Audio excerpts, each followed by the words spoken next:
Good afternoon everyone and welcome to the stream.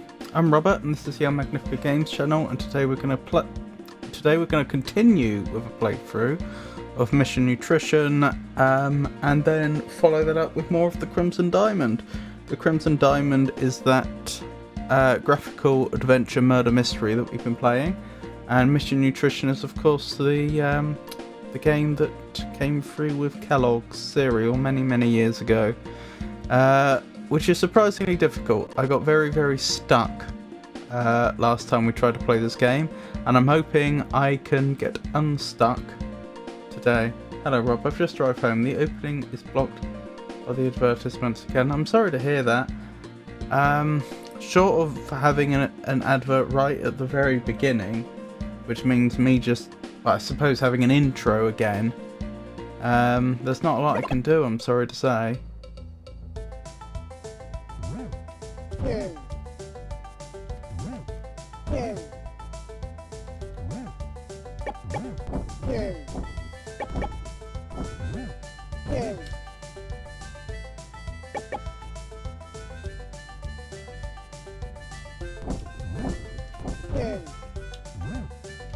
So far so good. I don't know how many... Sorry, I've not really been explaining what I'm doing very much, have I? I'm not sure how many lives we have right now, but what I'm doing here is farming lives so that when we get to the level that I'm stuck on, we will hopefully have a considerably easier time. I'm hoping the combination of farming for lives and fast, wish that hadn't happened. I'm hoping the combination of farming for lives and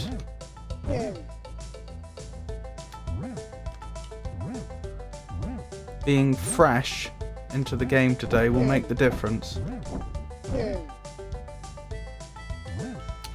But we shall see.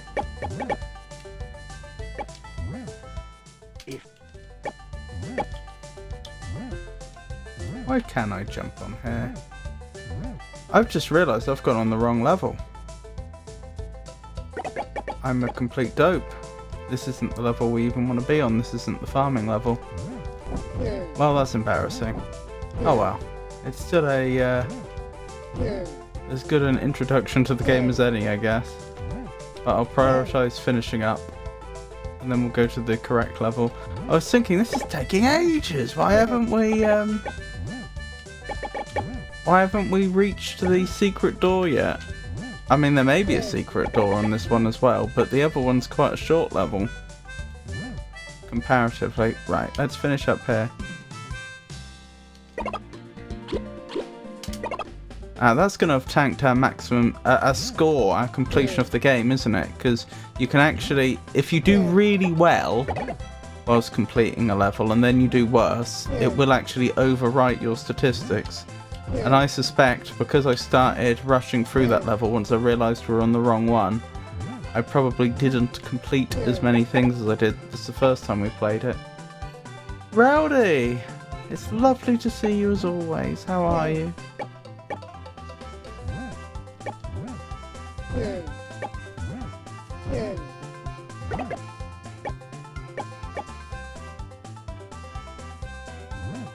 It is a pleasure to see you. Okay, we only have 4 lives currently, so I was right to think that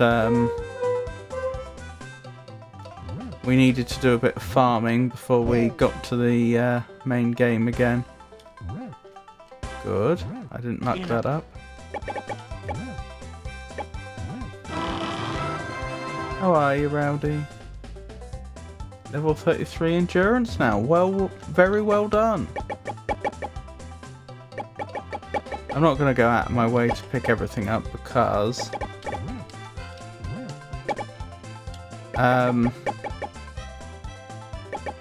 we will lose far more. There's plenty that's fairly freely available, and we will lose far more if I just muck up and fall down than we stand to gain.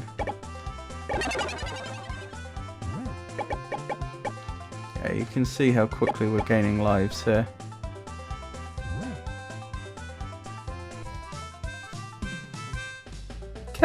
UK! Oh, it is lovely to see you. How are you, Kay? If it isn't Goat Magnum, is that a reference that I'm not picking up on? Do I resemble a goat, Kay?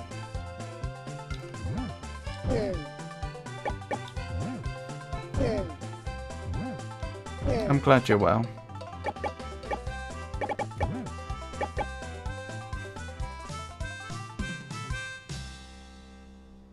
Oh, that's a bit mean. Usually at 50 cereal you would, oh yeah, you can see my percentage complete of the game's gone down. Usually at 50 cereal you'd get a bonus life, but they restricted it to 49 for that particular level. It is not a reference, I see.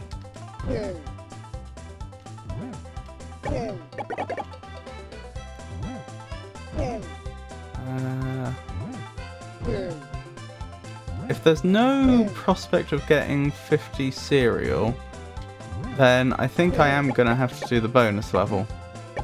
Because getting all of the additives, the iron, the B vitamin and the complex carbs, it's not really an additive but still, that's only going to give us 1 extra life, and we can have 8 specifically, and we can have up to 9. Poor rookie, yes, in Pikachu's stream, Leon. Poor Leon wasn't doing so well, was he? He got there in the end, though. Wait, what's this? Oh, bless my heart. It's an Avon! We've been blessed with Avon this day. Hello, Avon. How did your stream go? It's lovely to see you as always. Welcome in Raiders, I'm Robert and this is the Magnifica Games channel. On this channel we do old games and we do new games, we do games that require you to think, and we do more actiony games. Today I'm playing through 2 games. Mission Nutrition, which is an old cereal box game that I played a lot when I was a child. We're going to play this until the emulator stops working, because for some reason it breaks every time I try and stream this game. It suddenly becomes really laggy after a certain point, and we have to stop. I've no idea what causes that. And if I did, I would fix it, and I have looked into it and I failed. And when it breaks, we're going to swap over to the Crimson Diamond, which is a graphical adventure game that we've been playing, a murder mystery of all things, which we've been rather enjoying. And Avon's been quite helpful, actually, with the Crimson Diamond. They've got a good memory for murder mystery. I beat Romeo in roughly an hour and a half-ish without summoning. Well done! That is really good. I'm pretty sure I had a summon for that fight. Phase 2 was easy and Phase 1 for me. Yeah, I've got a feeling the same was true for me. But the problem was that you were in Phase 2, you only had whatever you had left over from Phase 1, if that makes sense. So even though it was easier, if you could choose to just go straight into Phase 2 and only do Phase 2, it would be easier. But once you take into account depleted resources, it wasn't necessarily easier.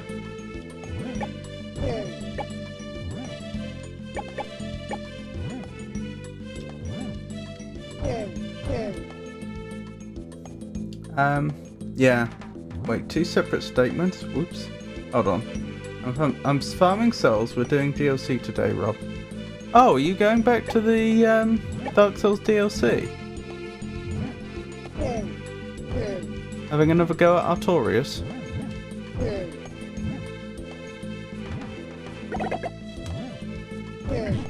Ow! Oh, that's annoying. I wish I hadn't lost that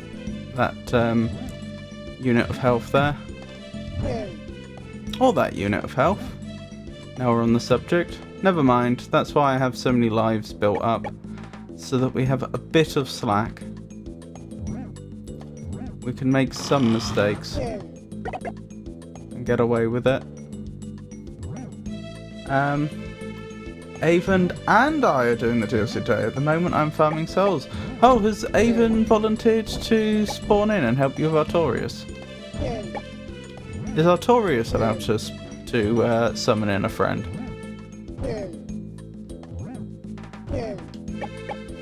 You know, to make it more fair. Brody's gonna summon me in a little while. Said I'd help her get past him. Artorias. I see. That's very generous of you, Ava. Very nice of you to do. Do you have a suitably... a save in a suitable position?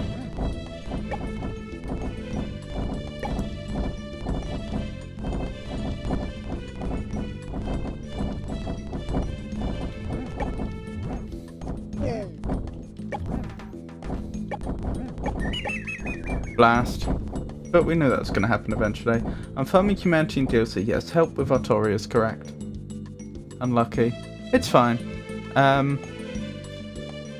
This level I got stuck on last week.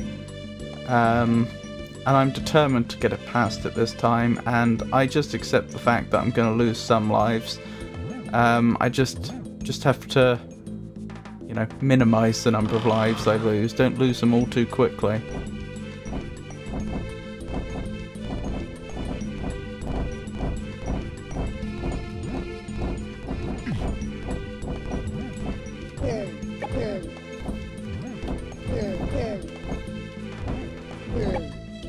Okay.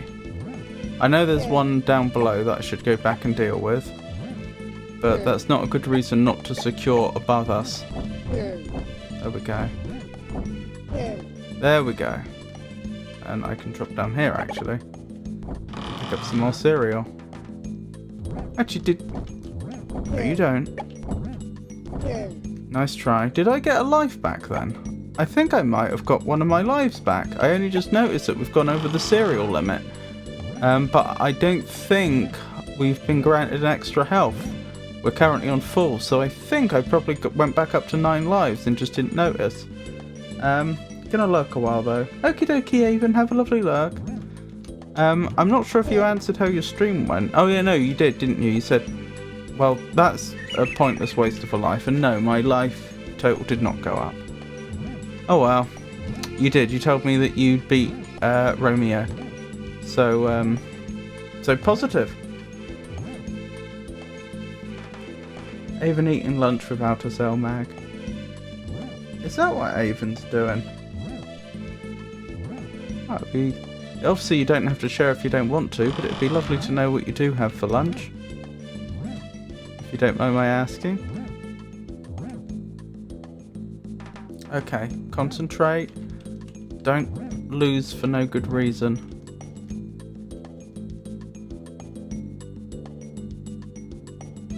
I've forgotten when I jumped for this bit. Probably about now. Yeah, that worked out.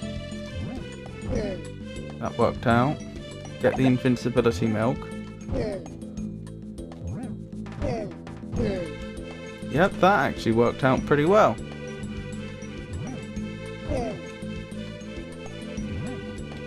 That also worked out pretty well.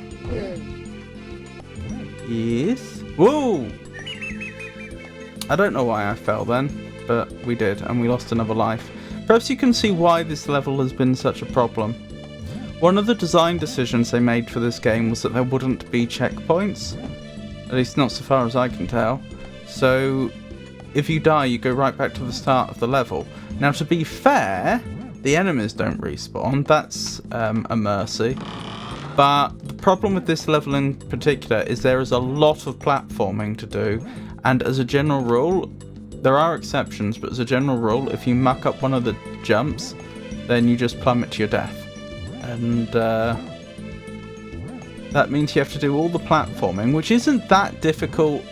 No individual jump is that difficult, but it's like you cannot make a single error. And I fell through again. They had spinach chicken pastries, and we never got a bite. It does sound amazing. I'm walking to pillars and balls, don't ask. I hope you're alright, Rowdy. It looked like you hit the platform. The second time I think I did legitimately miss the platform, in the sense that I think my feet touched it just below the top edge, which I think counts as falling through, but the first time I wasn't so convinced I missed it. Either way I did. In this, the game decided that I did, so that's the reality I have to live with, regardless of how I may feel on the matter. Oh my goodness. I can't be affording to lose all these lives. Well, it's fine, we'll just have to farm up a bunch more lives if I don't do this level. Oh my, is there a top... Is there a top hat off option? Yeah, you mean for my VTuber? Yeah, the spectacles and the top hat are both optional.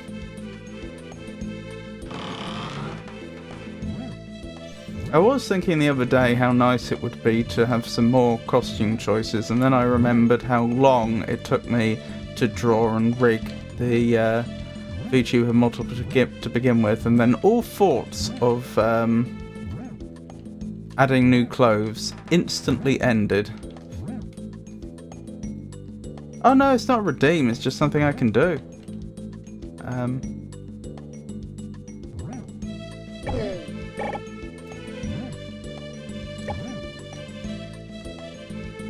Hold on. Let's wait till we're vaguely safe. Just secure this area. There we go. We should be vaguely safe here. Right, where was I? Top hat off, you say. Is it that one? Yeah. There you go.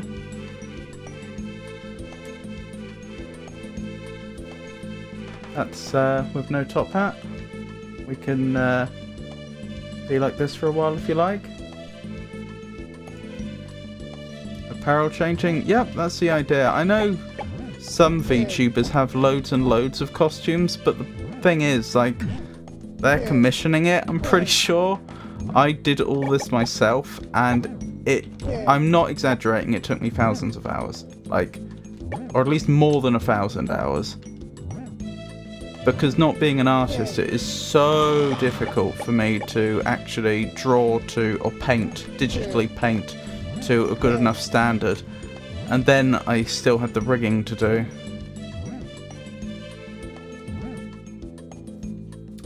Which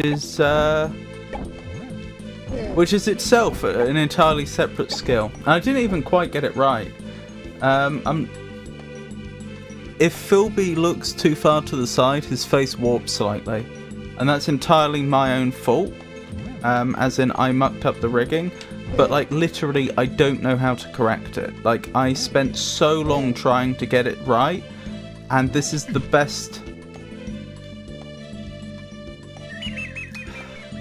This is the best I could get it.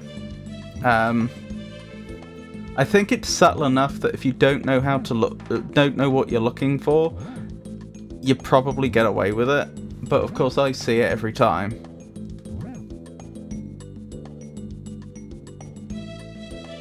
Modern day Sherlock? How do you mean?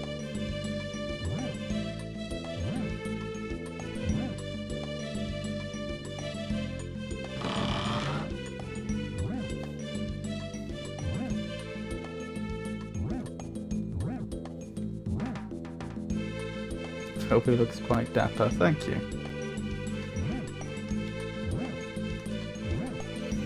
Yeah, it was a big project. When I originally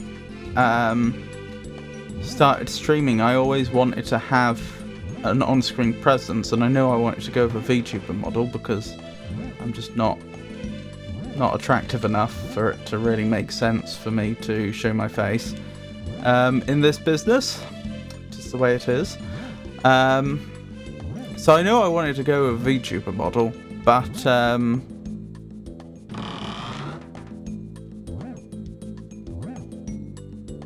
In fact, I started it before I was before I was streaming. I knew I wanted to go into streaming, and so I actually started on the VTuber model. I think a year before I started streaming. And when was my debut? Was that after 3 years? No, probably 2 years. I think it took me 3 years to make the model. And I had my VTuber debut 2 years after I started? I'd have to double check. I've forgotten if I've had this VTuber now for 1 year or 2. But yeah. I have a PNG tuber, only one look. I did consider doing a PNG tuber instead, but the problem is I just don't think it's... If I want this channel to grow, and I really, really do, I want this to be my future career, I just didn't think a PNG tuber would cut it. Would have been a lot easier. Oh my goodness, would it have been quicker. Level 45 endurance, well done. One more level and you should be able to medium roll and Havel armor.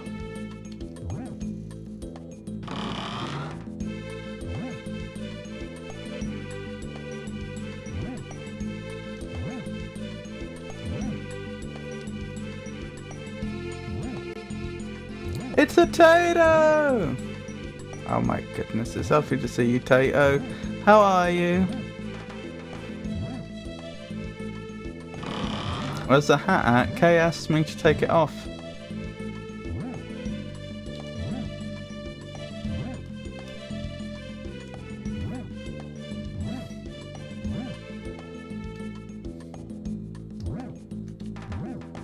I am absolutely determined to get this level done today. I'm not convinced I'll do it this time because I've only got 1 life left and I'm almost certain to lose it.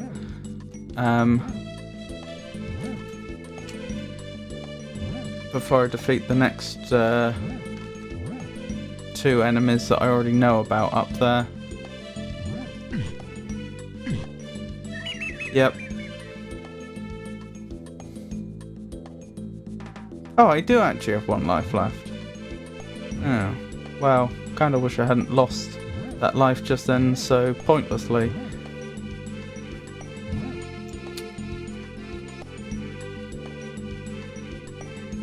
But yes, it's a pleasure to see you, Tato. Have you been up to anything interesting? Afternoon routes?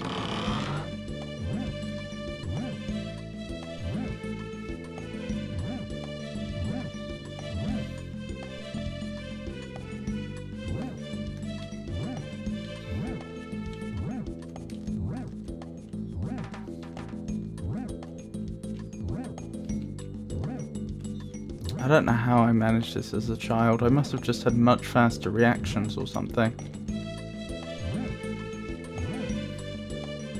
Not that I ever had fast reactions compared to my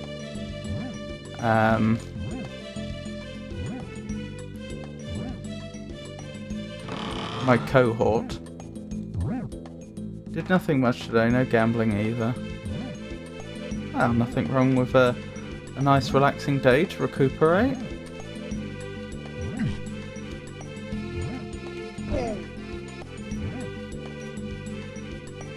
There's an invincibility thing up there. And I got it as I died. That shouldn't even be allowed. Alright, we've got to go farm lives again, and then I will be back to that level.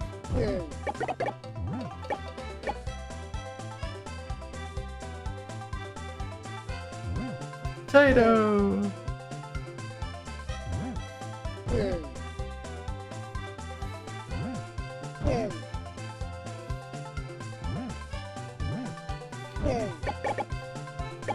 K! Oh, we should have a K command. I have to think of a good message to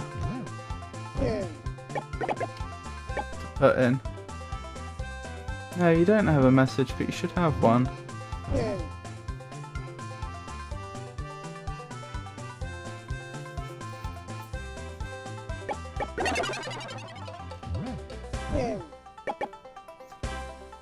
While we're at it, let me check.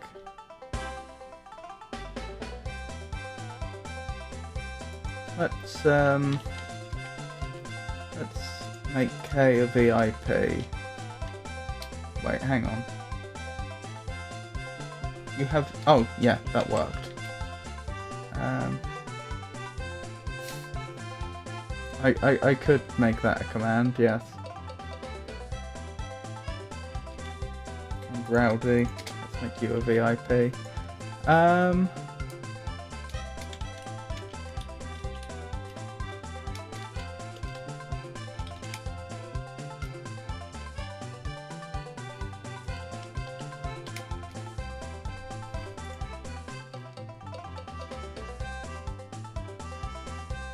Would you be alright with that being your command, K? It doesn't have to be. You're very welcome, Rowdy.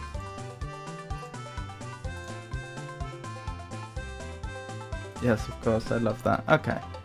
Let's implement that then.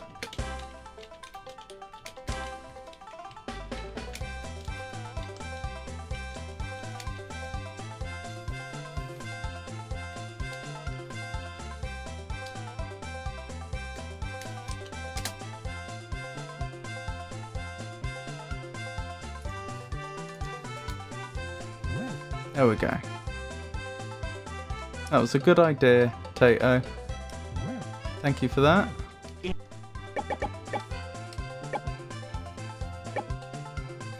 attempting to get to level 35 endurance. I'm one level away. Then Ava and I are going after a Taurus so I can farm humanity. A Taurus is quite mean to me. Do you know if the stone armor or Havel armor is better for Artorias? Because it's not as simple as the heavier armor is better. There are different damage types. And I think the stone armor genuinely protects against some damage types better than the... Ah, that's annoying. Better than the Havel armor, and the Havel armor protects against other damage types better than the stone armor.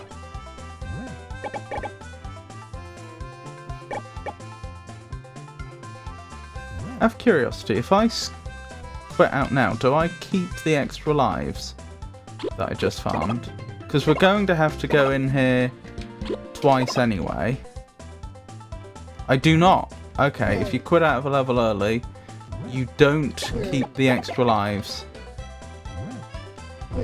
Good to know. So it does mean I just wasted a bit of our time, but I guess it isn't wasted if we learnt something. If I could have quit out early, then that would have meant we could have saved a little bit of time.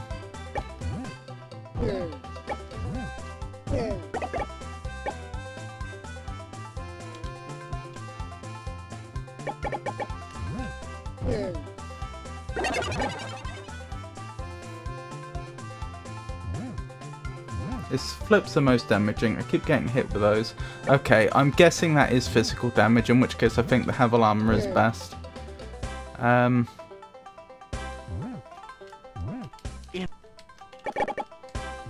I've got a feeling, for example, the stone armor may give better lightning resistance than the Havel armor.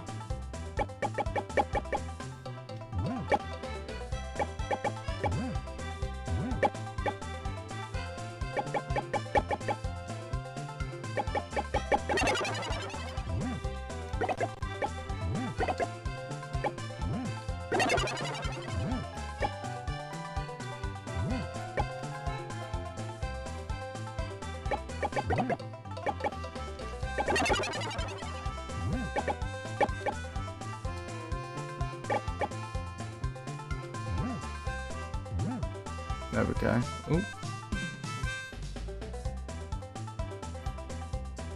Only one you need to tank for is Manus. They're called Lion's Claws. I've yet to reach him buffing. I've yet to reach him buffing. I want to mess him up when he does that. I can medium roll for a Taurus, I mean in Havilar, and now I'm about to get level 35. Presently I can slow roll.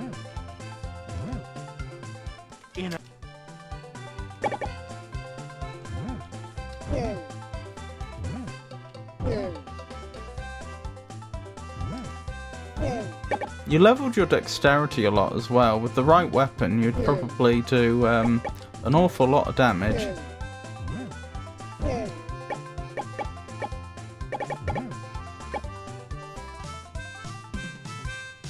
Oh, have a lovely lurk, okay. I'm gonna find something to eat. That sounds like a wonderful plan. If you're happy sharing, do let us know what you have in the end. Well, that was understandable. The smaller giant knight just made me lose all my souls. Oh, undesirable. That is undesirable. That is an accurate statement.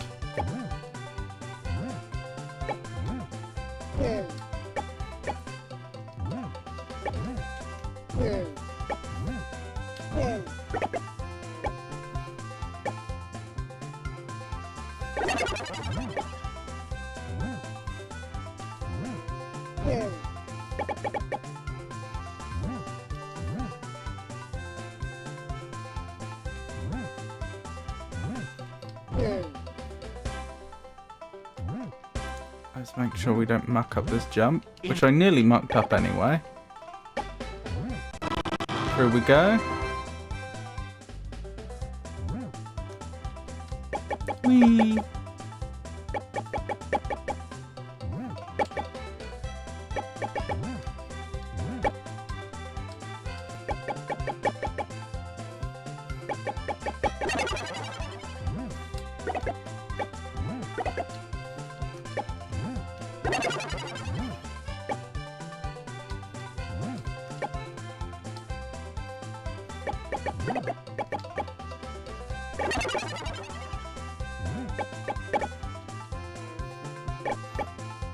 I'm getting them back, mark my words. I shall do so.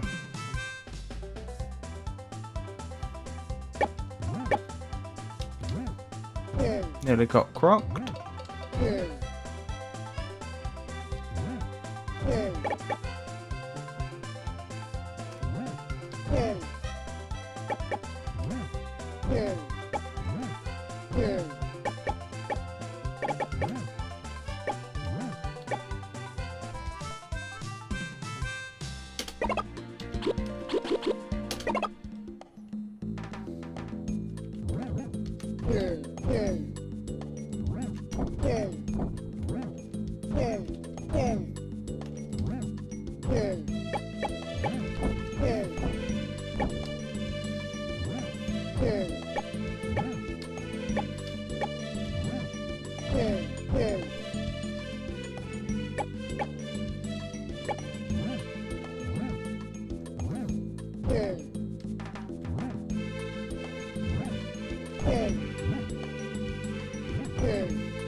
How are we looking? Not too bad. So we're back on the level I've been stuck on.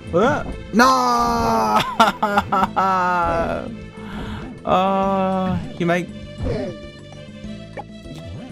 one lapse. That's all it takes. One lapse for a moment. Wow, it's not like the level's over or anything, but that is annoying.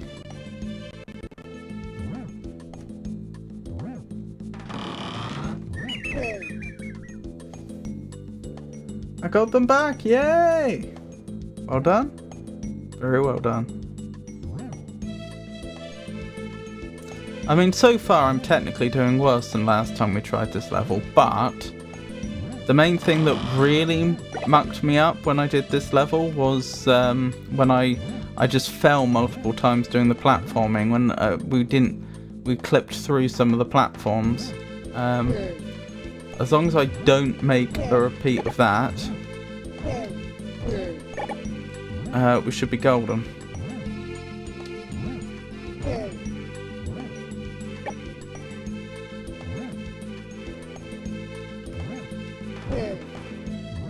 This next bit's so hard.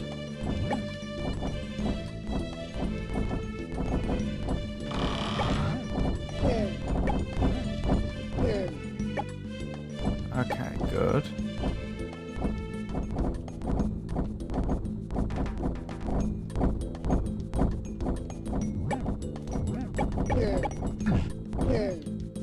Darn, I took damage I really could have done with not taking there. That's going to make this next bit more challenging.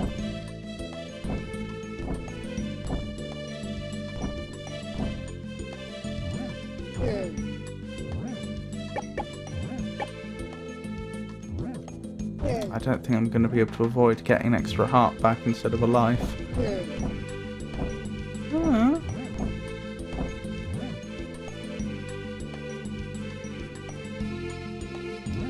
I'm debating the correct strategy from here.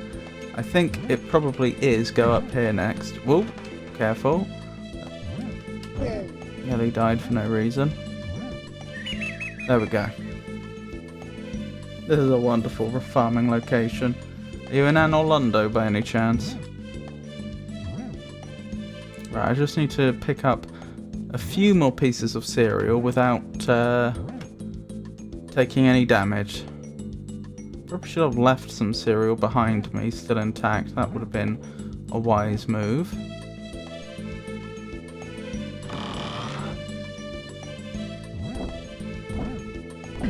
No! You've got to be joking! This game!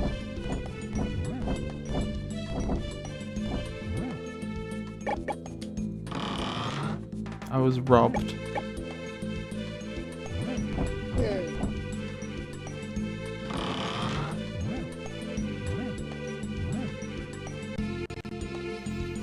That's probably how that's probably the word's etymology. Of course, I'm Robert. And what happened to me was I got robbed.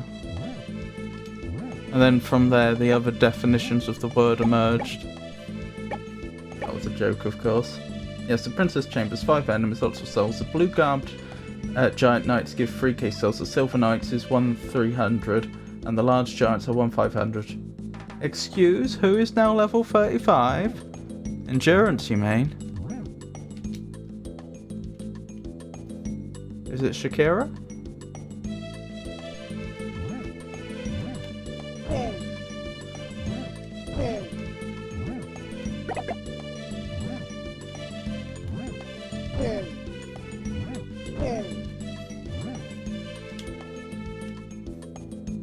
Correct.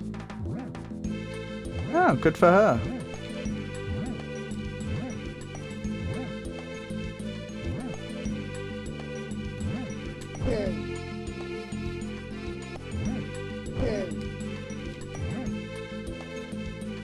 Well, that didn't go the way I thought it would. Blast! Could have done without taking that pointless damage.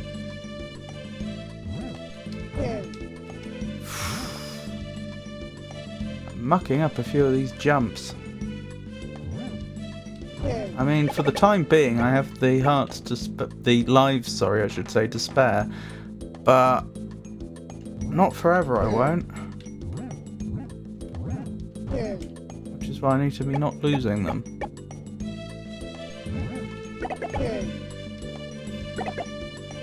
No, Beyonce, I see.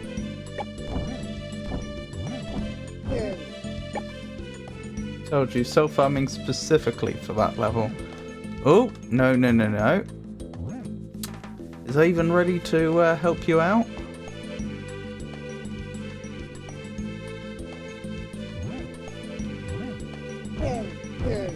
Good. Very good. I don't really want... I'd rather gain a life back than a heart. But I'm not being given much choice. If I try and jump forwards, I'm gonna pick up... There we go. Another quantum of cereal. Oh well. To be honest, while this isn't going perfectly, this is the best it's gone for a long while, and I'm scared to jinx it. As long as I make it through this level today, I will be happy.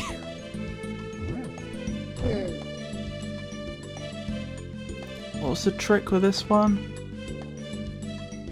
It was to go now, wasn't it? No! And I have to do all that jumping again. Yes, summon Silent the Mushroom just past Sanctuary to go for Artorias. That's wonderful news. I'm eager to hear how it goes.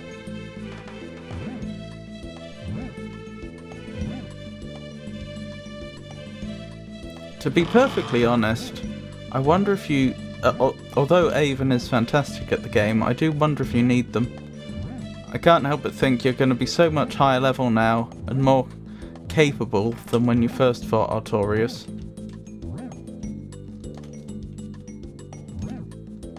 That was close.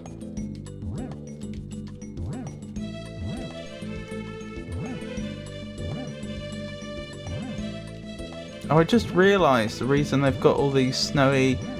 these snowy levels is because it's frosted, isn't it? Supposed to remind us of sugar. That's annoying.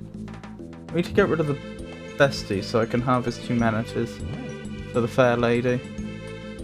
Let me check my level. I know when you level up, stats increase your level.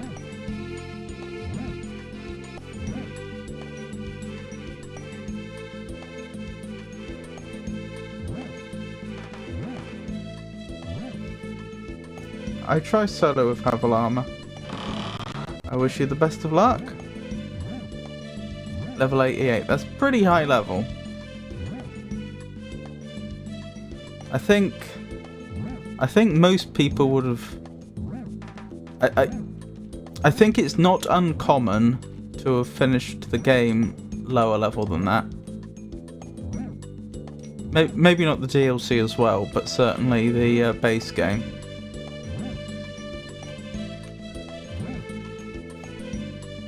I'm going in. Spite and prayers? That's an interesting expression.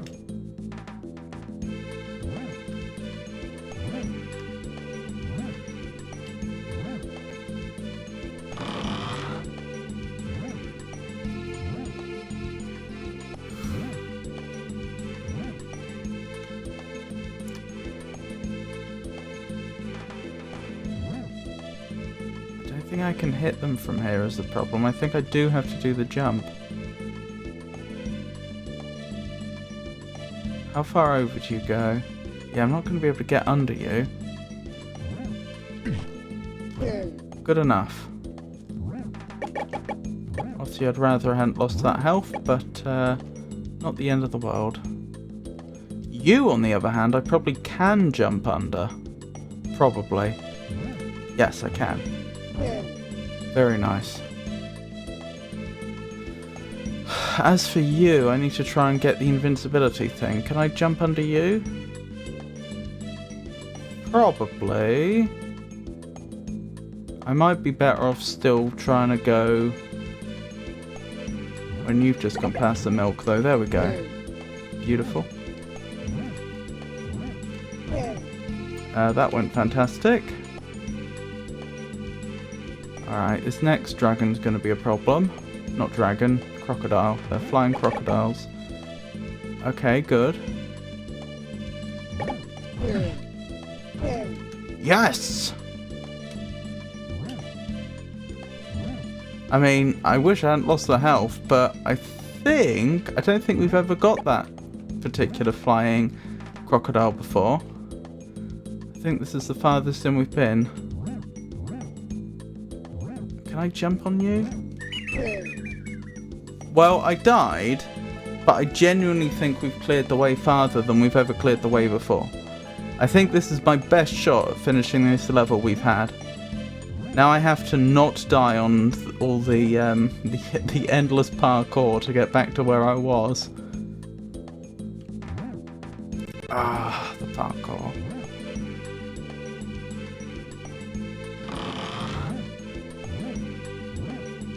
But no, I genuinely think we've cleared the way farther. No, ever before, so this is looking promising. I hope the next level's the either the Crocodile King, the final boss, or at the very least something much shorter. This the endless parkour is very demanding.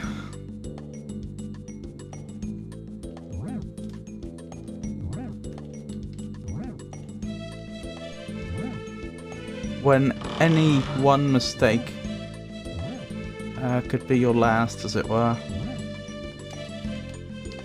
Oh, well, I was lucky there. I just happened to be in a location where there was ground underneath me, but you're not always that lucky in this game.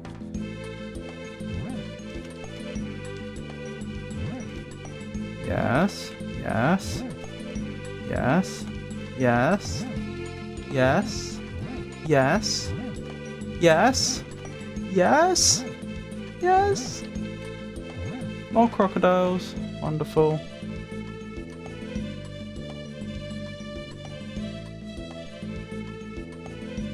I don't know what to do here. I probably need to get onto that platform there. Yes. Oh my goodness, I thought I was gonna die. And I got a life back as well. Oh, I don't believe it. This is by far the best this has ever gone.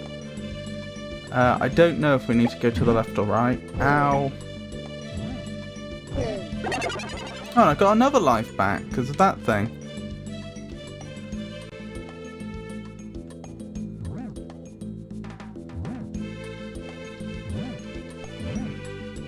Oh, and they reward you with lots of cereal at the end, but not quite enough to get another life back, or in this case it would be a heart. But we're at the end! Oh my goodness. It didn't go well, I'm sorry to hear that, Rowdy. I did get a lot of damage done before I did not even hit him. Okay, that is fantastic news then. Oh, we got all the cereal for that level as well. Why do, if it takes 50 cereal to get an extra life back, why don't, for most levels, they make the number of cereal a multiple of 50 then? I think we 100%ed that level as well. Oh, do you know what? I think this might actually be the final level, the Crocodile King level. I'm not 100% sure, but just like visually that looks right to me. And the music as well.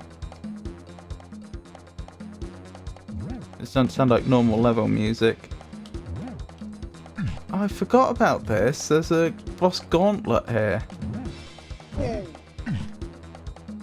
forgot how tough they were as well.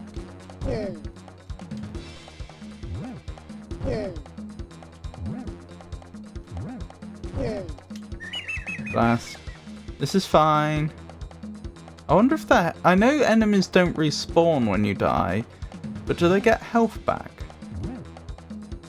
I genuinely don't know, because it's so rare you come across an enemy that actually has more than one health point.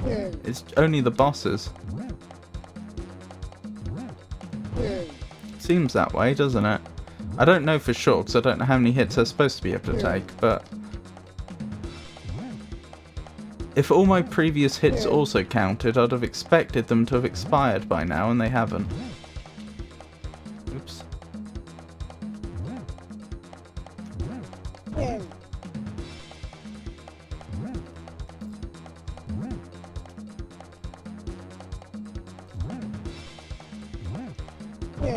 There we go. Defeated. Oh, nearly died.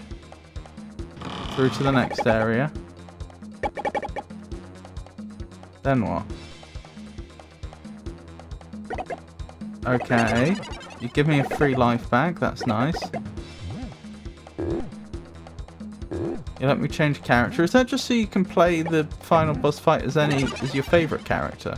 So I can't think of an in-game reason why you'd want to do that. There might be one more level, you know. This might be penultimate. I'm not entirely sure.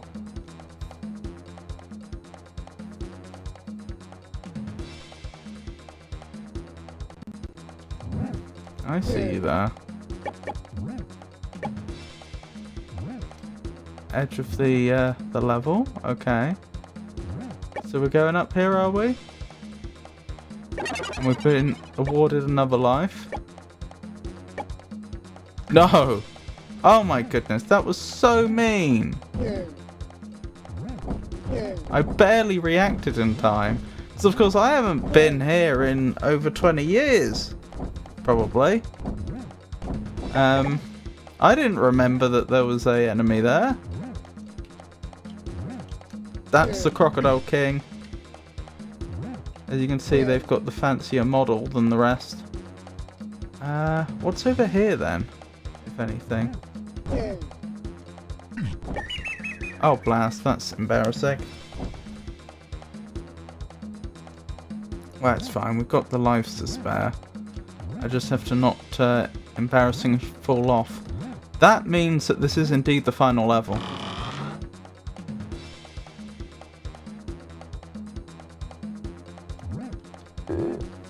Whee!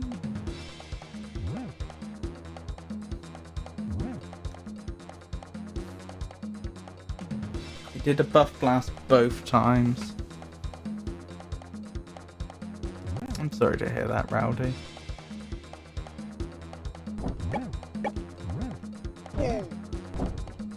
Okay. No secrets here, is there? Walls you can actually go through? Nah. That's fine. Seems I went the right way the first time. Seems left is the correct way to get to the final boss.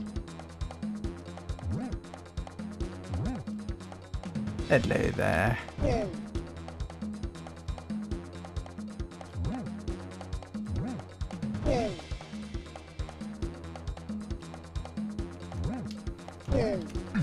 Oops. No. Ow. Oh, I'm doing a bad job. I'm getting damage in, which is excellent. It is excellent.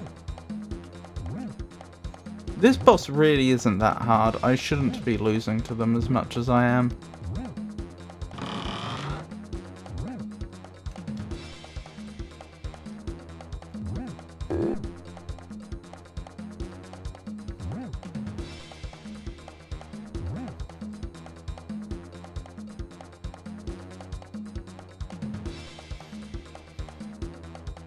I'm pretty sure they won't change direction until they get to the edge, so...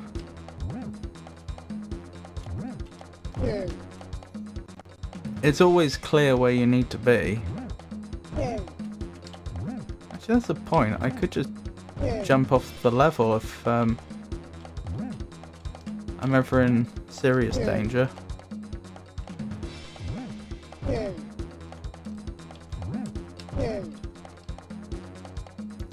Tough old croc, aren't they? Oops.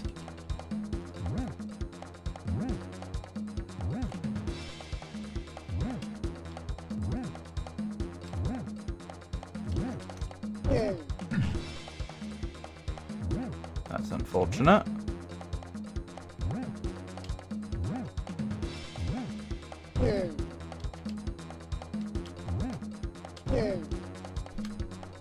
Oh, hello. I'm not sure they were supposed to fly into the air like that. I think that might be a bug. Oh no! Game complete! Wow.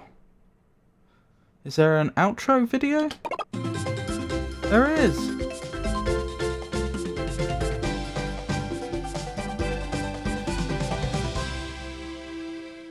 Well, there we go. Hope you enjoyed that. Obviously we've got the other game to do. This isn't the end of the stream. But yeah, Kellogg's Mission Nutrition. I've really enjoyed that. Very notable how close to the end of the game I was as well. How many levels were there in total? 1, 2, 3, 4, 5, 6, 7, 8, 9, 10, 11, 12, 13, 14, 15, 16, 17, 18. Which felt about right, honestly. If they'd dragged it out much longer, that would have been... that would have started to become annoying, but I think 18's about right. I don't think it overstayed its welcome. Hello, Rowdy.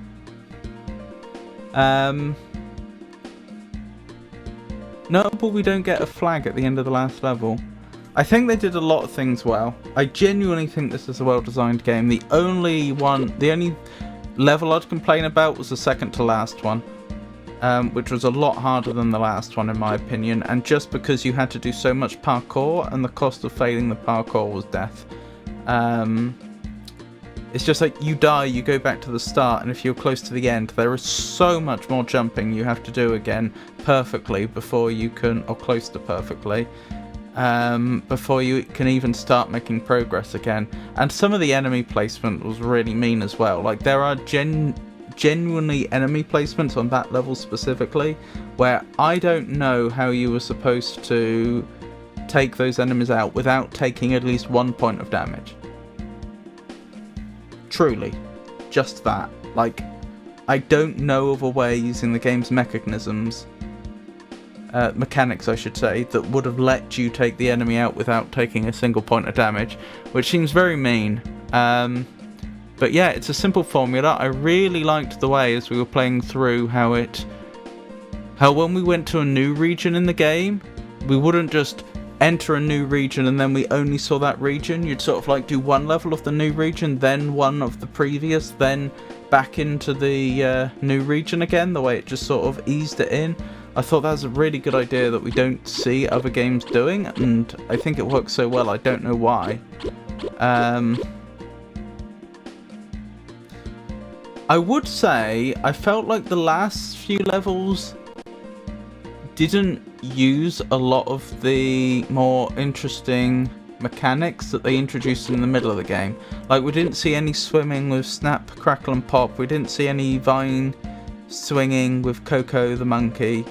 And they had been using those to add quite a lot of interest to the levels and sometimes multiple endings. But then by the time we got to the Frosty Mountains, that was completely gone. Which was a bit odd, because they were good mechanics and they were using them well.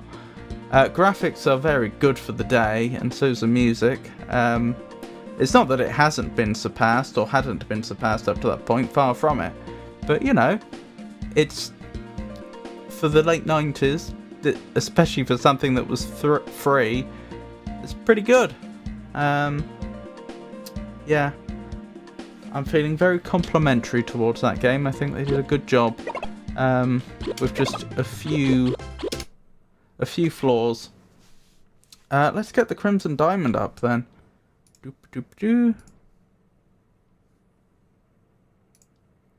And I'll need to change which game we're playing. Is that the shortcut for Crimson Diamond?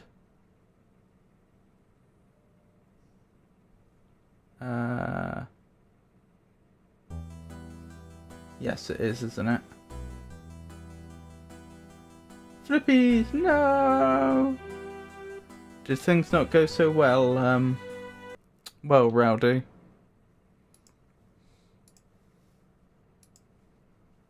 Goodness. Funny to think we're done with, Mission Nutrition. Oh, hang on. I didn't, change the game that was being displayed. Is that everything? No, I need to make sure I can see that. You can check something on Quite Interesting on Discord, Mags, when you get time. Is it something I should look at now? Or when I finish streaming?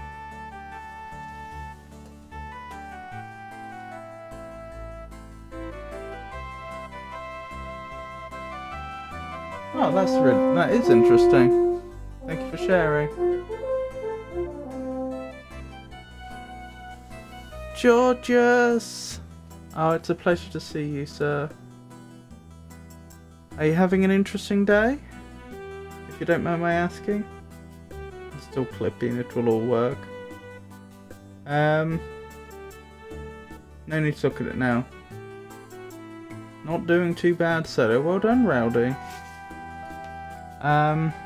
So this is a murder mystery game, and the murder has just taken place. It was actually quite far into the game that the murder happened. Oh, there's the body. That's Margot. Review. I wonder if Margot was poisoned, how it could have happened. Something she ate, drank? I should examine Margot's body. Maybe I can find something that will be useful. Oh, so suddenly we're we also consider ourselves a capable mortician. It's an actual AI agent training competition with 5k prize for top 10. Oh wow, that is interesting. Kay asked me to take the top hat off, so I did.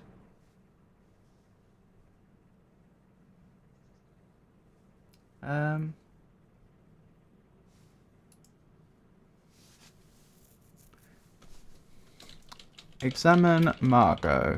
That's not how you spell Margot. Oh my goodness, I've got to remember what everyone's voice is now. You wanna have a look? That's not it. You wanna have a look? I'm gonna go have a drink.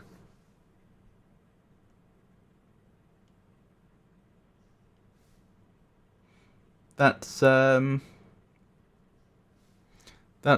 Margot's partner. That is the woman that was murdered. That is her partner that's just walked away. You determinedly decide to take a closer look at Margot's body. Type exit or click the exit button to stop your examination. You pull away the sheet covering Margot. You desire to understand what happened. Your desire to understand what happened outweighs your squeamishness. Despite Margot's panicked final moment, she now appears peaceful. Okay, that's an interesting choice to redeem for this moment.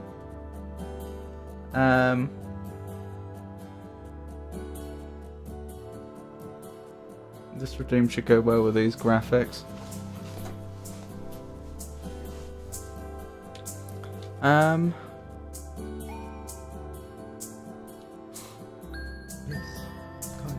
mean, I don't know anything about how to examine a murder victim's body. Search for wounds? Well, we know she's been poisoned. For being you. Come, check skin colour? with me, Charity, and let me tell you about a world Examine? where everybody is your brother, and nobody will hurt you. Examine skin. Intense scrutiny of Margot's skin reveals no bruises or abrasions, but you do find some rough, scaly areas on her hands and feet, darkened areas, and red patchy lesions on her lower legs. I wonder if these skin problems have something to do with her aches and pains. Examine eyes? Margot's eyes are closed and shouldn't be disturbed. Besides, what would I do if I couldn't close them again?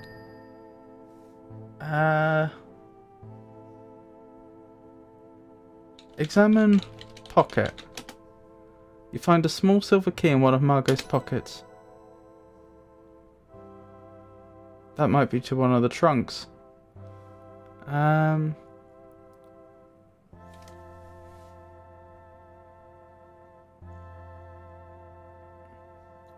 Venipunctures? What's that? Is that puncturing of the veins? I don't know what else we could even do.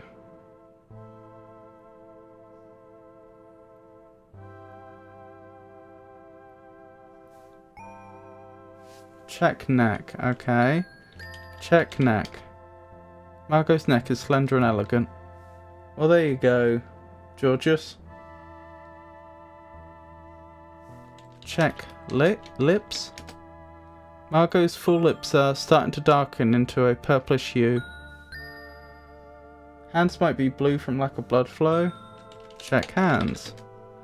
Margot's fair complexion is now a good deal paler than is fashionable. Death has given it a waxy sheen. Did that actually work? Intense scrutiny of Margot's skin, that's the same thing. Okay, so there's no special action for hands.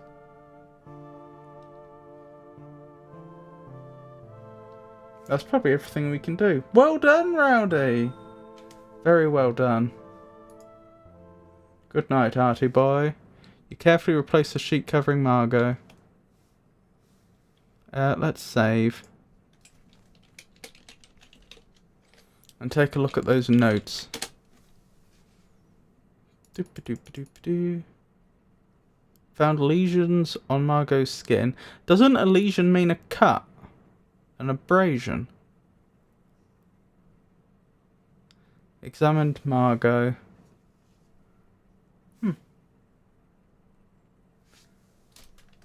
No thank you, Avon. That's not very nice. Avon still volunteered to help. I wonder if Margot was poisoned, how it could have happened. Something she ate, drank. I found a small silver key in Margot's pockets. I wonder what it unlocks. I think it's one of the trunks upstairs. According to Evan, Jack and Nathan will eventually be going to the train station. Wonder if I can catch them and ask them a few questions before they head out. Yes, cut, correct. In this circumstance, yes.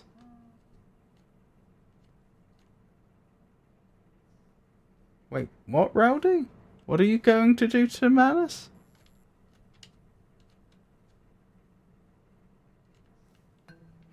I can hear Jack and Nathan talking, but the sound of the river is making it hard to hear them.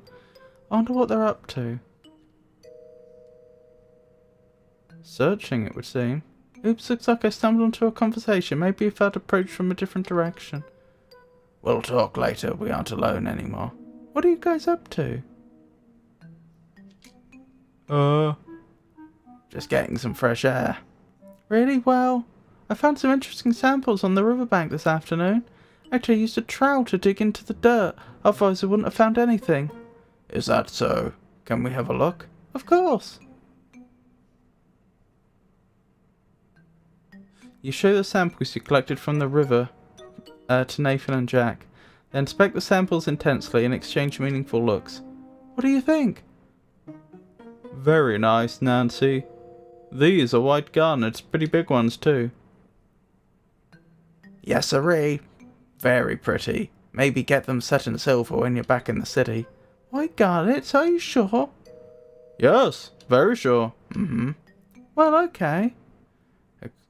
Excuse me, I have to go to the carriage house and prepare the automobile for Jack's drive to the train station.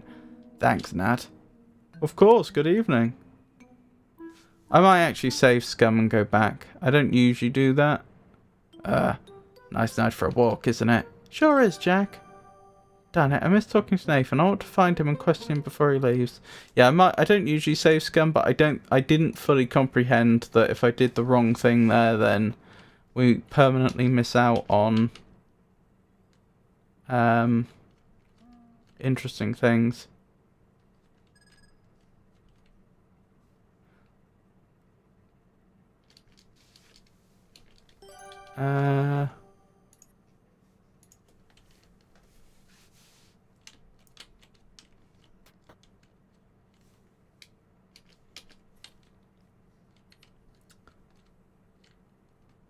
I said the next DLC boss is Manus, and he does he now.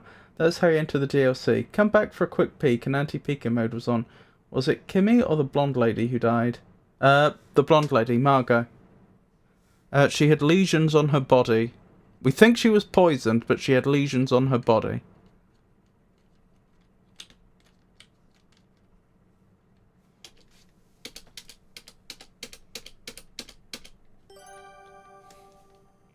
They're having a conversation, which I'm trying to listen to, because I think it may be important. Should I increase strength now, or vitality, or resistance? Never resistance, yeah. Personally, I think you can never have enough vitality in that game, but it's up to you.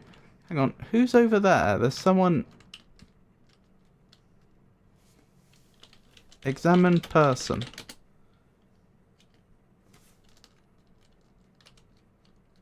There's clearly someone here. Talk. Talk to man. Talk to woman. Kimmy? Eek! Oh dear, sorry to startle you. Why are you lurking, Kimmy? Lurking? I was looking for owls.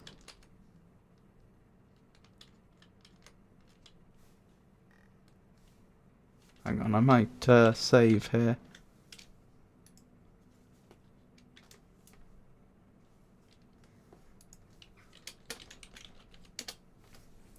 I have many souls. Where do I put them? 35 vitality. Oh, have a lovely luck, Avon.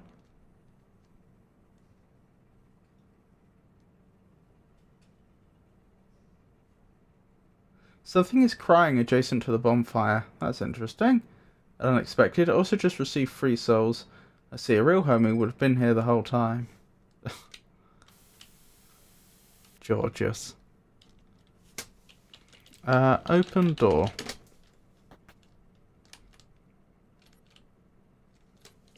Open door. Climb in boat. You'd rather not climb into a canoe that is docked in a fast-moving river. That doesn't work then.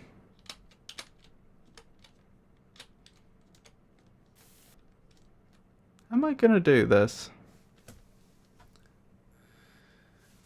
These creatures just bullied me. How rude. I've returned! Welcome back! What did you get to eat in the end, if you don't mind my asking?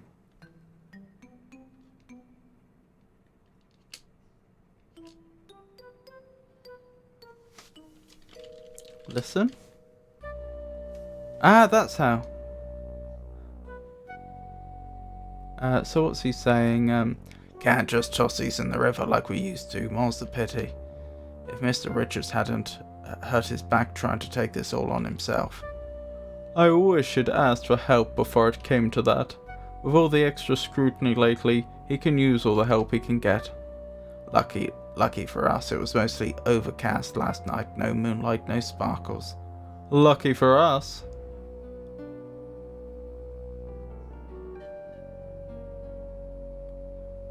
I think that's all for now. Good thing these were no big ones tonight. Oh, there were no big ones tonight. Agreed. Meet you in the carriage house. Yeah, I'll dump these in the smokehouse as usual. See you soon. Now that was worth figuring out, wasn't it? Hey, Jack! Ah! What were you guys up to? Me and Nate were just getting some fresh air. Really? I was getting samples from the riverbank this afternoon and it looked a lot like that. I found some interesting stuff. Oh yeah, can I see? Of course! You show the samples you collected from the river to Jack. He scrutinises them very closely. What do you think? You've got yourself some white garnets for sure, and some pretty nice ones too. White garnets, are you sure? Definitely. But if you want a second opinion, I can take them to show Nathan and ask him for you. How about it? That's okay. I'll keep them for now. Suit yourself.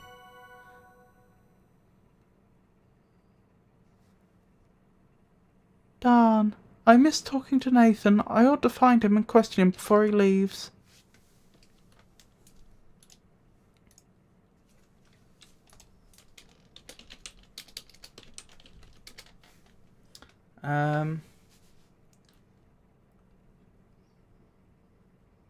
I feel like I'm in a food coma. Sheesh, I ate super good. Pizza and mozzarella sticks. Oh, I've not heard of those. Oh, so is that pizza and mozzarella sticks? Or is that pizza and mozzarella sticks? A mimic just ate me. Oh no, Rowdy! Avon, where is the humanity? I think we're all wondering where the humanity is, Rowdy. Yeah, how have you been getting on, Georgius? Have your, Oh, gotta go back to lurking, but I will be listening. I'm just kidding, Avon. What was I thinking? Yeah, have you, You have a good night, Miss Maple. Thanks, Jack, you too.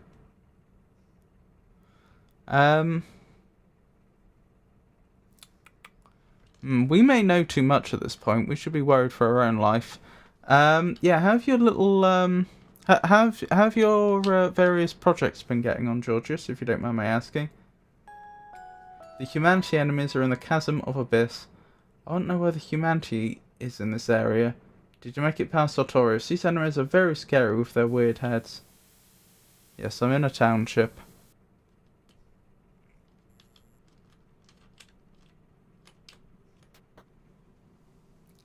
Ah, here's Nate. I know it's been added to your notebook.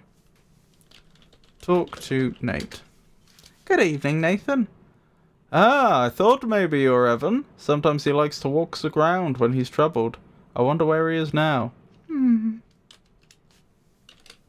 Question, Nathan. Talk to Nathan about death. Oh, ask about death. Margot had her health issues, but never seizures. I'm a little suspicious that her death wasn't natural. But Evan wants to forget all about it. Nothing can be done for her now. I'll let him be if I were you.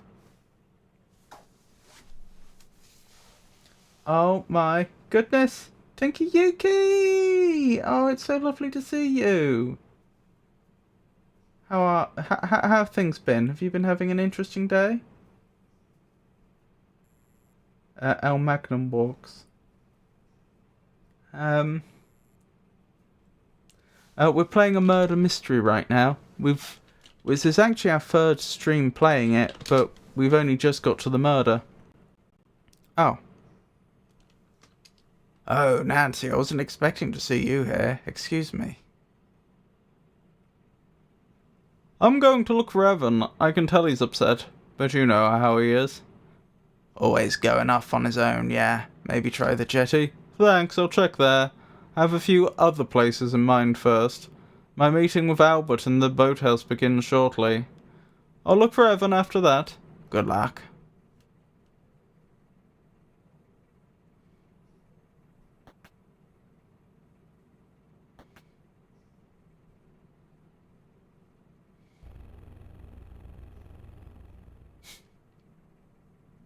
That animation.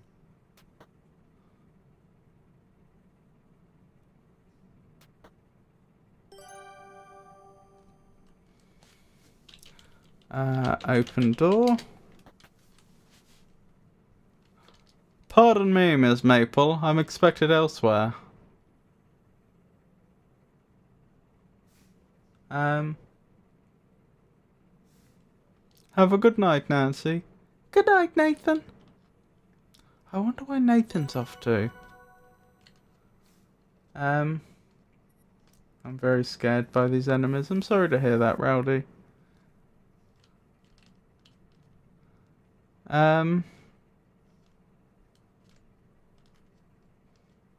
Who's that? Oh, that's the sister, isn't it?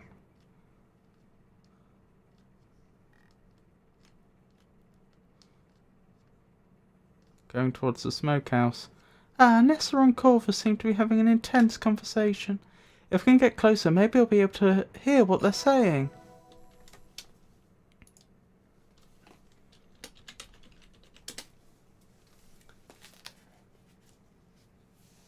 Yes, we talked about the Agatha Christie-isms. Oh, yes, of course. I apologise, of course you are familiar.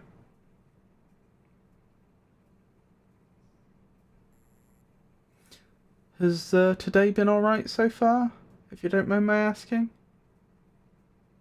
I'm making progress, at least I knew it was a mimic. Right, listen. You're too far away to hear the conversation. Listen.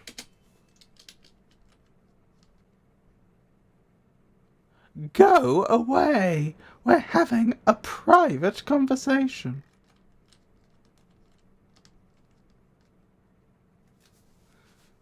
You can see yourself behind an ideally situated apple tree. I won't be needing this anymore. Nessa takes a silver flask from her pocket and pours it out onto the grass.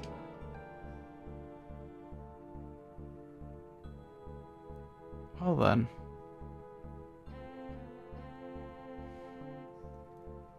What's that? Water adulterated with poison. I soaked flypaper in a glass jar and poured the liquid into my silver flask. Toss the jars over the waterfall. Easy as pie. I didn't think it would be quite so effective. I was thinking it would be more gradual, less dramatic. That tart couldn't even die properly, but no matter. It could look suspicious and be investigated. What does it matter? There aren't any rangers around, or any other form of law in this forsaken place. But we don't want any more complications. This will be all over soon, but we'll need to be bold. I'm ready for the next step. Good. Well, now we know how she died. At least we have a good idea. What a strange conversation. Nessa mentioned tossing some jars into the river by the waterfall. I should go to the waterfall and take a look. Orbeez! No!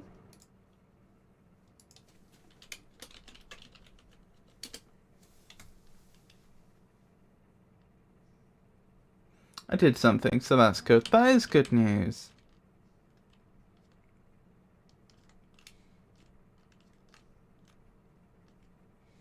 That's not the smokehouse. Where was the smokehouse? I'm glad. I am glad.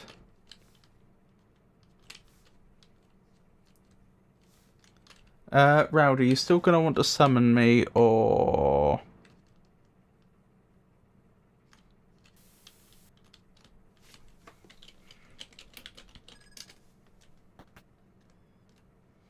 You open the smokehouse door. Search for... No, just search. Examine pot. The large iron pot doesn't benefit from close examination. Look in pot. Large pot is empty. Look in salt. Examine salt. The rock salt will benefit from a look under your loupe. Taking a little handful wouldn't hurt. There's plenty here. Okay, take salt. You pick up a handful of rock salt. Something tells me it's not rock salt. How do I get to my inventory? There we go. Let's look at it under the loupe. As expected, the rock salt is composed of irregularly shaped crystals, but are generally cubic in shape. They are whitish in colour. Some of the crystals appear irregularly shaped, more octahedral than cubic. The salt is fairly brittle and is water soluble, so they can be just about any shape. Okay. Look in barrel. Open barrel. You certainly can't pry it open with your bare hands. There's no real need for me to open it. Look at table. The table is clearly used to prepare the meat before it's preserved. Countless cuts and scratches mark its surface, and it's stained by blood and ash. I just can't help but think that something's been hidden in here. We were told about... We overheard that conversation between Nathan and Jack, didn't we? No, we planned for Artie Boy. I took care of him solo. Fair enough. Back! I'm back! Welcome back. These creatures make odd noises. What is that emote, Kay? A Magnum, like my emote. I've never seen anything quite like it. Well then. Is it now? How wonderful.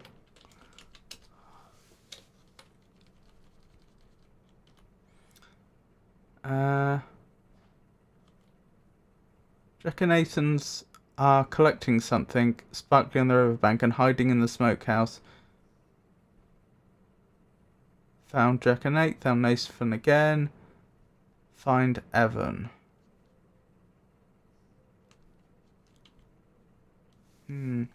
Nessa has emptied a flask of liquid. Nessa threw jars into the waterfall.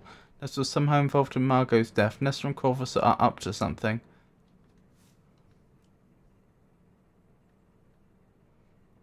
Well, thank you for sharing that, Kay. I don't know what I expected, but it wasn't that.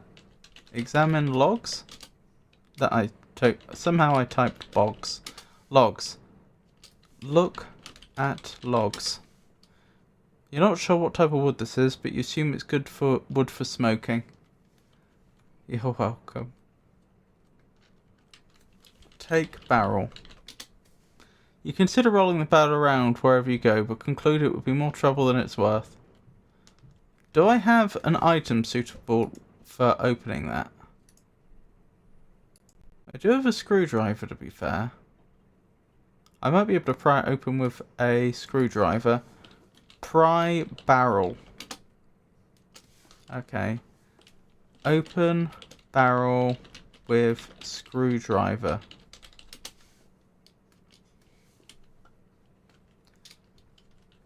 Combine screwdriver and barrel. Great, gravity death. I made an oopsie. I'm sorry to hear that, Rowdy. And you and Avon... Are you and Avon making oopses? I don't think Avon joined Rowdy in the end. Rowdy managed it on her own. No, just me, Kay. Open barrel.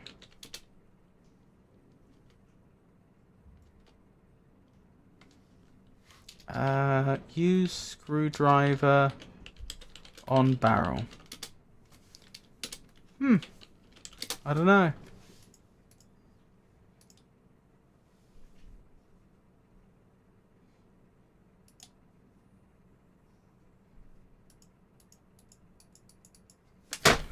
Oops.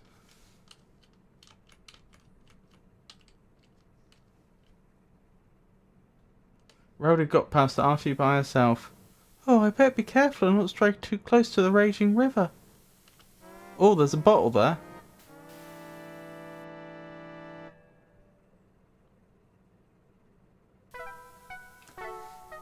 You should stick to the slow, safe rivers and the lakes that you're used to. Oh my goodness. Don't go chasing waterfalls.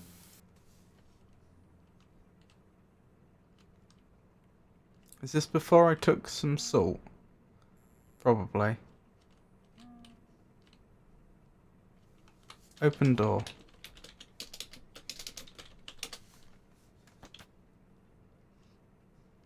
Are you at Artorias? I don't know how to spell it. No, I beat Artorias myself. I'll tell you what I didn't do. Look down at floor. Look at floor. You see tiny glittering specks on the floor of the smokehouse. The smokehouse has an earthen floor that has been darkened by smoke and ash. Look at specks. You see tiny glittery specks on the floor. Take specks. The minuscule specks are no larger than grains of sand. You can only see them because of the light hitting them. You can't pick them up. Fair enough.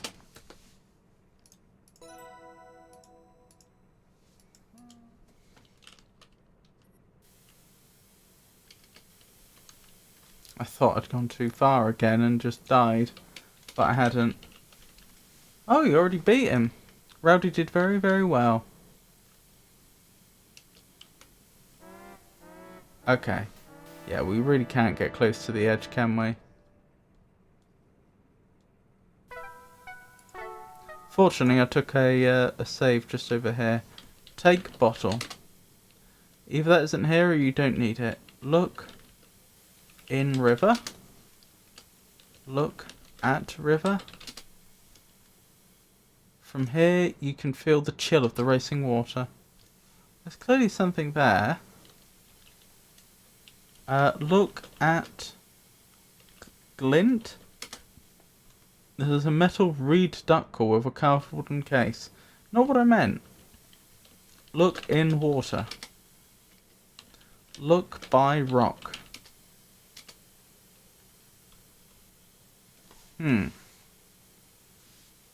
Yes, that's why I even wanted to join, to help me with Artie Boy. And what a kind offer that was.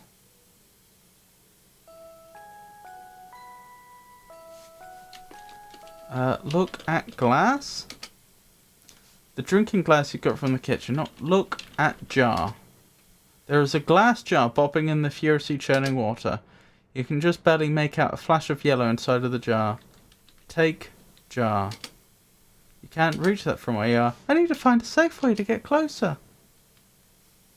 Interesting. On the topic of Margot's death, by the way, my initial guess is that either the poison was a paralytic and the lesions were how she died, or Margot died to the poison and the lesions were someone trying to destroy the body. Yeah, the lesions don't make much sense, do they?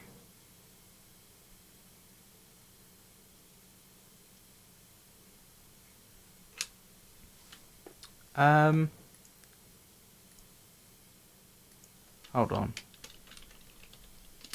If I quickly just go back in time and we look at the body again. Examine Margot. Examine skin. Intense scrutiny of Margot's skin reveals no bruises or abrasions, which would mean no cuts. But you do find some rough, scaly areas on her hands and feet, darkened areas and red, patchy lesions on her lower legs. Well, that's confusing me. What do you mean by red, patchy lesions? That would be cuts, wouldn't it? But you said there were no... Oh, I suppose an abrasion would be like where you've scraped your skin. Tried bow and arrow. Fail. Oh, I really don't like the enemies with the orbs. Just with the walkway. Alright, there is a hint guide online. Let's avail ourselves of it. Do I still have... Yeah, I do still have it open. Where are Jack and Nathan? Jack and Nathan by the bridge. They appear to be looking for something. Able to listen. Where do I find Evan? Not looking at that yet. Examine Margot's body. Take the key. Examine skin. Examine nails. Examine mouth. Okay, I did miss stuff. Okay, can I go back and do that now, or is it too late?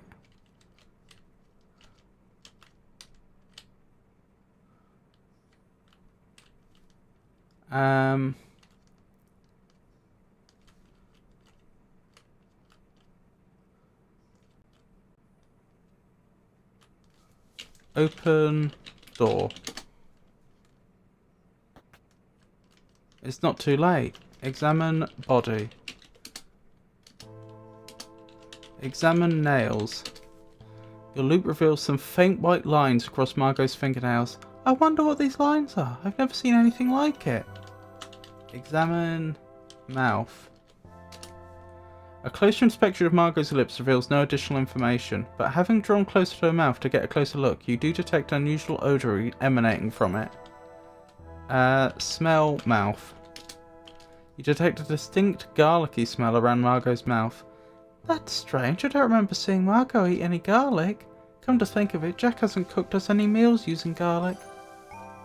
See everyone? What have I been telling you about garlic? Examine hair. You're surprised to find that Margot's impeccably coiffed hair is hiding some thinning areas and a few bald patches. Take hair. Is it a wig?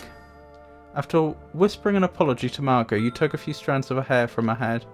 I don't think I can make much use of this, but it might come in handy later, especially if her death is suspicious.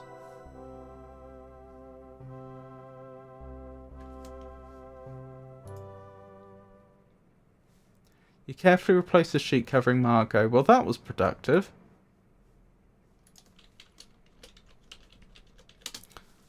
Admittedly, I did have the help of the guide, which does help a bit. Oh, the one by the mimic? Yeah. Not a fan of that enemy myself. Evan, do you still hate me? Why are you still pretending that's the case? If I hit the wall, it gets distracted. By the way, what happened to the top hat? Kay asked me to take it off. Would people like it returned? Bro, the dining room is a bit chilly.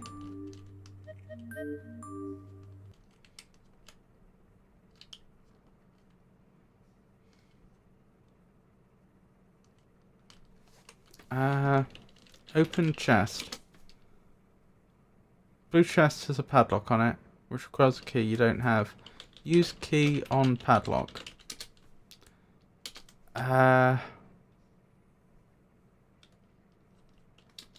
Unlock padlock.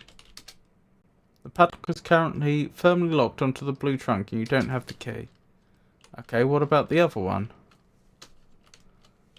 Unlock padlock.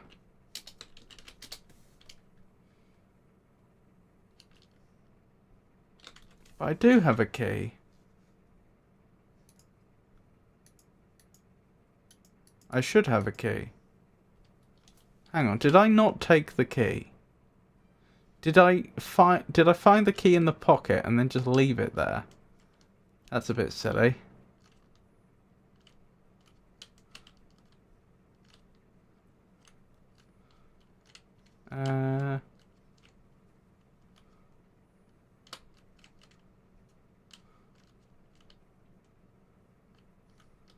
Examine floor. What's going on down there? Open door. Looked like there was something on the floor there.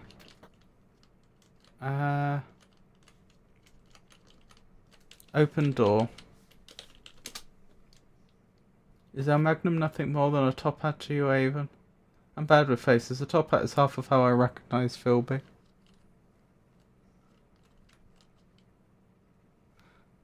I see. Examine Margot. Look in pocket. Take key. Right. I wonder what this opens. So yeah, that is exactly what happened. We looked in the pocket, we found the key, and then we just left it there. How do you recognise Logan? Guess what just perished? And Avon guessed you. Where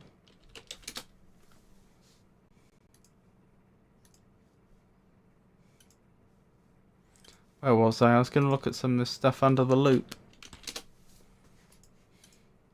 Upon close examination, you can see that Margot's hair looks brittle and split at the ends. Her hair seemed to be thinning and falling out too. The small silver key doesn't benefit from closer examination. All Dark Tales NPCs are their outfits to me. So if I invaded your world wearing an NPC's outfit, would you be convinced that the NPC is that it's an NPC invasion?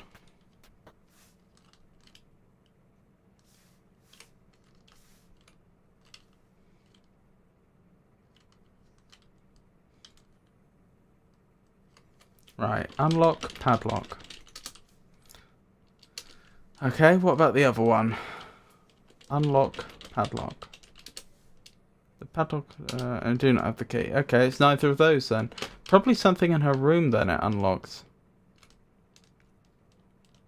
If I had to guess. Look.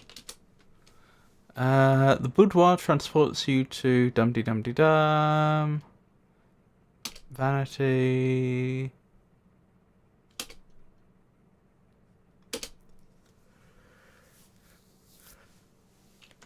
Open drawer. Unlock drawer. You slide the silver key into the vanity's lock. It fits perfectly. Open drawer. I appreciate the fact it does all at once. Look in drawers. Most of the drawers are full of various cosmetics meant for various parts of the face and don't interest you, but one drawer holds something worthy of closer inspection. You see a slim wooden box with a hinged lid and a smooth leather handle. Type exit or click exit button to stop your examination. Okay, examine, take box. This belongs to Margot. It'll be wrong to take it. No reason why I can't take a peek inside, though. Okay, open box. Bursting with curiosity, you open the slim wooden box. Look at box. Examine box. The shiny metal lid may have some oily smudges on it. Look in box. But what am I looking at? I would still see it was you that invaded. What if Logan were a normal sized hat? Oh, have a lovely look, okay?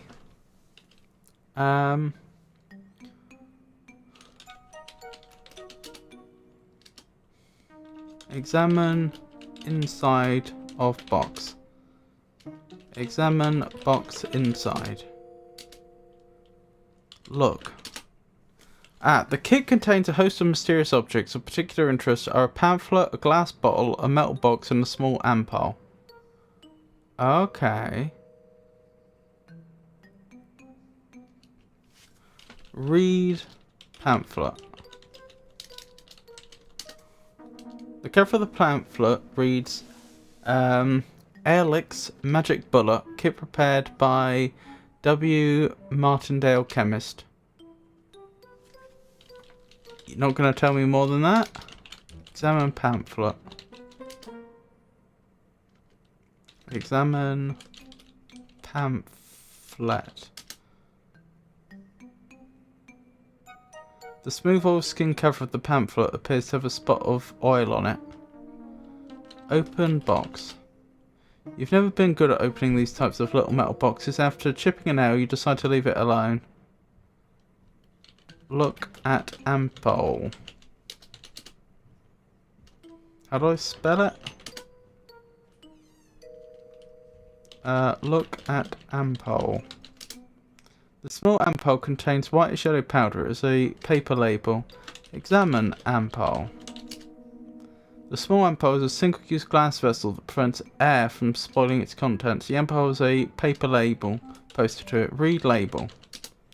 The paper label reads, Salverson 6 grams single use, manufactured by W. Martindale. There is an even smaller print near the bottom of the label that you can't quite make out. Use loop on label. I'll have a lovely look, Avon. Further arrows.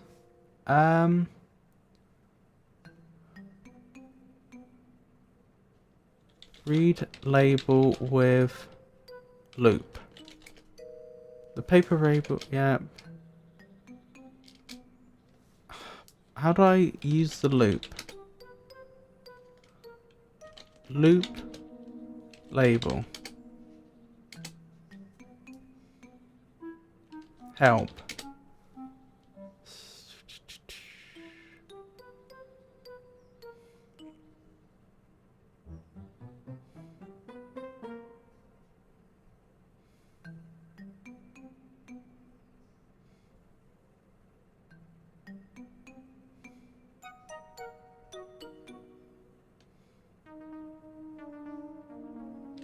That's not very helpful.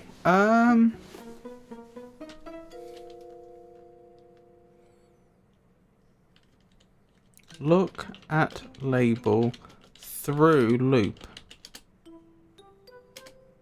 Okay. Examine label with loop.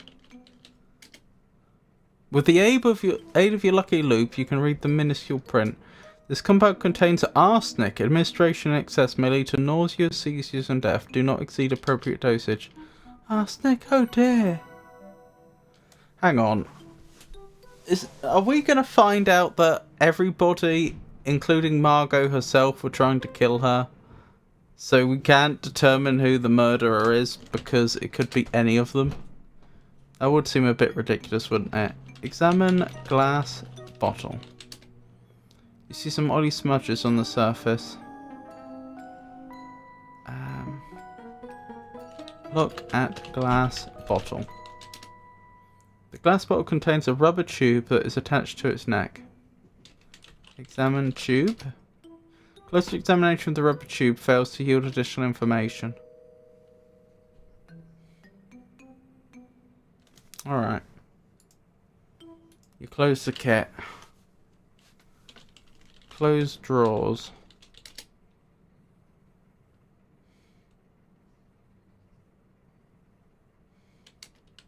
Lock drawers. You lock the vanity drawers with a small silver key. Alright, that was progress. The game certainly seems to be progressing a fair bit quicker now, doesn't it?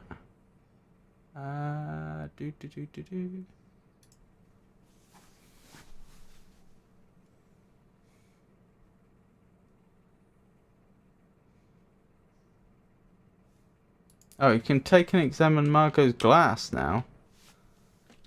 Take glass.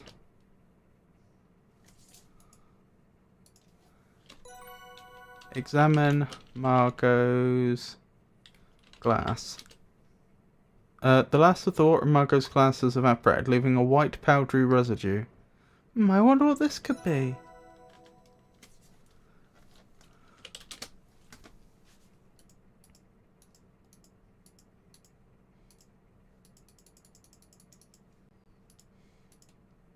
The last of the water in Margot's glass has evaporated, leaving a white powdery residue. Okay, the loop doesn't tell us any more then.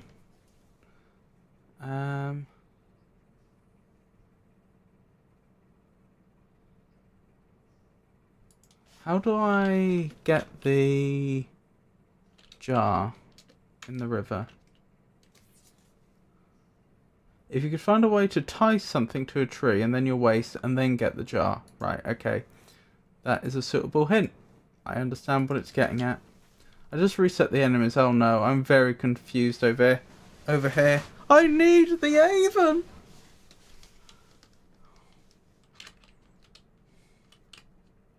Have you tried projecting a raven emblem into the sky? That might bring Avon running.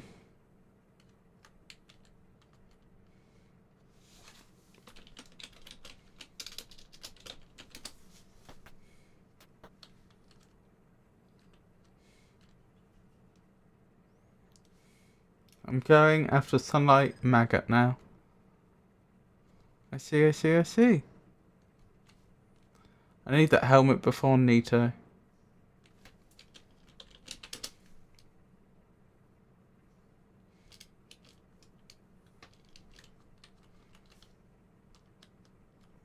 Oh my goodness. It's that bright gentleman! How are you? I hope you've had an interesting day. Plus the respawning Titanite demon since I went to fight Nito with the +5 great sword.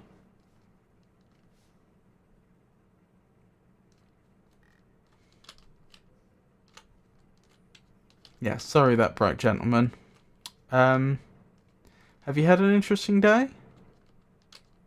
It's a pleasure to see you. Take rope. Yay.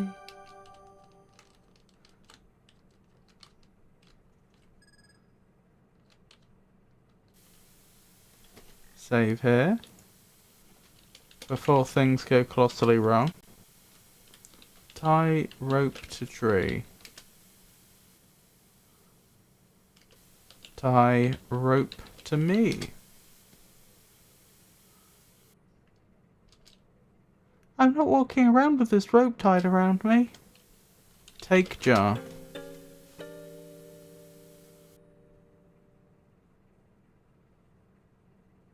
And we just don't slip this time. We magically don't slip if we have the rope on us. That can't have been much good for the dress.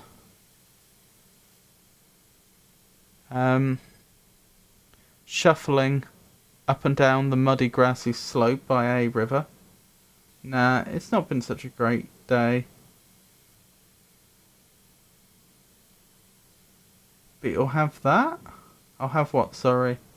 Over by Kellogg bonfire, I see with my eyeballs I'm sorry to hear that, bright gentleman. Do you have anything planned that might,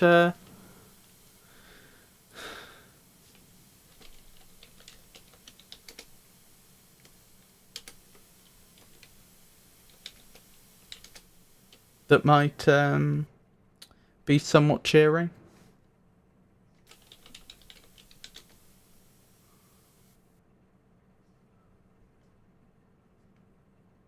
In your enthusiasm to secure the rope to the tree, you created a series of utterly undoable knots. That's okay, the rope has done its part. It's not even your rope. Alright, review. I should find Jack and ask him about Margot's kit. I found some white residue at the bottom of Margot's drinking glass. Uh-oh. Margot's kit could benefit from a closer examination. It's clear that Margot would have access to her own kit, but I wonder if anyone else did. Maybe dusting the ampoule for prints could reveal something. I didn't think of that. Perhaps this jar I recovered from the waterfall could reveal some interesting information. I should take a look at it. I need to find Mr. Richards. All excellent ideas. Closer inspection reveals a white powder residue at the bottom of the jar, a strip of damp fly paper inside the jar, and a small oily spot on the outside of the jar.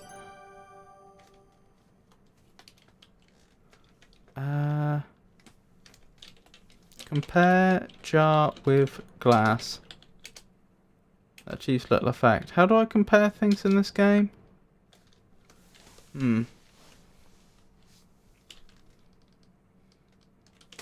Compare?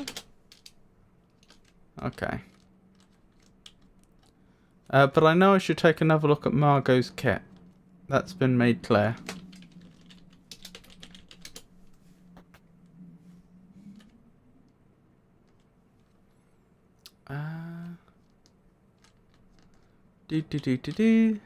In here.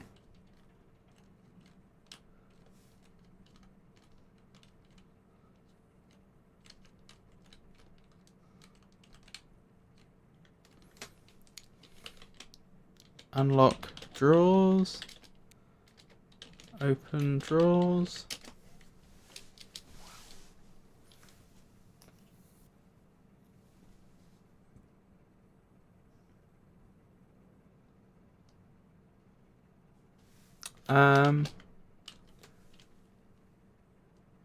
Look in drawers. Open box.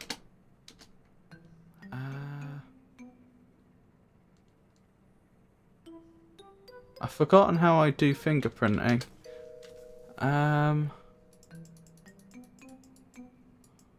In this game.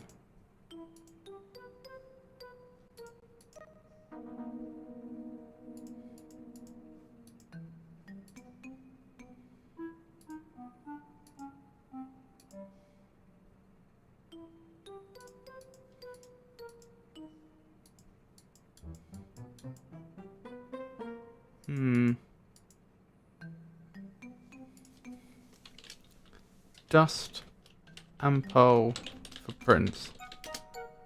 You apply some powder to the small ampoule, but it slips off the smooth glass surface. These ampoules are single use, so it makes sense that it hasn't been touched yet. I wonder if there are more fingerprints to be found.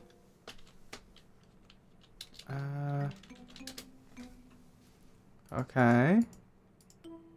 Compare fingerprints to draw your conclusions.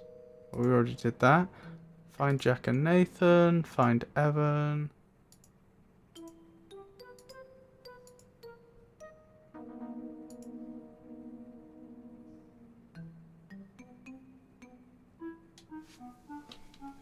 Dust kit for fingerprints.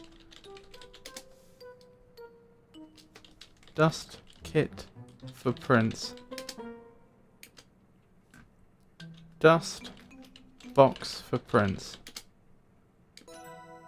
Aha! Your application of soot has revealed 2 fingerprints on the metal box.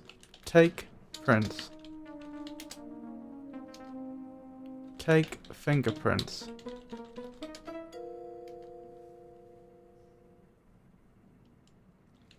Alright, examine prints.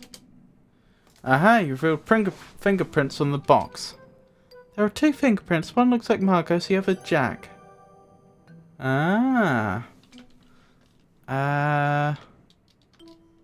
Dust, glass, footprints. Hang on. What are the things in here? A bottle and a pamphlet. Dust, bottle, footprints. Ah, you've revealed 2 fingerprints on the glass bottle. Is this what they were doing in the room alone that other day? When we weren't sure. Look at prints. Look at bottle prints. I can just make out 2 fingerprints, but to identify them I'll need to take a closer look. Examine bottle prints. Upon closer inspection you discern that one of the fingerprints belongs to Margot, the other to Jack. Dust. What am I dusting? Pamphlet. Footprints.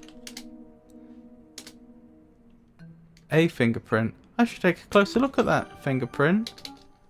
Examine pamphlet print. Upon closer inspection, you discern that the fingerprint on the cover of the pamphlet belongs to Margot. Okay, wonderful. Review.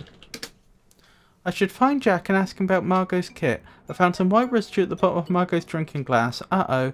There's a wet slip of fly paper in this jam jar that I recovered from the waterfall. Could fly paper actually be poisonous and not just sticky? If I find a box of fly paper, I'd be able to find out if the contents are poisonous. Maybe Jack would know where I could find some. Who put fly paper in this jar, I wonder? I need to find Mr. Richards.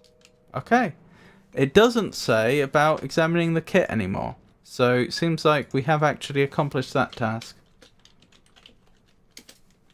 Which is wonderful news.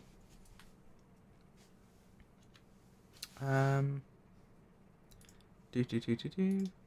we go.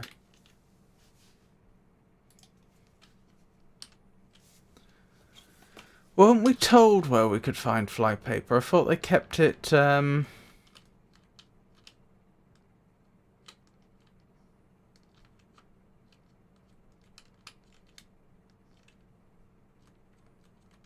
I thought they kept it in the root cellar where the body is right now.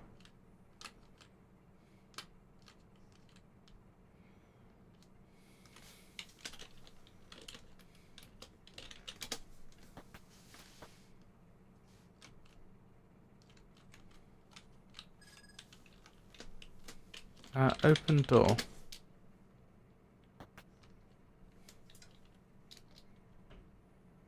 Look at paper. An issue of the Toronto Eye from a few weeks ago. Not what I meant. Look at fly paper. There's no fly paper to look at here, nor are you carrying any. I could have sworn that's where he said it was.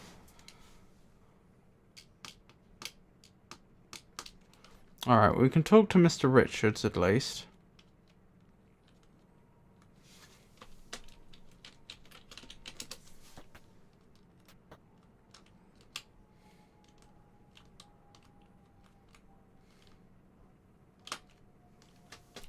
Talk to Mr. Richards. Talk to Richards. Oh, who's that then? I've clearly forgotten who the characters are. Where's my list of characters?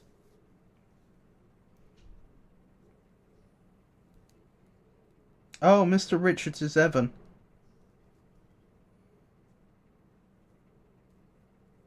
I mean, I may as well speak to this gentleman. What's his name?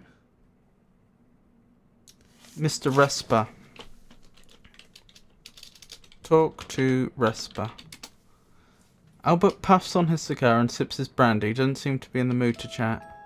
Alright. Open door.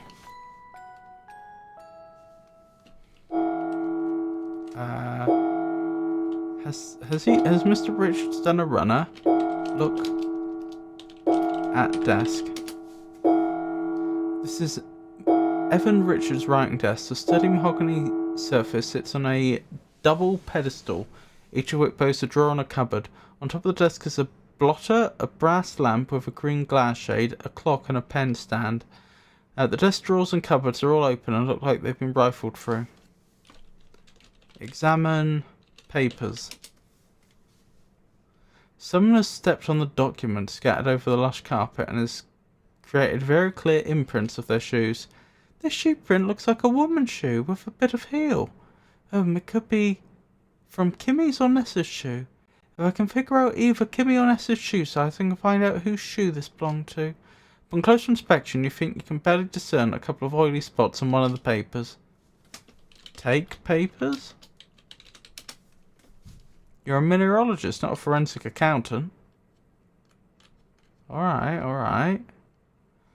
Let's go find Kimmy then.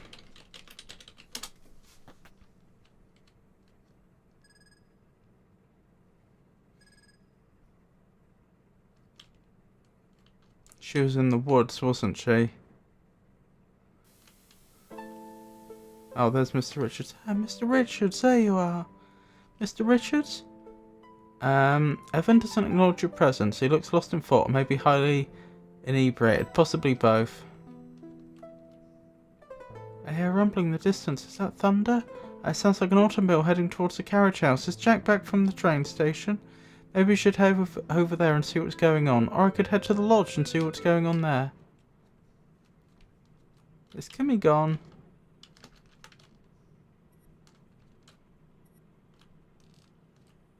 Seems it. Talk to Mr. Richards.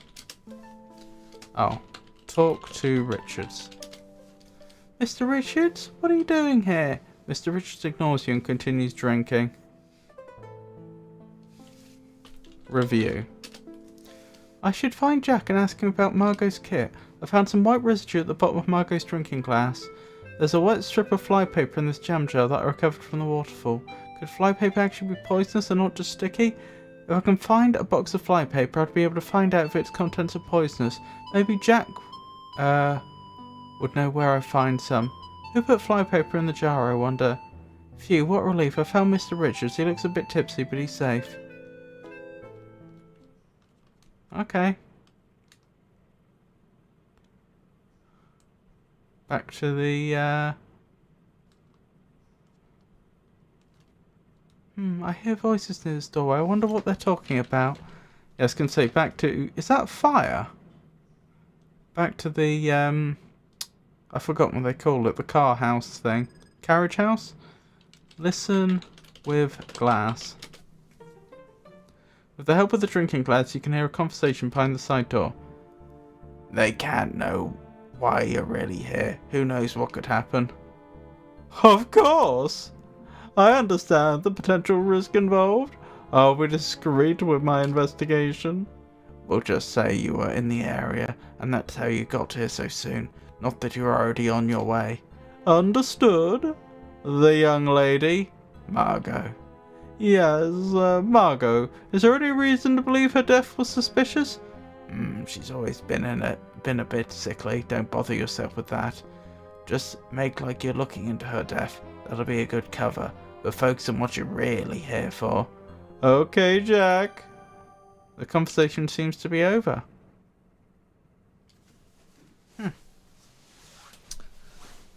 Everyone's suspicious all of a sudden. I'm starting to wonder if she was multiple poisoned. Open door. Oh, hello, Nancy. This here's Ranger Murdoch. Lucky for us, he was in the region. Ranger Murdoch.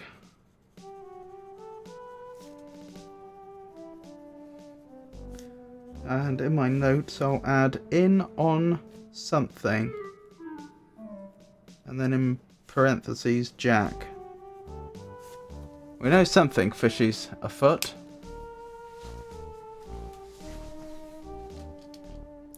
How do you do, miss? Oh, pleased to meet you. We're all gonna meet up in the dining room. Come along when you can. Will do.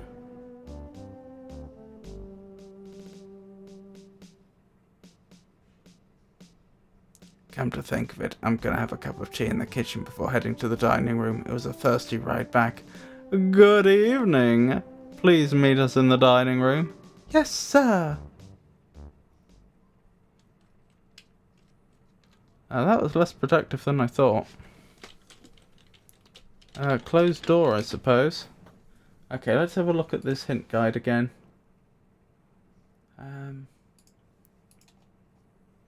See what else I've missed.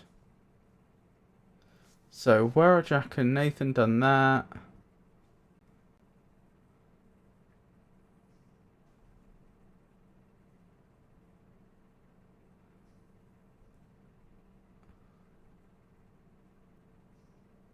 Oh, Jack's arrived to meet with Nathan. Is there a way to hear what they might say?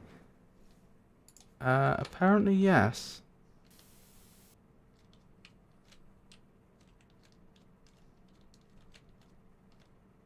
But I must have missed that.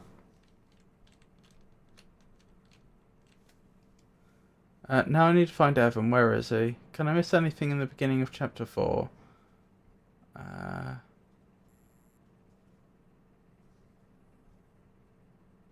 conversation between Nessa and Corvus in the study that you can eavesdrop on. Well, I missed that. Is there anything I can miss in the chapter after I find Jack and Nathan?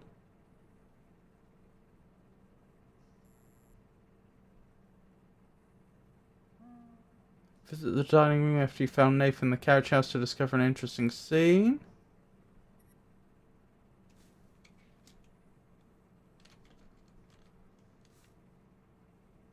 Visit the boathouse after you found Nathan in the carriage house. Nathan is here now.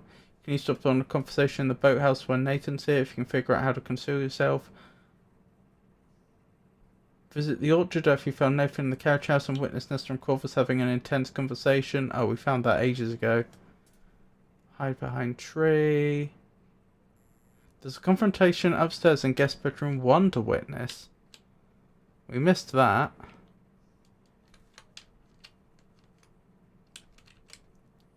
I don't know if it's still obtainable. Open door.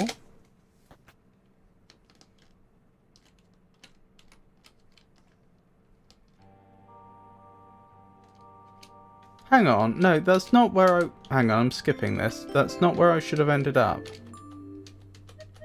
No, no, I'm not having this.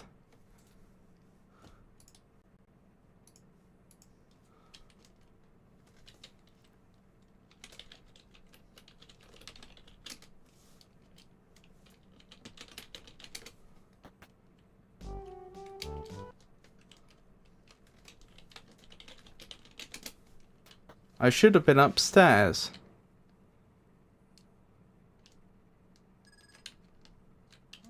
Not on the ground floor.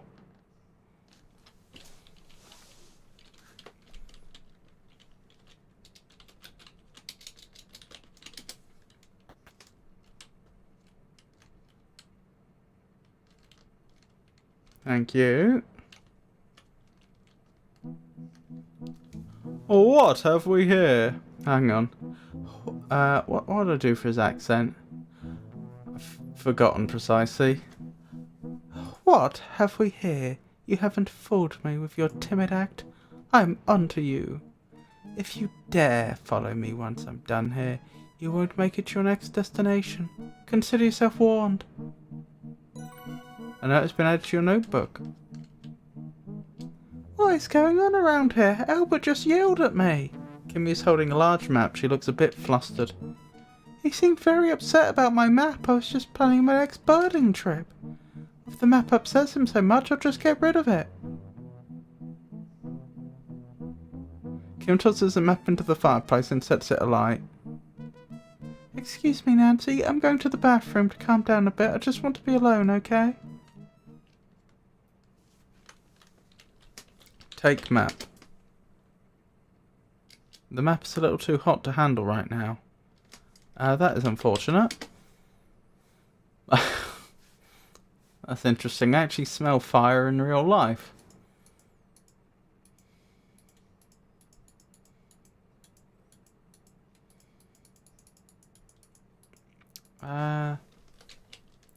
Stamp on map. Put out map. I did try take map, didn't I?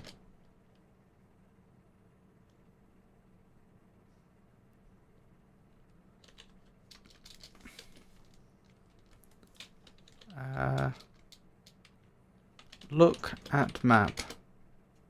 Not that map. Look at fireplace.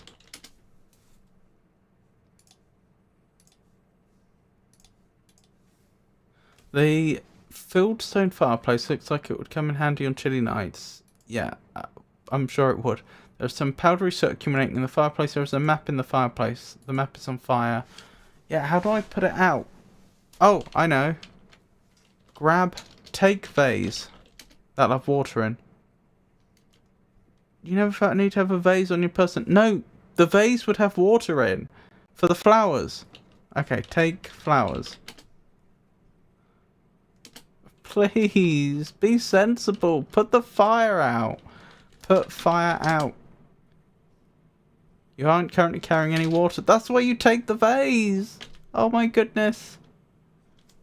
Why is this so hard?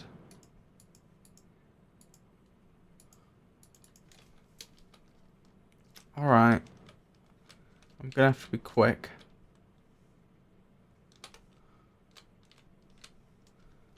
Fill mug.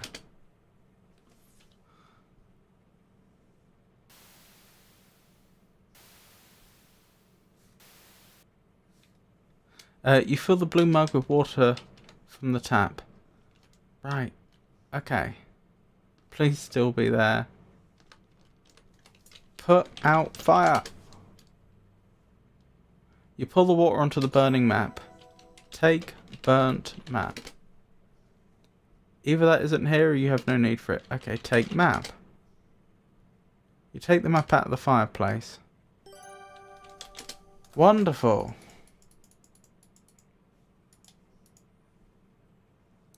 So locks. There's a circled location on the map. It's this. That's probably Sue. Sue locks. Why would Albert be upset by a map with this Sue locks circled? Good question. Yes. It really is the case that everybody is suspicious in this game, isn't it? Review. I should find Jack and ask him about Margot's kit. I found some white residue at the bottom of Margot's drinking glass. There's a white strip of flypaper in this jam jar that I recovered from the waterfall. Could flypaper actually be poisonous and not just sticky? If I can find a box of flypaper, I'd be able to find out if the contents are poisonous. Maybe Jack would know where I can find some. Who put flypaper in this jar, I wonder? I think I heard the automobile returning. Maybe I should visit the carriage house. Or I could head to the lodge and see if Jack's there now. Well, we know he is.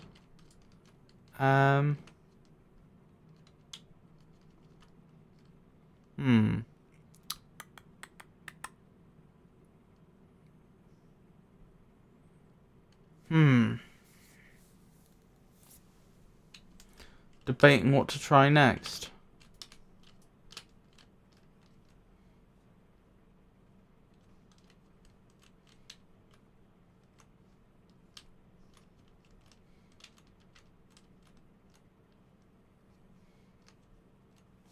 Oh, ask about shoes. Nessa smirks at you.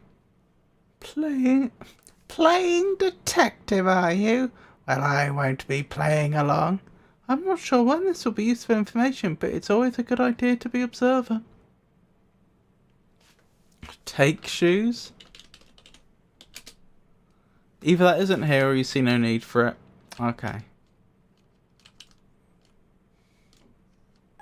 What about the mud room, as they call it? Examine shoes.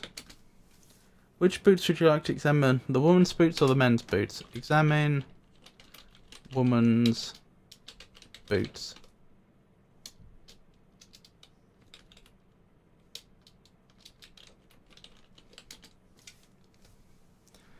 You can just make out a tiny letter M's in the woman's boot, just above the number 5.5.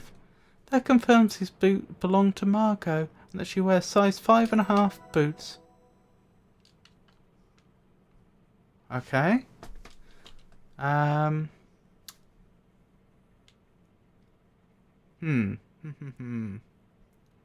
Notebook.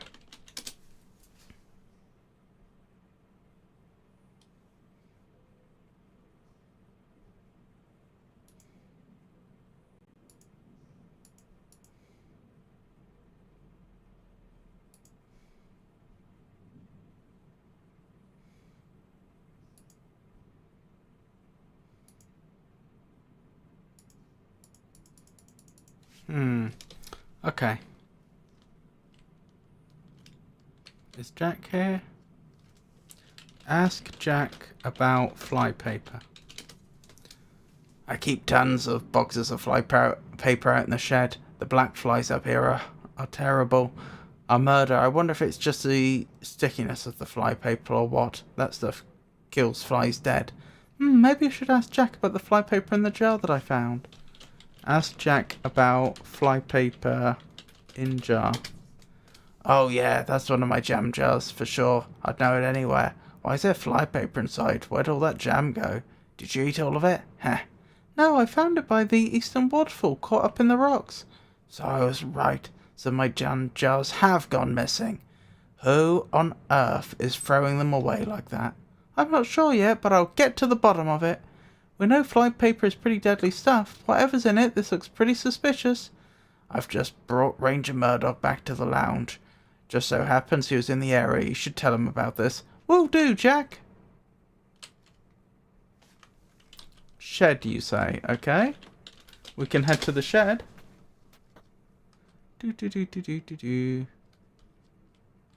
That's the smokehouse, not the shed. This must be the shed.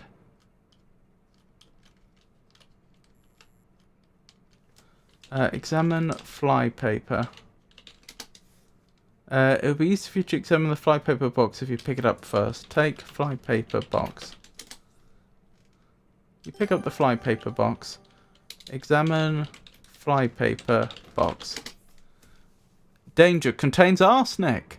The label sports a skull and crossbones. Thanks to your loop, you can read danger, contains arsenic. Do not eat. Uh-oh. That is unfortunate. So we think two different people may have been trying to poison her, at least.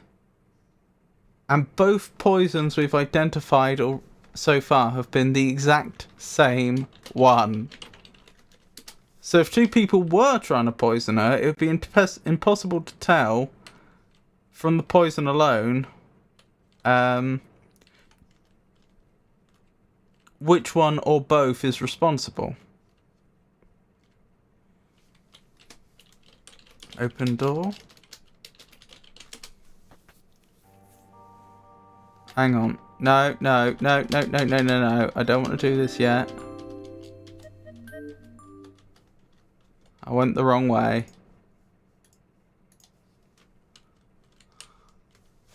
I haven't done in chapter 4 yet. Ah, there's the door I needed. Two doors on the same screen, it would seem. Ask Jack about Kit. I found a strange kit in Margot's vanity. Do you know anything about that? It was full of interesting things. A kit? I don't know anything about that. I found your fingerprints on this kit, Jack. Did you have something to do with Margot's death? No! Margot had a medical condition. I helped her take her medicine. But I never asked her what was in it. The writing on the labels are tiny. My eyes are bad. I couldn't read them and didn't try. I know. You know? You heard us?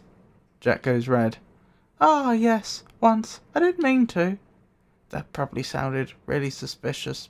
But Nancy, we were friends and friends only. Do you think her treatments killed her? We were always so careful. Was it dangerous or poisonous? The tiny paper label on the ampule says it contains arsenic. It's pretty deadly stuff. I didn't find your fingerprints on anything in the kit that warned about arsenic, though.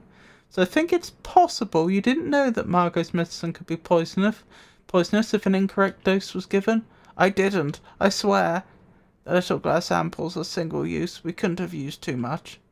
I didn't find any fingerprints at all on the ampoules, which supports your claim that they were used once and then discarded. I think I may believe you, Jack.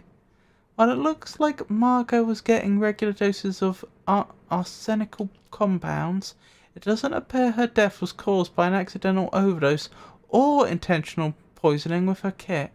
I wonder what could have happened. Look, Nancy, Margot and me were friends. I never meant her any harm. The doses had to be injected, which she couldn't do by herself. They were extremely painful too. Why don't you investigate people who didn't like Margot? Nessa, for instance. It's no secret those two didn't get along. Jack may be onto something there. That's not a bad idea, Jack. Thanks. Go on, then. Nessa has been up to some suspicious activity, actually. You literally heard her confess. I saw her pouring liquid out of a silver flask in the orchard. She's having a furtive conversation with Corvus they didn't want me to hear. But I managed. Nessa dumped a bunch of jars over the waterfall to the east. I found some white residue at the bottom of Margot's drinking glass. It could be mineral deposits, or it could be something more lethal. I see, that does happen from time to time, and I haven't washed Margot's glass in a while. We should keep this to ourselves for now. Can't risk raising a ruckus and upsetting Mr. Richards for no good reason. Talk to the ranger privately about this after the meeting. Will do, Jack! Who put flypaper in the jar, I wonder? I think I heard the automobile returning. Maybe I should visit the carriage house. Or I could head to the lodge and see if Jack's there now. You're in the room with Jack. So I think you can be pretty sure that Jack's there now.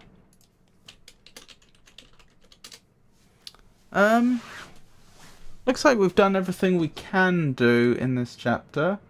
There's some stuff I missed, but I think it's too late to go back.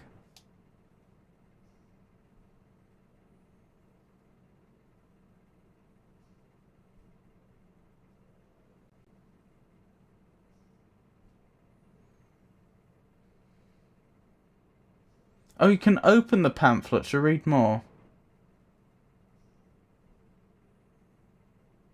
Okay. Right. Okay.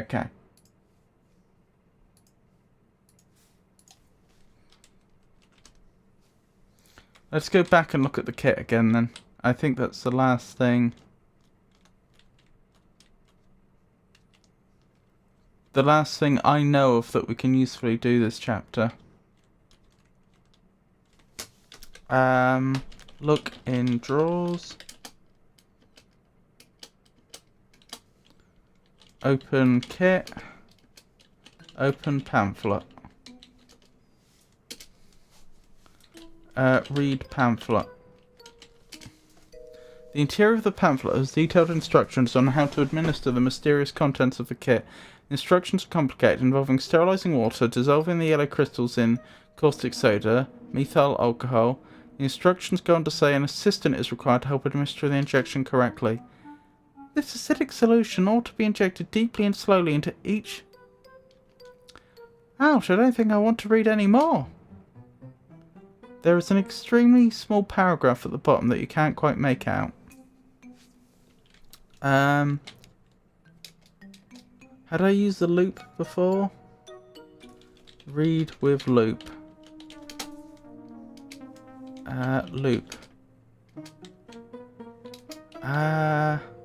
Read through loop. I don't remember how I did it.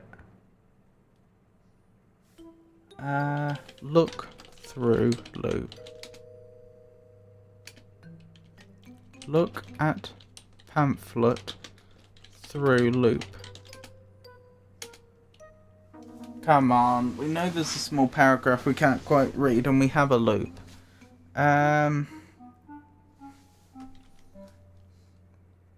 Examine with loop. Examine pamphlet with loop. You think you may see a couple marks inside the pamphlet. Read pamphlet with loop.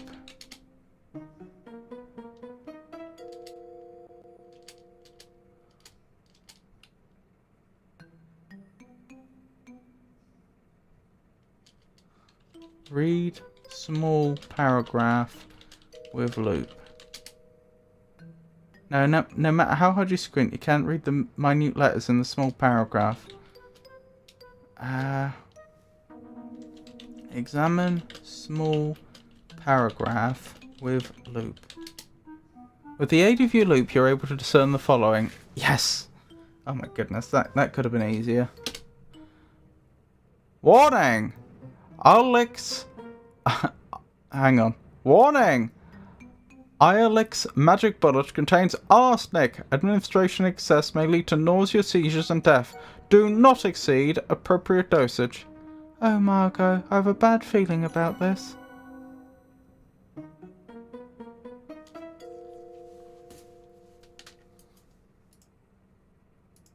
Well then. Lock drawers. Wait, aren't you going to close the drawers first?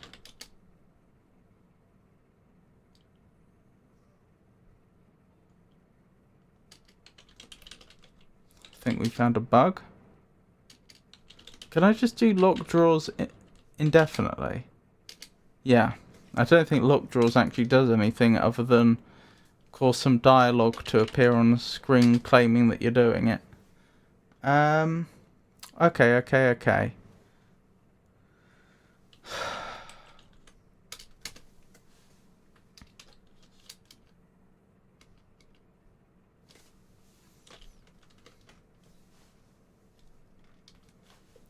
Take flypaper.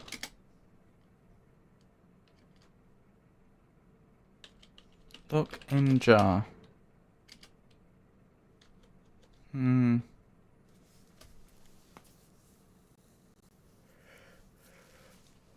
Why would someone be injecting themselves with arsenic? I'm pretty sure it would just poison you. I don't think we would ever use that as a treatment today, so far as I'm aware. But is it cosmetic in some way, or is it actually treating a condition?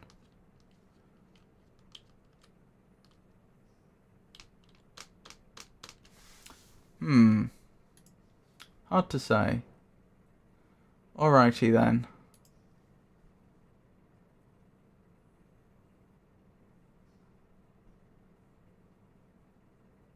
Yeah, I think...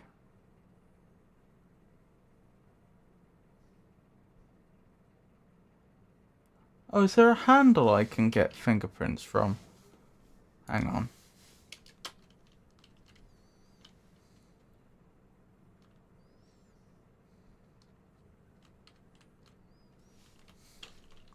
Open drawer. Let's see if it says it's locked again. Oh no, it did actually lock them. Interesting, but I was able to lock them without closing them.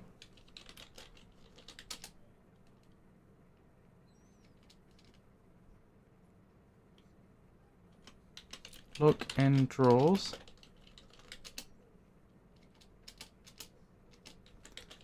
Dust handle for prints.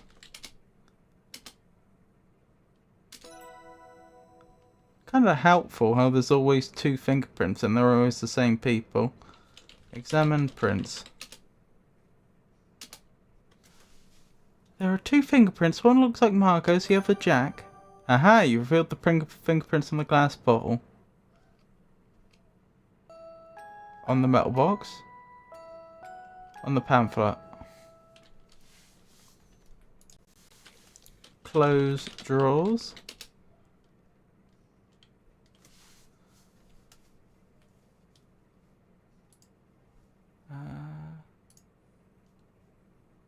Yeah, so I think we're ready for the next chapter now. Oh, are we on another... Oh, an ad break's just ended. Oh, no, it's just started. Who was the Iron Lady's last foreign secretary that sought her job as party leader? I hope you'll forgive me. I might actually take a very, very quick break during this ad break. But I should be back before the ad break is over, assuming I can start it quickly enough. When I say start it, I mean the intermission screen. I haven't used this for a while.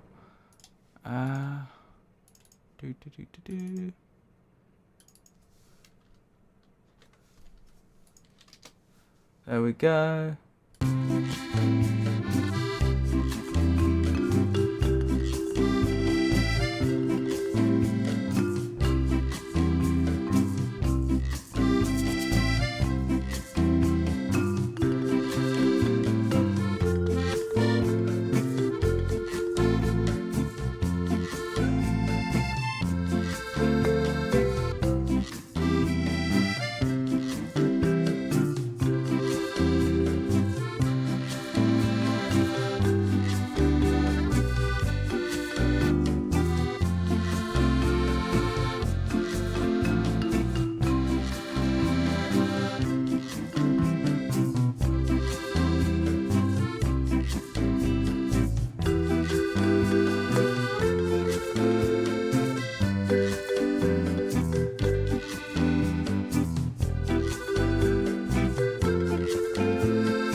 Sorry about that, I'm back now. Let me just stop that thing in the background. That's not good.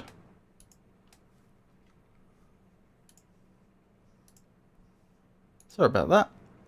That has been resolved now.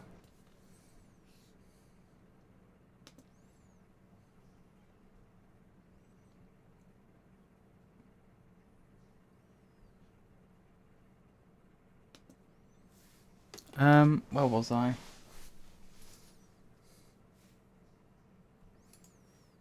Yeah, we were heading on to the next chapter, weren't we? I believe that's where we were.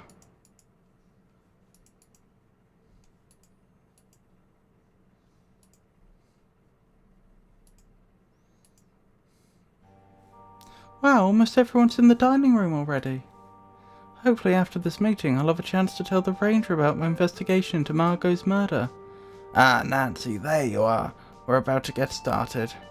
Where's Mr. Richards? Don't you worry, miss. Don't you worry, miss. Mr. Richards needs time to be alone with his thoughts. He'll probably be here in a bit. And where's Nath? Never you mind, Nancy. This here's Ranger Murdoch. He was out on patrol by the train station. Lucky for us. I told him about poor Margot. He said he wouldn't mind stopping by and filing a report. A report? Hang on. Now, what did I do? A report? Whatever for? She had a fit and died. Bury her and be done with her. I don't like having a dead body around. I'm sure nothing's amiss, but how could I turn down Jack's hospitality? I'll take a look, file a report of the death, and save old Doc Travers a trip up here. What about the bridge explosion? Do you have any news about that? Bridge explosion? News doesn't travel very fast in these parts. I'm out in the bush most of the time. Of course, I was so distracted by Margot's death that I completely forgot to mention the bridge to Ranger Murdoch. Anyway, I sent a telegraph to the closest town. I'm sure the appropriate authorities are handling it. I'm sure. Bears and raccoons are more my jurisdiction. Not much happens out this way. Tomorrow morning, I'll take a look at Miss Margot and be on my way. Sounds good. My, it's late. You must be bushed. I'll get you set up in the spare room upstairs. Are we done here? I'm dreadfully tired. I'm tired as well. Nesta and Corvus leave the table after exchanging what seems to be a series of impatient looks. Kimmy follows soon after, seemingly unwilling to appear rude by leaving first. By the time Jack shows the ranger to the spare room, he realizes a lot of time has passed and Mr. Richards still hasn't turned up. I should check up on Mr. Richards. Note, the text past a shortcut to refer to Ranger Murdoch is RR. Excellent job. Kudos on your thorough investigation techniques. Oh no! Where's Mr. Richards? Escalation. You're shocked to see such disarray. I don't like the look of this. Type review to check the status of the Evan investigation. Is there any evidence of Mr. Richards' movements on the jetty? I should take a closer look and try to find some of his footwear too. It would be helpful to learn Mr. Richards' shoe size. I did see Mr. Richards on the jetty. I wonder if he, or anyone else, left any fingerprints behind. Can I place someone at the jetty? I'll need everyone's shoe sizes before I can figure that out. Examine jetty. While there are some splashes of liquid on the jetty, they don't appear to be water from the river.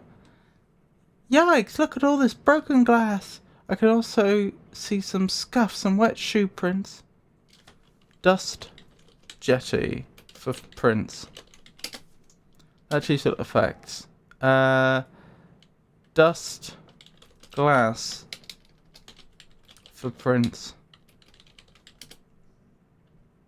You carefully dust the overturned drinking glass for prints and reveal. Aha! Fingerprint. Oh, I better be careful and not stray too close to the edge of the jetty. Examine print. Examine print. What fingerprint would you like to examine? Examine glass print. Upon closer examination of the fingerprint you obtained from the Everton drinking glass, you conclude this is Evan's fingerprint. That makes sense. I did see Mr. Richards drinking out of this glass earlier. Just broken glass for print. The decanter or the glass? Okay, dust decanter for prints. Unfortunately, that doesn't accomplish anything. Dust decanter for print? Sorry, you can't do that. One last go. Just dust decanter for prints, in case I typed something wrong. Okay, no. Alrighty. Examine shoe prints. Upon closer inspection, you ascertain the shoe print came from a size 14 footprint. Sorry, size 14 foot. First of all, I need to determine whether Mr. Richards himself made any of the shoe prints I found. Did Jack encounter Mr. Richards during this incident? I should find him and ask about his shoe size. Who knows what size Nessa's feet are? Under that long skirt, I'll need to investigate. Where have I seen Kimmy walking around outside? Could she have left some shoe prints on moist ground? What would be an untruthful way to learn Corvus's shoe size? Wonder if left any shoe prints anywhere. Albert could be mixed up in all of this, but I'll need to find out if his shoe size before... I'll need to learn his shoe size before I can say for certain one way or another. Nathan could have made these shoe prints. I certainly can't rule him out. Ever seen Nathan walking in an area where he could have left shoe prints? I think so, and not so long ago. Type size check to review whose shoe sizes you still need to learn. Uh-oh. You see some possible signs of a struggle. There are scuffs and shoe prints in the grass and on the path, and some tree branches have been snapped off. Examine shoe prints. Oh, examine shoe prints. You see a smattering of shoe prints here that appear to come from two different sized shoes. Most of these look like they came from a size 14 foot, but there are a few here that look to be size 8. Examine branches. You can clearly see some long brown and grey hairs caught in the branches. Long brown and grey hairs? These look familiar. Take hairs. Just disturbing more evidence at the scene of a potential crime. You take some of the long brown and grey hairs. These might be useful bits of evidence. Just checking something quickly. Right, where were we? Hello? Signs of a struggle continue in the area around the smokehouse. The scuff marks and shoe prints continue along the path into the smokehouse. The door to the smokehouse is shut tight, but you can hear some indistinct noises inside. Eek! Examine shoe prints. These shoe prints came from size 14 and size 8 shoes.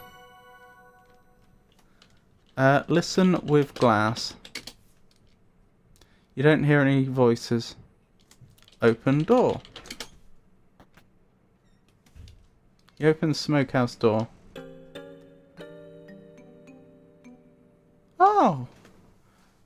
Nancy, I'm busy in here. Please step outside. Nathan is frantically rummaging in the smokehouse. Nathan, where's Mr. Richards? What's happened? I don't know. That's what I'm trying to find out. If you don't have any helpful information, please leave me to figure this out. Oh, of course. On one hand, I'm relieved that I didn't stumble onto anything ghastly, but on the other, where is Mr. Richards? And what's happened to him? I'll need to come to some conclusion and present them to Nathan. Maybe then he'll let me into the smokehouse and I can continue my investigation. I'm going to need to figure out who was involved in the scene I found at the jetty. Okay. Right, I definitely want to go back and check the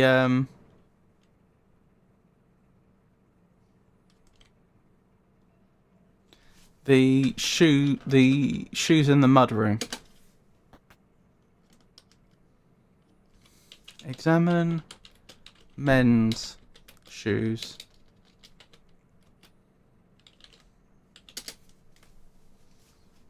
You take a close look at the men's boots in the right-hand cubby.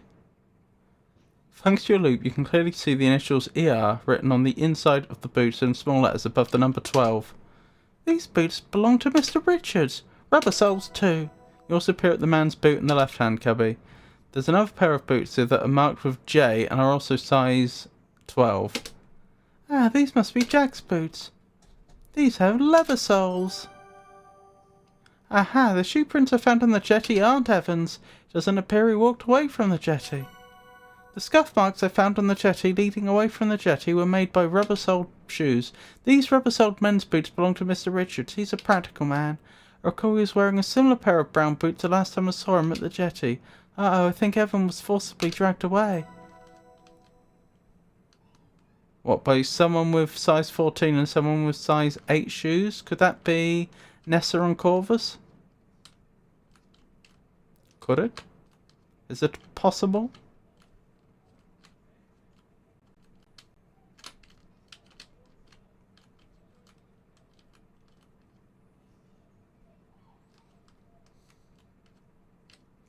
Goodness me, can't find anyone.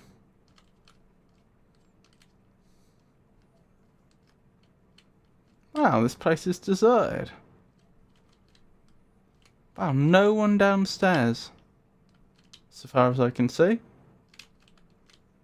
Alrighty.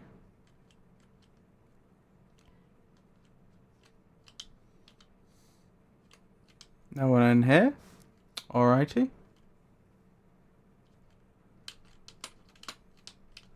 Oh dear. Look at Kimmy's shoes. Look at shoes. Ask Kimmy about shoes. These shoes I'm wearing are size 6.5. Though for boots I usually go half a size up.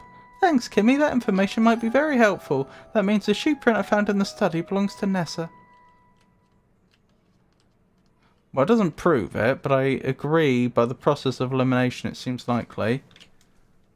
Look at shoes. There are a pair of brown Oxfords by the bed on the right. Examine Oxfords. Examine shoes. You peer into the shoe. Well-maintained shoe. Thanks to the loop, you can read the size print on the insides, even though it's a bit faded.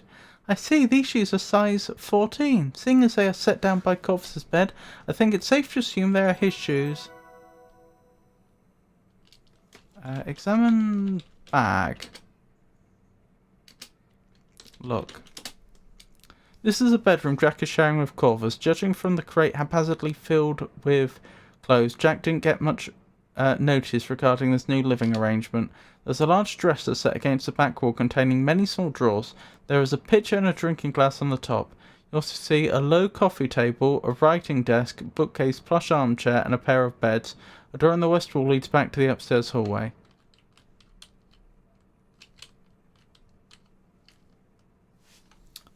Open door. Ah! I forgot to lock my door again. I've had more than enough of your company, Nancy. Please leave me to my work. Ask about shoes. Miss Maple, I can't think of a reason why I would tell you that. Examine shoes. Alright. Oh wait, what was that? Good evening, Albert. Can I assist you with your field report? I'd love to learn a thing or two from you. I can't spare any time to instruct you. I'm a very busy man. Hey there, Nancy. Full house, isn't it? If you're looking for the ranger, he should be in the bathroom across the hall, freshening up. Faint noises coming from the closet. It sounds like someone's in there. Why would someone be in there? Could it be a raccoon or something? Oh, pardon me. You've stumbled upon the ranger rummaging in the closet. Ranger Murdoch, what are you doing in here?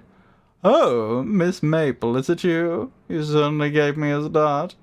Jack directed me to the bathroom, but I don't seem to be in the right place. I'm used to being out in the wilderness, but a bucket doesn't seem that appropriate as a bathroom, eh? Ah, the bathroom is across the hall from the spare room. Oh, I thought Jack said across from the stairs. My mistake. Excuse me.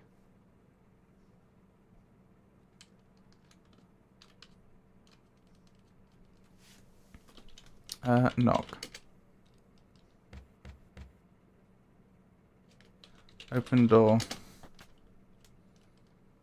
Jack said Ranger Murdoch would be in here. I wonder where he could be.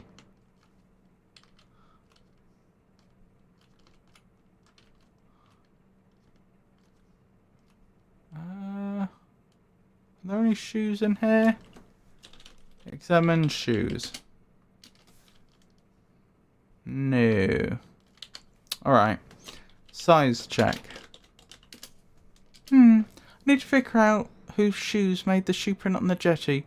Whose shoe prints are in the woods to the north of the jetty. There are shoe prints leading into the smokehouse, but who do they belong? Mr. Richards wears size 12. He definitely didn't make shoe prints on or around the jetty. The shoe prints on the jetty came from size 14. Jack's are size 12 feet. I know Jack didn't make those shoe prints, but who did?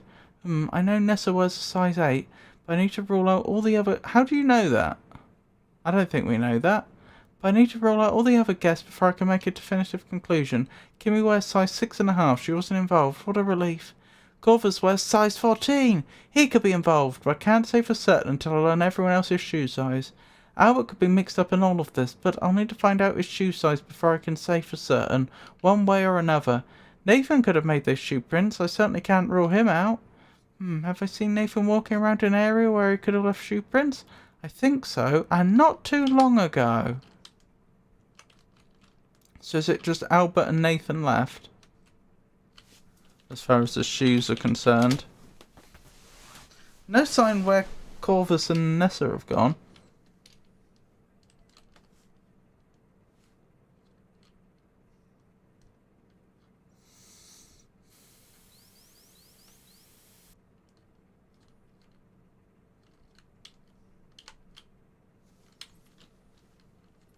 Examine shoe prints. Okay, nothing here.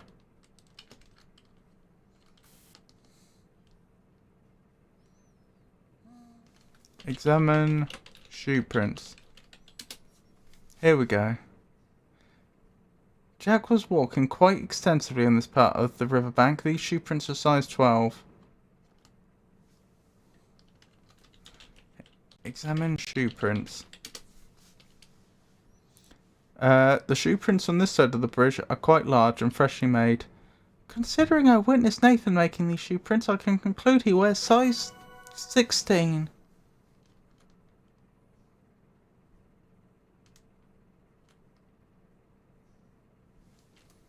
Examine shoe prints. No. Open door.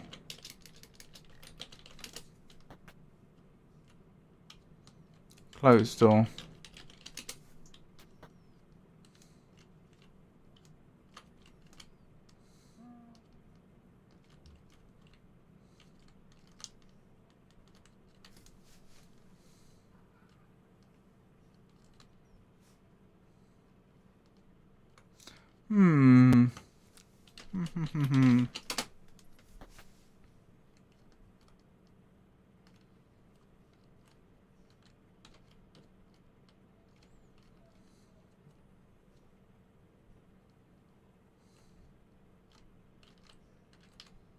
No sign of the ranger either.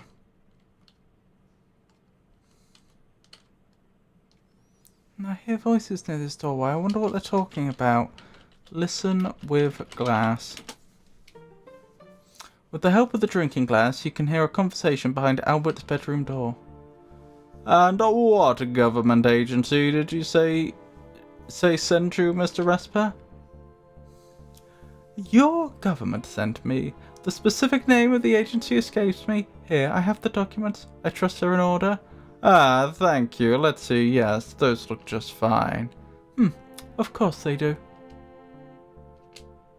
May I see your identification papers? There was a pause in the conversation. Even with the aid of the drinking glass, you strain to hear what comes next. See here, officer. I am a very busy man. I don't have the time to read about in my documents to produce my identification papers at the moment. I'm here because my government is doing a favour to your government, yes? The strong international relations are vital, especially in the times to come. Doubtless you're aware of the current state of world affairs. I am. So if I were you, I'd take a step back and turn your attention to the dead woman in the cellar, which is, after all, the reason you are here. Of course. Have a good evening to you, Mr. Resper. So much for Canadian hospitality. Ah, Miss Maple, good evening. Good evening.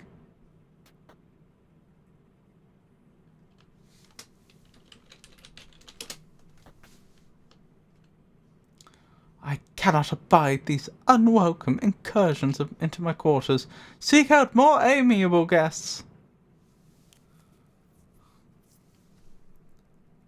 Yeah, I'm still wondering how I get his shoe prints. Maybe it's time to have a quick peruse of the hint page again.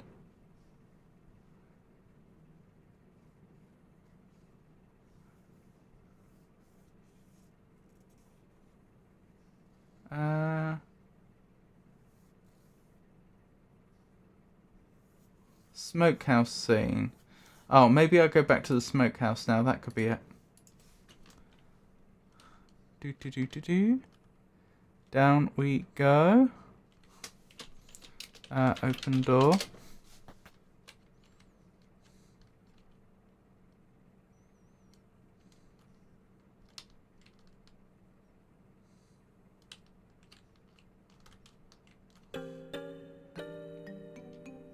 Oh, Nancy, I'm busy in here. Please step outside.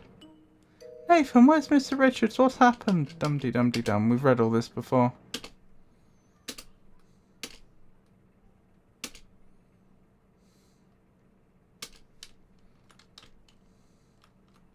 Maybe I'm not allowed in that scene yet. That's a distinct possibility. As in, maybe, sorry, that I didn't explain that very well. Maybe that location I can't look at until I've made progress elsewhere. Tell you what, the root cellar would be a good place to put somebody if you didn't want them to be found. Nope. Or at least, you know, like temporarily. Not for the long term, but it's not somewhere people are likely to be heading down to routinely, I wouldn't have thought. Alright, let's have a quick gander at that page again. So what does it say? How do I thoroughly investigate the jetty scene? Starting with look will give you a good starting point for what to look at and examine. Examine the liquid, scuffs and shoe prints. You can also obtain fingerprints from the decanter and glass. I tried to get fingerprints from the decanter and it wouldn't let me. So now you're telling me that I can. Examine decanter. You peer at the shattered remains of what is clearly the crystal decanter from the dining room. I last saw this in Mr. Richard's hands as he was seated right here on this jetty. What on earth happened here? Oh my, the decanter would have needed to be picked up and thrown down with some force to break it like this. The heavy crystal decanter has been broken into dozens of jagged shards. I think I see some oily imprints. I wonder who's been handling this decanter recently. Besides Mr. Richards, that is.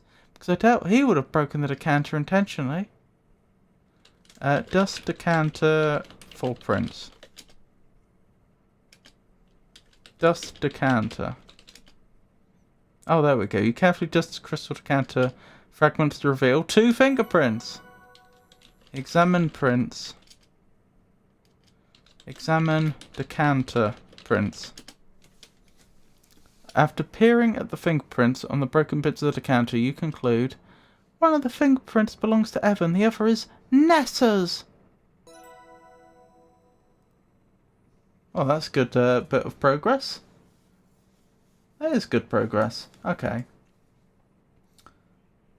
How do I thoroughly investigate the scene north of the jetty? Starting with look, you'll get a good starting point. There are 2 areas to investigate. The scuffs and the stuff in the eastern part of the path. Examine the shoe prints and scuffs in the southern and eastern parts of the path. Examine hair, take it. Did all that.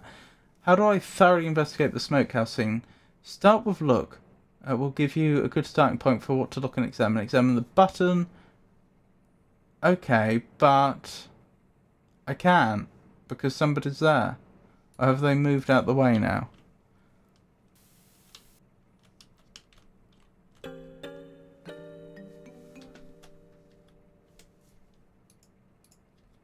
Okay, this isn't working very well. It said skip cutscene with escape, but that doesn't seem to be how it works. Oh, there's a button on the ground. Hang on, the clues are outside. I just seen it right there. I missed it. Look.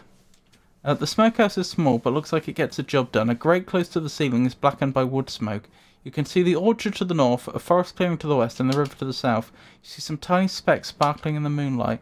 There's some scuff marks and shoe prints on the path leading into the smokehouse. I really don't like the look of this.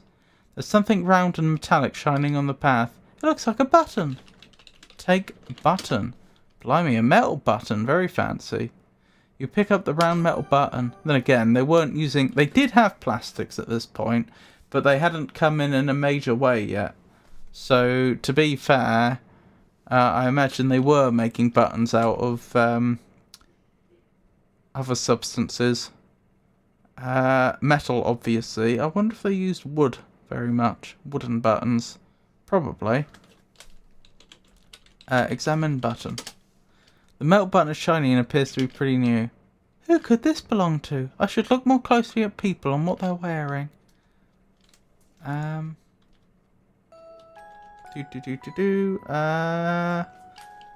Inventory.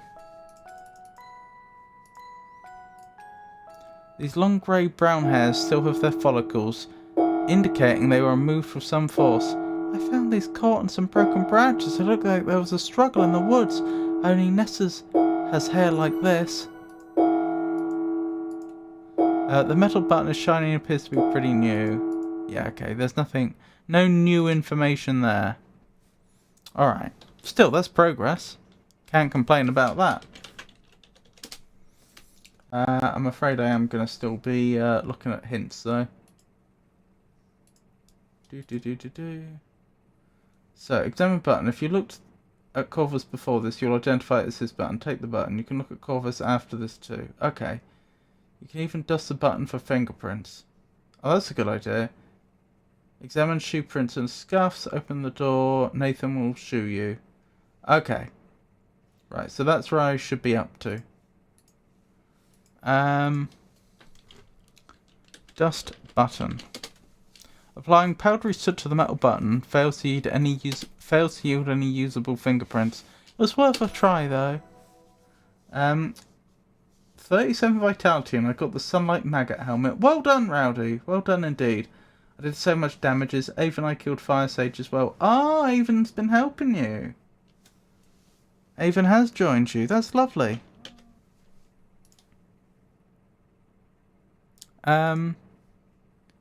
What was I thinking? Examine scuffs.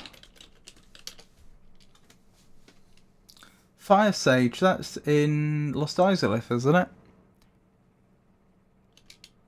Scuff marks lead into the smokehouse. Mr. Richard was forced against his will into the smokehouse. This doesn't look good. Yep, only because I could not locate the maggot area.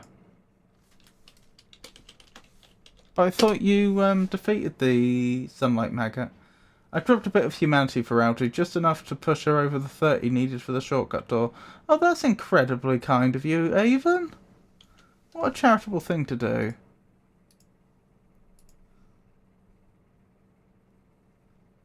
I didn't even know you could do that. Give other players items like that. How to obtain everyone's shoe size. How to obtain Nathan's shoe size. We figured that out. How to obtain Jack's shoe size. We figured that out. Evan's shoe size. We figured that out. How to obtain Corvus's shoe size. We've done that. How to obtain Kimmy's shoe size. We've done that. How to obtain Nessa's. We've done that. How do I get Albert's? Albert unpacked his clothes, etc. in chapter 1. Go to Albert's bedroom, find those shoes. Okay. So I was right. We do have to do something in his bedroom then. I just couldn't figure out what when we were there. I just can't help but think we also need to find out the ranger's shoe size. Because he couldn't have been involved in the early stuff, presumably. But he could have been involved in the later stuff. You know, since Mr. Richards disappeared. He could have been even involved in that, in theory. Oh, there we go. I told Avon so much lovings for that. Same as dropping the clumps in the nest, Rob. It was a twinkly bag. Some items can be dropped on the floor and picked up by other players. That's really nice. Look, what's in here? This is a small bedroom, humbly furnished. Albert insisted on getting a room to himself despite its size. The furniture in this room is of simpler make and consists of a wardrobe, desk and nightstand. There's a pitcher and a drinking glass on the nightstand. A door in the west wall leads back to the upstairs hallway. Albert is here. Search. Okay, open... luggage. What on earth are you doing here? Get away from my luggage. I'm going to need to get rid of him somehow. I don't know how I'm going to do that. Have you been able to keep up with the story so far, Avon? Or if not, would you like a prompt? Not a prompt, a short little update. It's fine if you'd prefer not.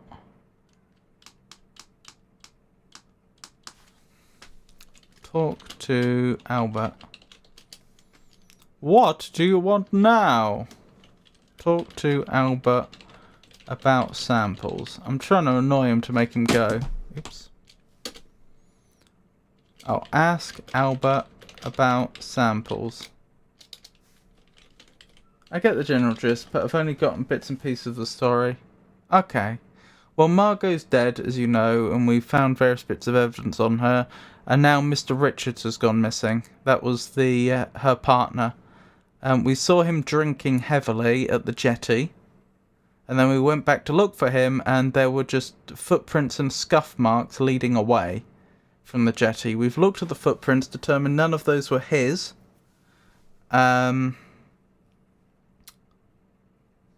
And we found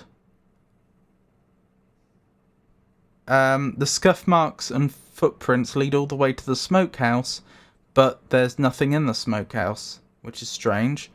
Nathan was there searching the smokehouse for clues, which since he got there before us was a bit suspicious, but to be fair, we know his shoe size, and we know he was not one of the people that appears to have been dragging Mr. Richards off. It looks a lot more like it was Nessa and Corvus that dragged him off, but we can't be 100% sure, because there's this ranger that's turned up now who appears to notionally be looking into Margot's death, but we overheard a conversation with Jack where Jack said, "Oh, pretend to look into Margot's death, but know that that's not what you're really here for. Make sure you do the real job," and we have no idea what that means. But he's been doing some strange things, like going into rooms and rummaging through things that wouldn't need to research Margot's death. Yeah. It's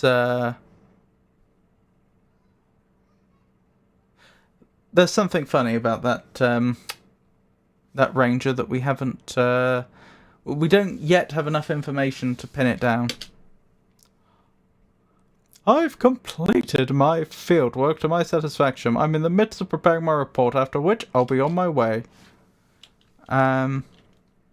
Ask about Sioux Camp. Oh, that was the thing. Ask about map. Kimmy doesn't fool me. She's up to something, mark my words. Does this have anything to do with the heated conversation I saw you having with Kimmy? What were you two talking about? That is none of your business. Alright, I'm going to have to look at the hints again. How do I get his shoes so I can know what shoe size he is? Open the cupboard. Oh, I just have to open the cupboard. Okay. Probably should have thought of that. Open cupboard. Examine shoes. You see a small number 12 marked on the inside of the shoes. Fantastic. I've gotten everyone's shoe sizes. That should come in handy. Corvus wears size 14. He was involved in the altercation at the jetty. Well, you don't know that because you don't know the size of the ranger's shoes. And that's assuming there were no third parties. And Nessa's and Corvus' shoe prints are all around the smokehouse. Some of Nessa's hair was caught in a tree between the jetty and the smokehouse. That's definitely unusual. Oh, but I remember overhearing a conversation between them about looking for evidence of Nessa's father's will. Could this have something to do with that? I'm satisfied with my investigation so far. It's time to go inside the smokehouse and share what I've learned with Nathan.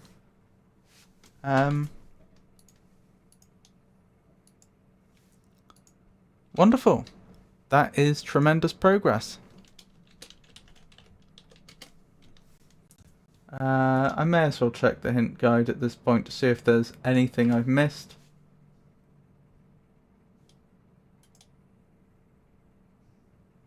Return to the smokehouse. Okay. That is indeed the next thing in the game. Let's make our way down.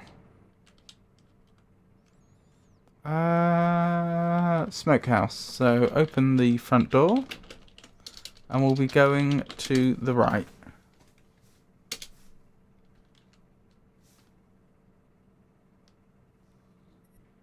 Wonderful. Wonderful. Nathan, I've a theory about what's happened to Evan. I'm listening. There are shoe prints all over the jetty leading into the smokehouse. Yes, I saw those, but I've no idea who those could belong to. I do! I did a bit of detective work and learned the shoe sizes of everyone in the lodge. Not the ranger, you didn't? You did? I certainly did. And according to my findings, I've concluded that Nessa and Corvus dragged Mr. Richards off the jetty and into the smokehouse. That makes a lot of sense to me, Nancy, but where is he now? That's what we need to find out. You're absolutely right about that. Please let me take a look in here and see what I can find. You've done very well, Nancy. Maybe you can figure out where Evan is now. So far I've come up empty-handed. Thanks, Nathan. I'll try not to let you down. If you find anything of significance, let me know as soon as possible. Will do. Oh, one more thing. Yes, Nancy? Nessa seems to be desperately looking for something. I'm not sure what. She's made a mess of the study. There are papers all over. Come to think of it, they were discussing Evan and Nessa's father's will. That was after dinner yesterday. I need to go talk to Jack about all this. Meet us in the study when you're finished here. You can tell us about all this ersatz will. Sorry, you can tell us all about the ersatz will and the mineralogy report then. Good luck, Nancy. Good luck to you too. Okay, what have we here? When I leave, there's no telling who could come here and tamper with the scene inside. I don't think I'm quite done with my investigation here. I should examine the inside of the smokehouse more closely. Maybe should take a closer look at the floor. The wall of the smokehouse might reveal additional information. I need a way to tie Nessa or Corvus to this scene. Finding fingerprints would be great, but there aren't many smooth surfaces in here. I don't think Nessa did it. She had issues with Margot, but murder seems beyond her. Oh, I'm so sorry, Avon.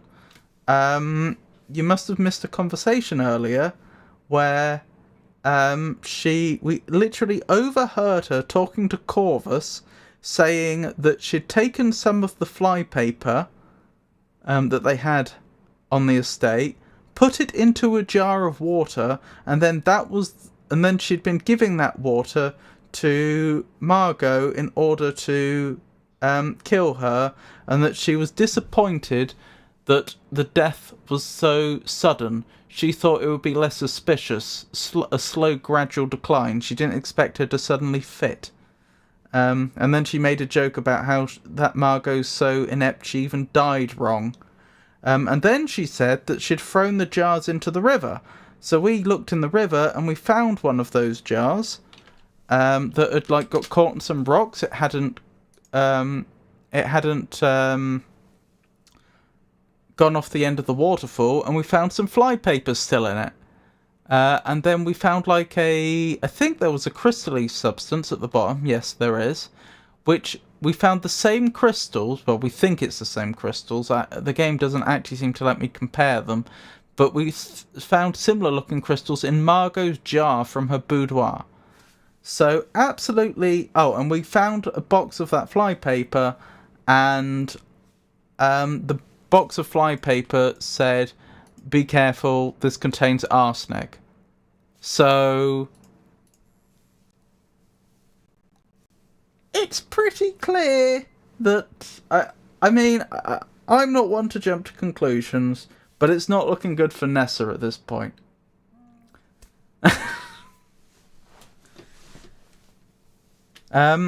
Whether she had Mr. Richards dragged off is technically still unclear, but her shoe prints were found around where we believe Mr. Richards was struggling. We found some of her hair caught in a branch, still with the follicles in, which suggests that, they were pulled out with force. Oh, and we found one of Corvus's buttons. Corvus is her lawyer. Near the smokehouse where we know Mr. Richards was dragged. I'm a little more suspicious of Margot herself, in my opinion. She's dead.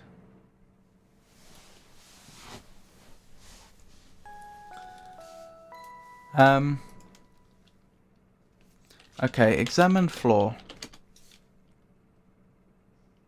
Thanks to your loop, you can clearly see that the yellow fibres on the floor of the smokehouse are from hempen rope. The fibres have broken off into small twisted strands, possibly caused by friction. What or who could have done this? Could it be that Mr. Richards was tied up here in the smokehouse? Uh-oh. You can also clearly see cookie crumbs on the floor. Oh no. Not cookie crumbs. These look like crumbs from the cookies that Jack was baking earlier. I even see bits of jam.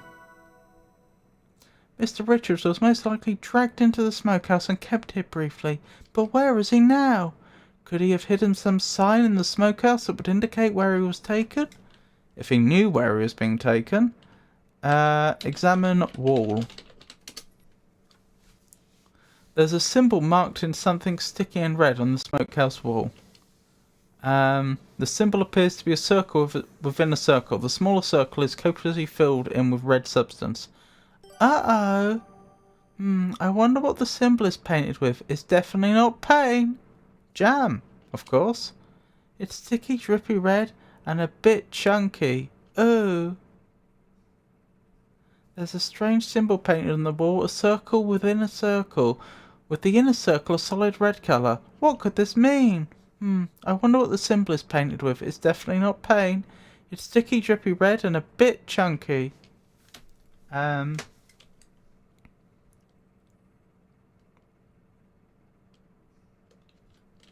Taste symbol.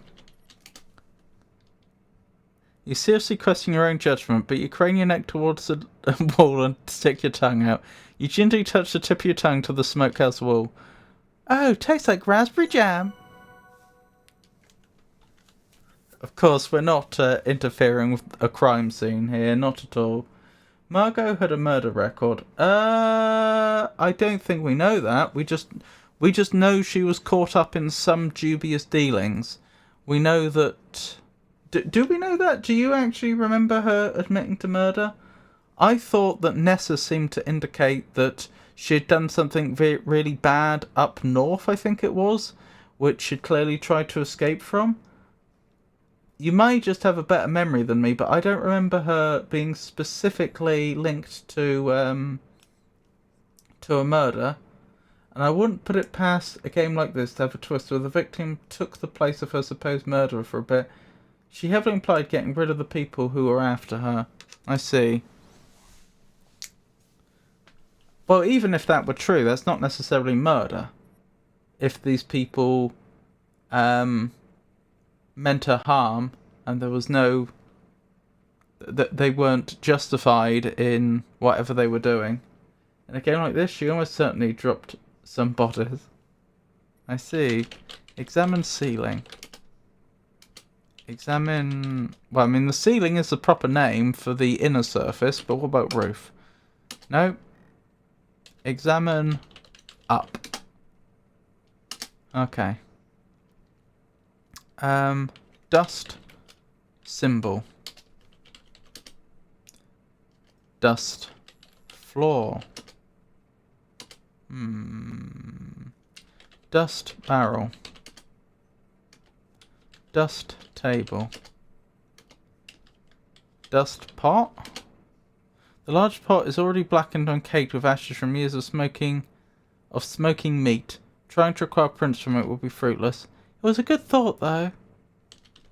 Tell me what else is in here. Smoked meat and fish.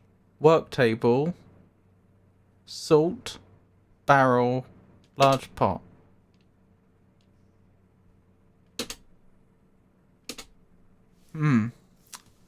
Yeah, there was indication that we might want to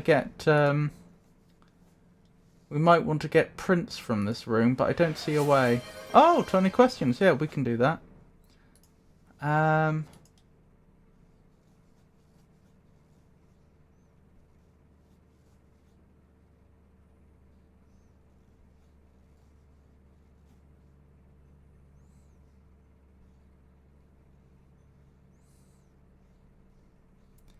Start with look, examine floor, examine wall, smell or taste symbol, examine table. Okay, there's something on the table that I haven't examined yet. I have a Dark Souls thing. Okie dokie, we can do that. Is it in multiple games?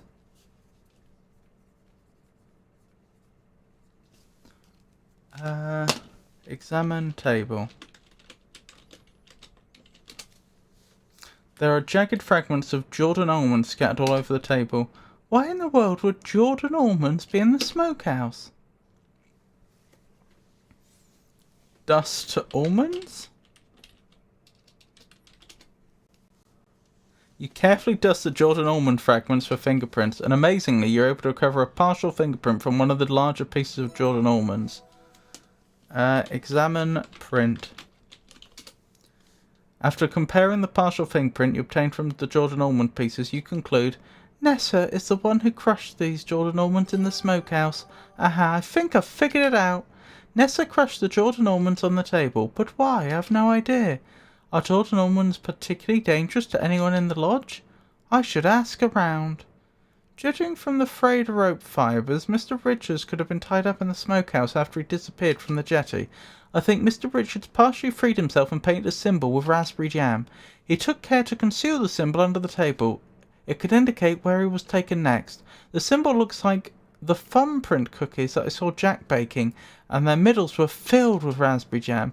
I remember Jack saying that Mr. Richards liked to stash the cookies in his pockets.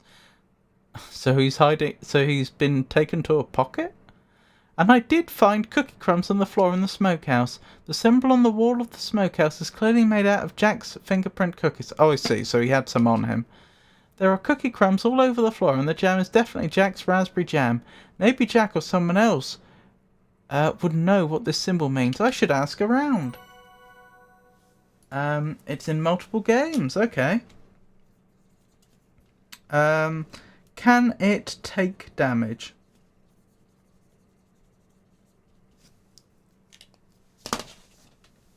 Review.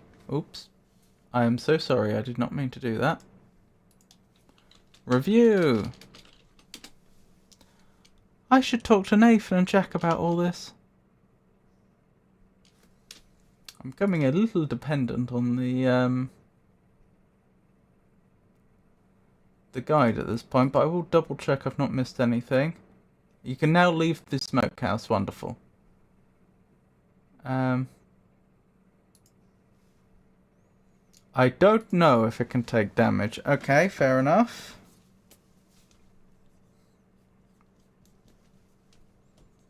Can it deal damage?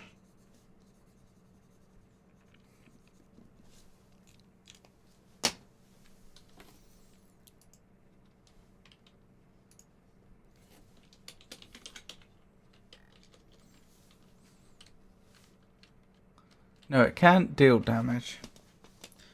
Can it be in the inventory?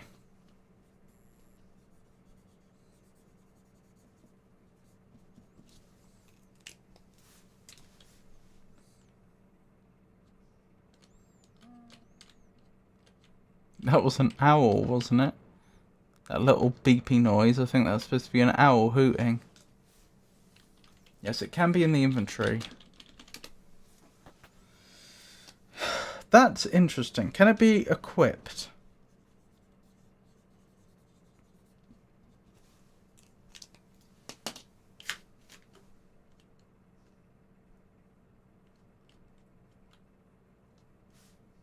It can be equipped.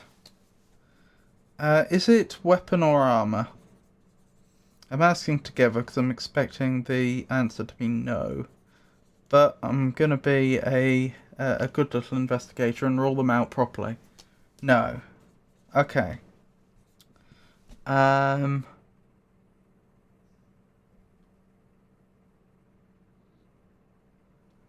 it be equipped in any slot that isn't just the normal item slot to be used? So, rings. Do they have necklaces in any of the games? I know there's one. I know in the second game you can equip covenants, can't you?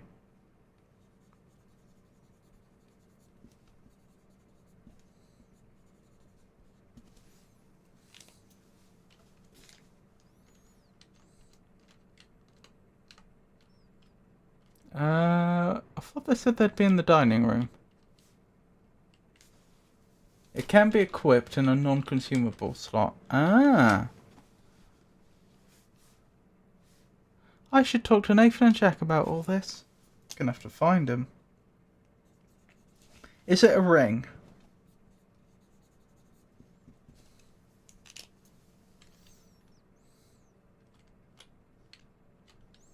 Where have they gone? Oh, hang on. Found them. It is a ring. Tomorrow is Nito Pantaloons time, Rob? What? I'm a little concerned about asking, but what precisely is Nito Pantaloons time? Rowdy? Okay, it is a ring.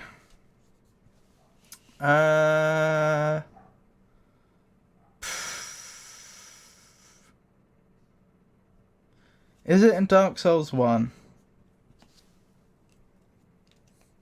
Tombs should be easier to navigate with sunlight. Maggot. I'm about to equip the helmet now, Avon. Talk.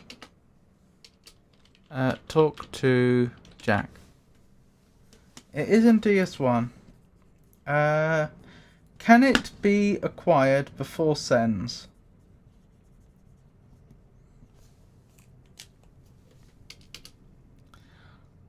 I have my fear of what happened in the smokehouse, but I still don't know where Mr. Richards was taken. I need to find out what the symbol in the smokehouse could mean. I should ask someone. Ask Jack about symbol. Jack, I saw a strange symbol in the smokehouse. I think Mr. Richards was kept there for a bit before being moved somewhere else. I was hoping you'd know what the symbol means. It's a circle within a circle. The innermost circle is filled with red. Red? You mean like blood?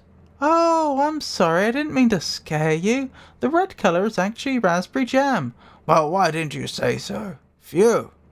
The symbol is painted with raspberry jam and is kind of round. Reminds me of the thumbprint cookies I baked for Mr. Richards. He can never remember the Swedish name for him. Hallongrotta. It means raspberry cave. Raspberry cave. Like a mine! Like a garnet mine! Uh-oh. What sort of Adam West Batman reasoning was that? No need for lava ring, correct, Avon? No, it cannot be acquired before sends. Okay, not pre-sends.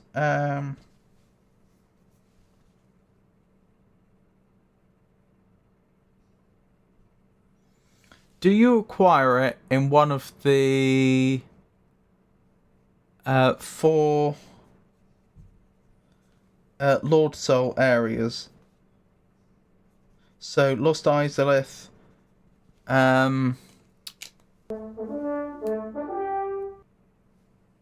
Omaha, lovely to see you. It's a pleasure to see you. I hope you've had an interesting day. What sort of Adam West Batman reasoning? Well, I'm just saying. Like, there's a symbol on this wall made out of raspberry jam. Hey, that symbol looks a bit like the cookies I make. They're called raspberry caves. The garnet mine! Thanks, same to you. No, that was an excellent comment. It's not acquired in the Lord Soul area. Oh, it's not. Okay. Is it acquired in the DLC? What do I need to do now? I should talk to Nathan and Jack about all of this. Okay. Ask about all of this.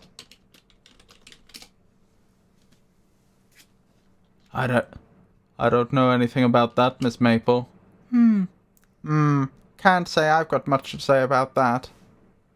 It is in the DLC. Oh my goodness, Avon. I'm not gonna know the ring then. You're a very cruel player, Avon. A ring in the DLC.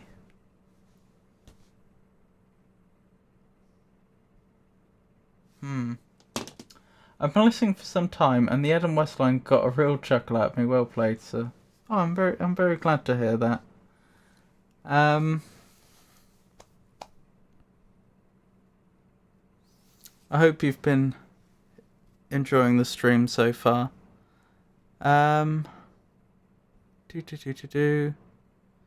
in all seriousness, what do they expect me to tell them about? Like, I've told them about the symbol, the rope fibers. Ask Jack about rope fibers.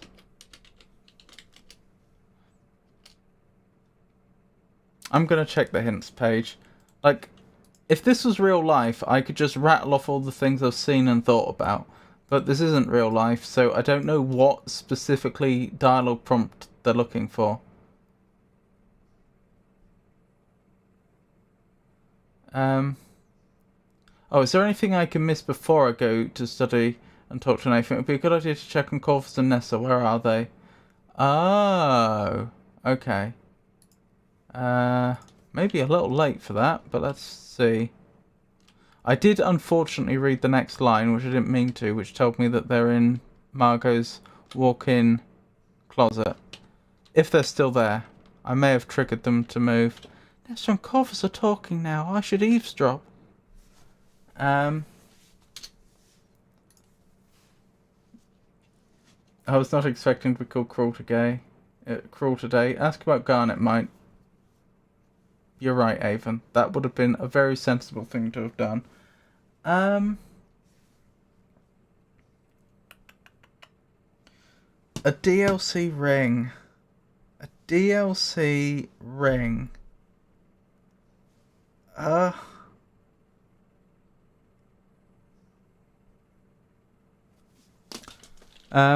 Listen. Oh, hang on.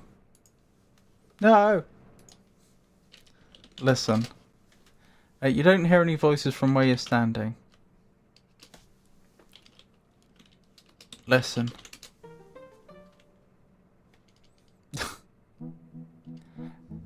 That hussy, that harlot, that strumpet. Where could she have hidden my brooch? I've looked everywhere. Nessa, we can't be hanging around much longer. I've finished writing the new will. You've got Albert's report. We're finished here. I know that, and I don't need reminding. Once we're finished searching here, we'll get back to Evan, make him Shh! Who knows who's listening? The wolves have ears. Yes, yes. Nessa and Corvus are still rummaging about in the walk-in closet, but the conversation appears to be over. Corvus wrote a new will? I should see about that. Wait, we're saying this out loud. We can even see our lips moving. I bet he's got it stored in that satchel of his. Oh, that's what it is. I literally tried to look in that earlier. But I tried bag and nothing happened. Clearly I should have tried satchel.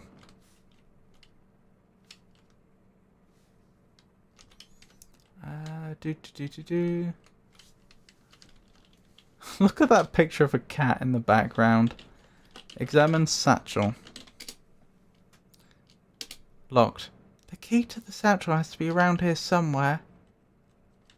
When you say around here, how broad are we talking?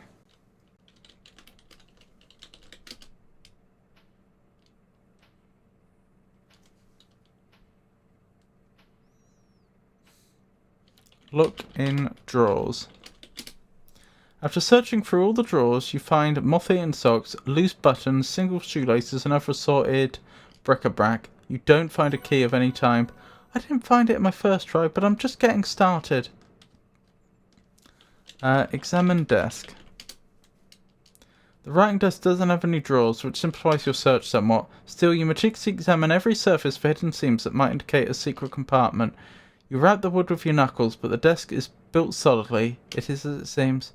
It's a lovely desk, but it doesn't contain what I require. You also thoroughly examine the chair beside the writing desk, and it also yields nothing. Do you think that was added after some player feedback? Do you think they were actually playtesting the game and someone got upset that they'd searched the desk but couldn't search the chair? I mean, that is... I appreciate the fact that the game developer was so thorough here. Not here either. I should keep looking. Examine mirror? You were saying something about the 20 questions game before the eavesdrop prompt? I was just trying to think of another question to ask, but I just can't think of one. I cannot, for the life of me, remember the DLC well enough to pinpoint a ring that was there, but I'm being slightly too stubborn to give up yet, even though I probably should. Okay, examine painting. I think they could have stashed the ring behind the painting. The ring? Oh my goodness. Even ring is now in this game. No, the key behind the painting. Move painting. Look under pillow. You methodically search the bed, under the bed, and even under the pillow for Corvus' satchel key. I suppose under his pillow would have been obvious and not particularly secure. Where's this satchel key? There are only so many places it could be. Bin. Examine bin. You gingerly sift through the contents of Corvus' wastepaper basket. You don't find the satchel key. Wastepaper basket. I'm not about to give up yet. Not until I'm satisfied I've performed a thorough search. If it's any consolation, I know you acquired the ring at one point. I did check. I checked this pillow. I didn't check the other pillow. Look under pillow. You methodically search in the bed, under the bed, and even under the pillow for Corvus' satchel key. I suppose... sorry, I skipped one of those. It probably said... I suppose it wouldn't have made much sense to hide it under Jack's bed, but it's good to be thorough. I'm satisfied with my search for the key to Corvus' satchel. I don't think it's here. He's got to be carrying it. And the question is, how do I get it? Can't I just take the satchel? Because if I'm confident that the will's in the satchel, I just need the satchel.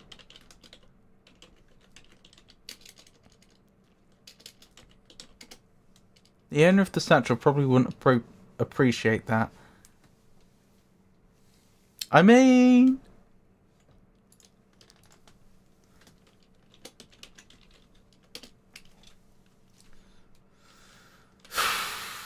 Alright, I should probably check the hint guide again and see if there's any hints that could help me. Once you complete your search, you realise Corvus must have the key on him. If the key is in one of his pockets, maybe you can figure out how to get him to change his clothes. Interesting. That is a hint. How am I going to get him to change his clothes?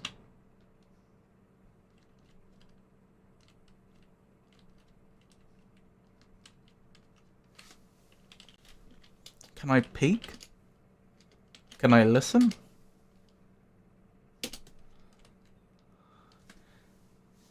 Here's Corvus. Now how do I get the satchel key from him?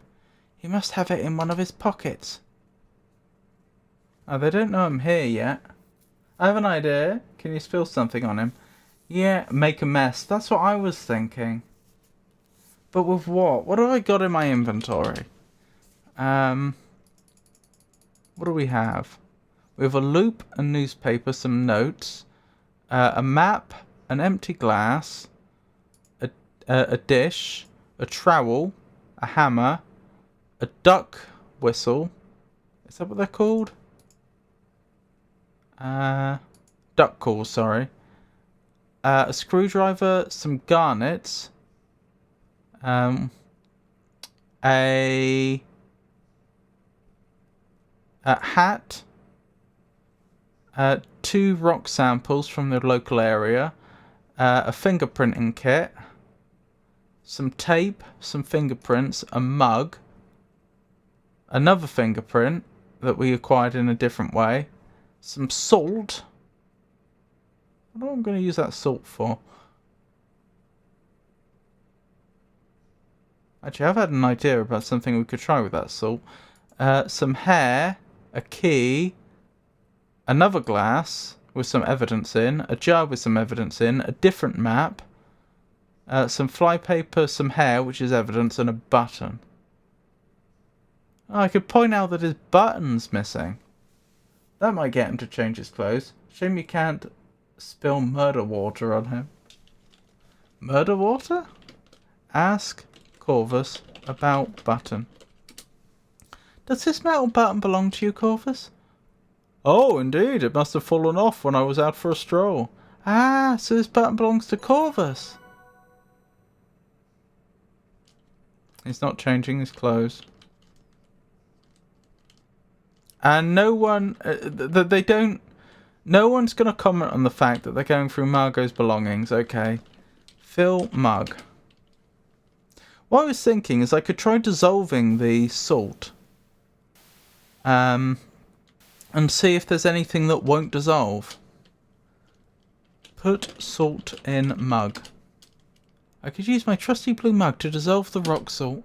You drop the rock salt into the water in your blue mug. You wait a little bit and the rock salt should be dissolved by now. Examine mug. The bottom of the mug has an inscription that reads as follows. AG Studio by Chris Jones, model 3.6.1. There's some water in the blue mug. You put rock salt in the mug, which should be dissolved by now.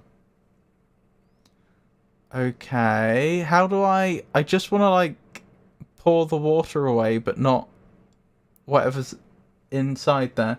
Tell Corvus he looks ridiculous missing a button. The fly tape water is murder water. Oh, that's the point. Well, there goes the water.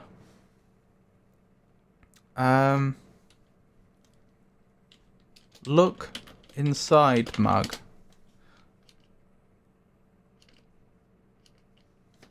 Okay. Pour water? I can't just dump this water on the floor. So do I literally just have salt water in a mug now?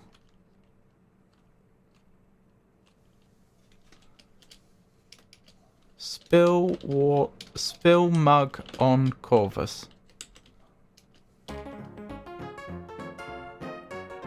Heart racing at your audacity, you accidentally spill the salty water from the blue mug onto Corvus, making sure to get his vest and trousers soaked. Some of the rock salt doesn't seem to have melted. Strange. You remove the undissolved rocks and put them in your pocket. What have you done? You clumsy girl! You've soaked me through! I'm half expecting him to melt like the witch from the Wizard of Oz. I'm so sorry, Mr. Shaw. I'm such a lummox. Fortunately, I've packed a second set of clothes and it looks much the same as this. Hurry up and change then! You need to help me find my brooch before... Well, anyway, get back here quick. Right. Excuse me, ladies. Corvus exits the room to change his clothes. Not knowing what to do, you stand awkwardly and wait for him to return. All the while, Nessa continues to go through Margot's things. Soon enough, Corvus returns, clad in identical vest and trousers. There, you see. It's like it didn't even happen. But do keep away from me, Miss Maple. I don't have another fresh set of clothes. Of course, and again, I'm very sorry. Just stay out of our way, won't you? Will do.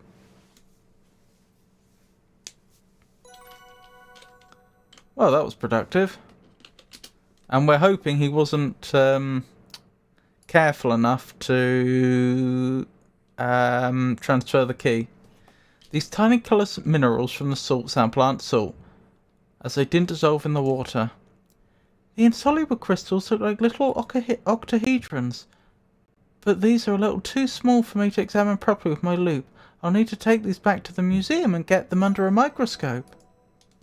I'm guessing it's bits of either garnet or diamond. We're going back to his room, aren't we? So that we can try and find the key. Oh, sorry, wrong room. You again? Okay. Where does clothes go? Good. Ah, is that them? Examine clothes. Whose clothes would you like to examine? Jack's clothes or Corvus's clothes? Examine Corvus's clothes. Corvus's clothes are finely tailored and kept immaculately clean. The vest and trousers are decidedly damp. You feel a twinge of guilt. Oh, one of the metal buttons on the vest is missing. The guilt is somewhat assuaged by the gratification you feel finding the key to Corvus's satchel in his left vest pocket. I mean, actually, to be fair, I was going to say we're suspecting him for murder, but to be fair, that's not true. Because Nessa was telling him about how she had killed Margot. So he wasn't in on the murder, although he certainly hasn't reported it at this point. And he is involved in trying to get Mr. Richards to sign a new will under duress. But still, so clearly involved in criminal dealings. So I wonder, what is the guilt? And we're just trying to investigate that. Like, we're not just being mean to him for the sake of it. Everything we're doing here is directly to try and lead to the crime being exposed. So with that in mind, why did we feel guilty? Do we feel guilty for the clothes themselves?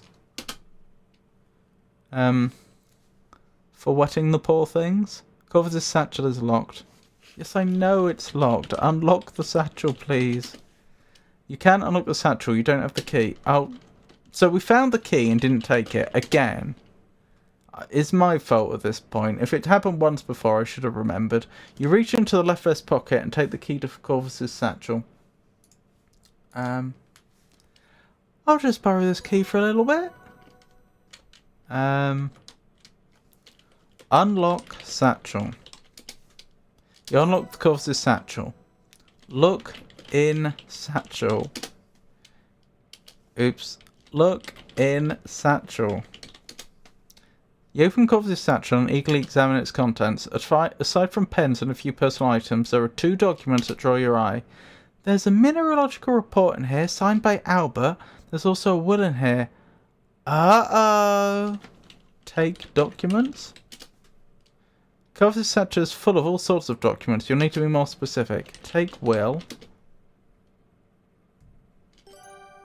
I'll just shift some papers around to make it look less obvious that anything was taken. Take report. You remove the mineralogical report from Corvus's satchel. Hopefully Corvus won't notice that this is missing. There's still plenty of papers in the satchel. Lock satchel. You close and lock Corvus's satchel. Return key. Oh, that actually worked. You slip the satchel key back into Corvus's vest pocket.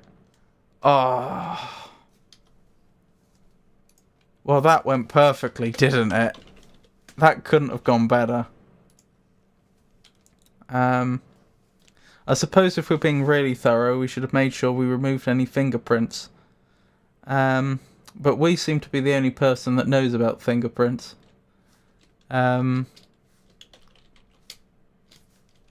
Let's go somewhere slightly more private. Hang on, this is Nessa's room. That would be a dumb place to read the report. Examine report. There's some good track covering learned from dodging Mananman in King's Quest 3. Oh, don't remind me!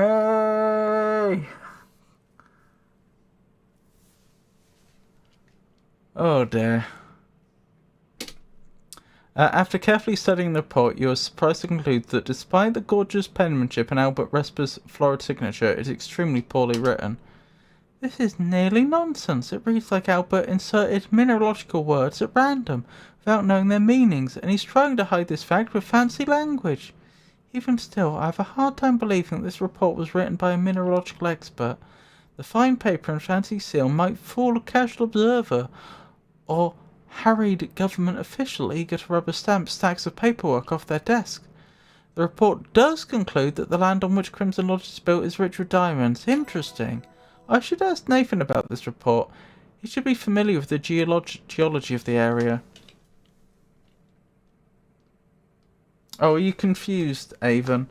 So King's Quest 3 If I recall correctly, wasn't that the King's Quest game I liked least? I think so. So King's Quest 3 was a graphical adventure game that we played. But it introduced timers, so you had to get things solved in a certain amount of time, and there was also this wizard who was imprisoning you and would do horrible things to you if you tried to escape, who was on this like random schedule, so you could only do things in the game when he decided to randomly go off on like holiday for 20 minutes. So like you would end up having to spend like 10, 15, 20 minutes just standing around doing nothing while you waited for him to go. Then you'd get a window to do things in, but you didn't even know when he would come back. And if he came back too early, then, oh well, okay, you have to reload an earlier save. It was so bad. Very likely that it was your least favourite. It's a polarising entry in the series. Yeah, I'm trying to remember. I should remember more clearly the order I gave to them in the end. I think I summarised it at the end of the last one. Yeah. The second half of the game, after you deal with Manannan, because you confront him halfway through the game, not at the end of the game. The second half was fine. That was a fun little experience. But yeah, that first half sounds calamitous. Yep. Wasn't a fan of that. I'm gonna... do I want to give up on the ring? Is the ring necessary to complete the DLC? You said you know I had it. You either remember me having it, or... I mean, there's a slim chance I've talked about it, but I think that's unlikely. Or you know I must have had it because you know I completed the game. No, it's not necessary to acquire. Interesting. I think it's slim chance I'm going to remember this one.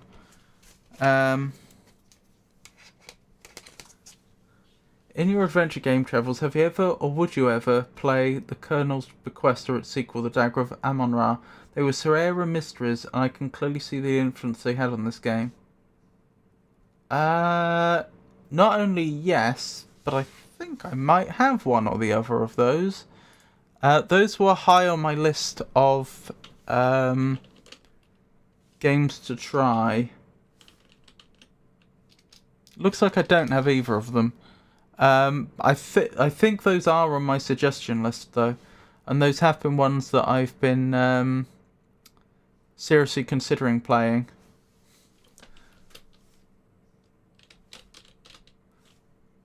So, but in answer to have you ever, no, I've never played either of them to the best of my knowledge.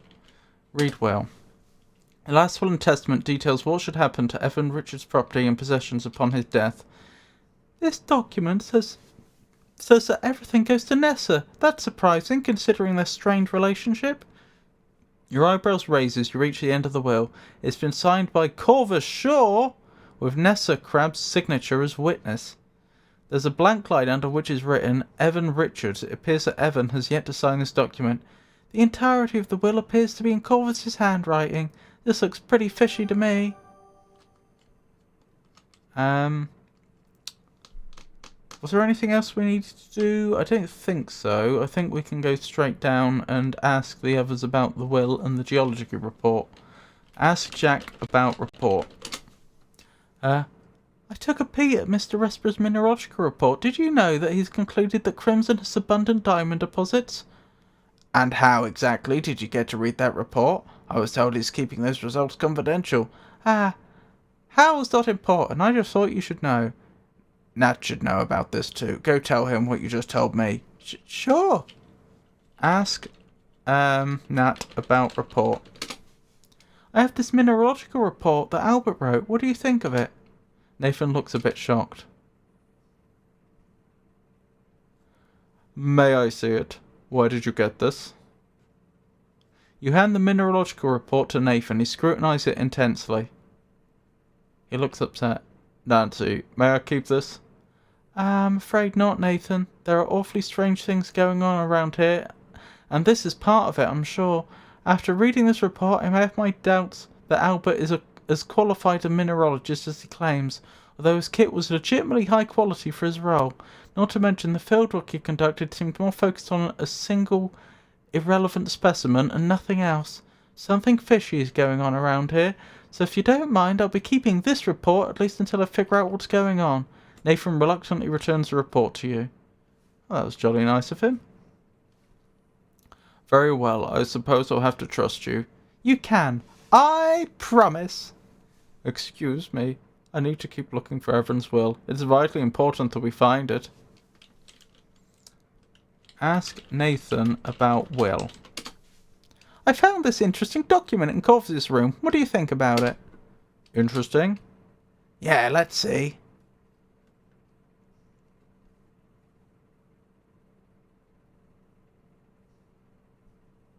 You show Jack and Nathan the last will and testament that you obtained from Corvus' satchel.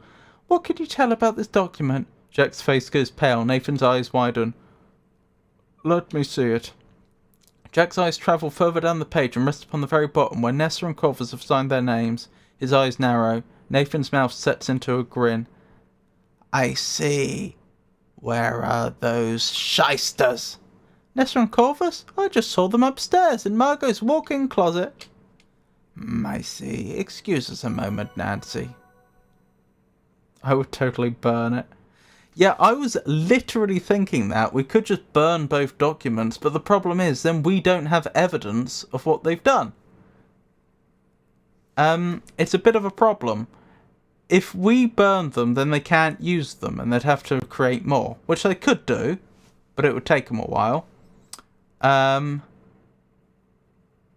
then, what evidence is there that they've done anything wrong? What can we show to the authorities to say, hey, these people faked a will, and they tried to make someone sign it under duress, and they've possibly committed murder? Confident there is fraud afoot. Nancy could destroy the will now and prevent the crime. Yeah. But then there's a good chance there'll be no justice. You hear Nathan and Jack's heavy footsteps as they hurry down the hallway and up the stairs. They aren't gone very long before you hear them returning to the study. They're gone. It looks like they left in a hurry. Margot's walk-in closet was in shambles. I wonder what they were doing. They were looking for Nessa's ruby brooch. Margot took it. Ah, I'm not surprised. You're not? As you already know, Margot asked me to keep the silver steins for her until Nessa was gone for good. She didn't give me any ruby brooch, though. She must have hidden it somewhere. I remember Margot saying something about concealing the ruby brooch in her walk-in closet. Nessa was on the right track. I wonder if she found it. We need to keep looking for Evans' will. Let's hope he has one. You're not looking for him? Let's hope. We've established he's at the mine. Ask Jack about mine. Nah, those were before my time. I don't know where the garnet mines are, so don't bother asking. Dangerous place, mines. Stay away. Ask Jack about old map. Maybe it's not old. Ask Jack about... The problem is we have two maps. How do I... What's the name of the second map we have? I feel Evan would be evidence enough if he's injured. Well, not really, because the problem is all they have to say is, no, we don't know anything about how he got injured. He's making it up. That's a bit different to, here's a piece of paper with these two people's signature on it, which appears to be a will for this man who we know is injured. Evidence, nice. Ask Jack about charred map. Can't say I got much to say about that, But I thought the charred map had a site marked on it of importance. The Sue locks. Oh, maybe that's unrelated. Ask Jack about Sue locks. Nope. Signatures are easily forged if one knows what they're doing. I mean, yes and no. You're not technically wrong, but at the same time, it takes a bit of doing. I think people would take seriously this document appears to have your signature on it. I'm not saying they wouldn't entertain at all the idea that it's been forged, but if you couldn't supply some sort of motive or... best thing would obviously be proof that it isn't your signature. If you can't provide that, if you couldn't provide any sort of motive and they have a good reason to believe you were trying to commit forgery,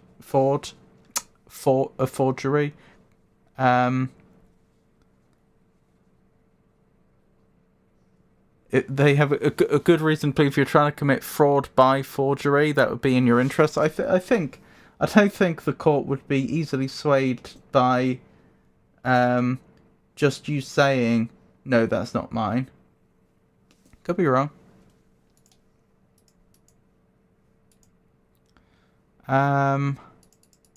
Right. Let's do a quick review in game. I should talk to Nathan and Jack about all of this. Right, what's all of this? What have they not heard? Margot told me that Nessa's ruby brooch is hidden somewhere in here. Nessa tore this room apart looking for it. I wonder if it's still here. Look behind mirror. Securely mounted on the wall. Look under carpet. Nothing under the carpet. What's in the room? Walk-in closet, shoes, clothes. Ask Nathan about the map. Yeah, I could try that in a second. Can you break the mirror? Perhaps the secret room? I mean, I could try. Break mirror? You aren't a vandal. There you go, Omaha. We're not a vandal. That's why we can't do that. I take it I can't search in general, can I? Do you have any more questions, by the way?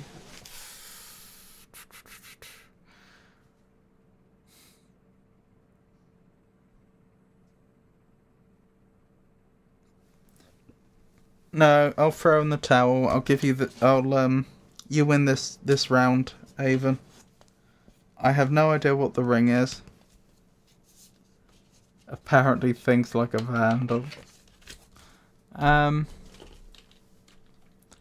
Examine wardrobe. I know it's in her walk-in wardrobe. She has a wardrobe. The wardrobe is full of feather bows in a rainbow of colours. Check behind wardrobe. I'm wondering if it is a false wall at the back.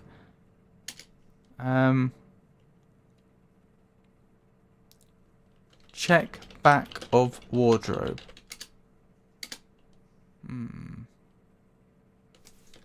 Examine stall.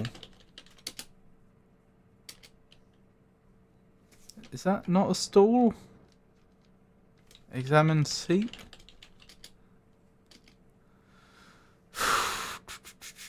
Examine hats. There's a yellow hat, a green hat, a blue hat, and a teal hat. Examine yellow hat. You take the yellow hat down from the shelf, mannequin head and all. You take a close look at the yellow hat, admiring the quality workmanship. Maybe one day you'll own a hat as fine as this. You can see why Nessa didn't bother inspecting all the hats. They're up high and hard to reach, and the mannequin heads are surprisingly solid and heavy, not hollow, leaving no room for hidden items. Doesn't mean they all are. One of them could have been hollowed out.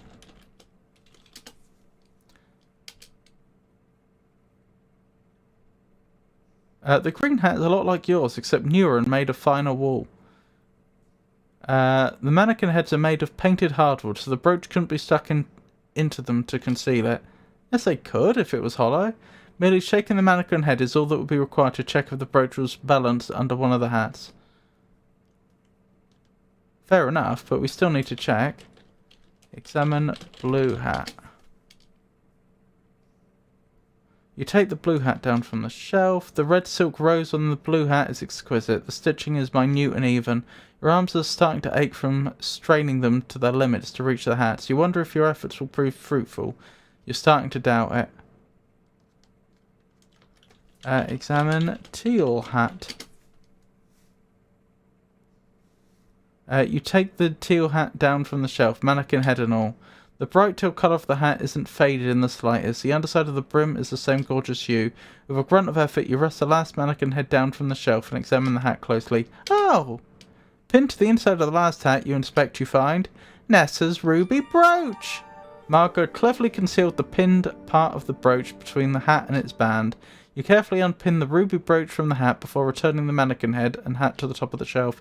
I'm glad I found it, but what do I do with it now? I guess I'd better find Nessa and give it back. Wait, what?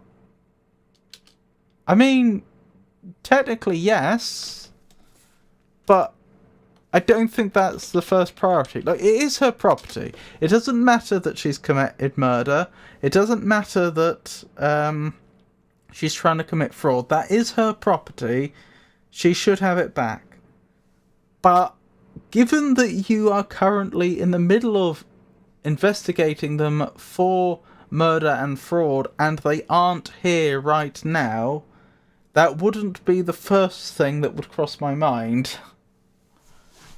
Better to get better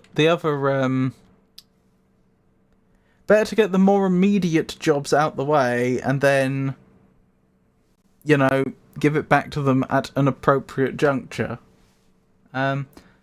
My thing was a calamity ring. It dropped some calamite in the DLC after the fight and is obtained in Archdragon Peak in Tiers 3. I have no idea if it's in Tiers 2. Then who wears the calamity ring receives double damage whenever they are struck. Oh my goodness.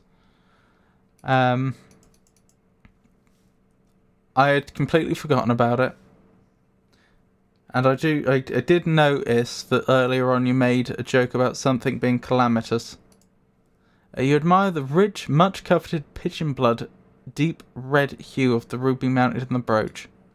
Thanks to your loop, you detect faint rutile inclusions, but the gem is eye clean.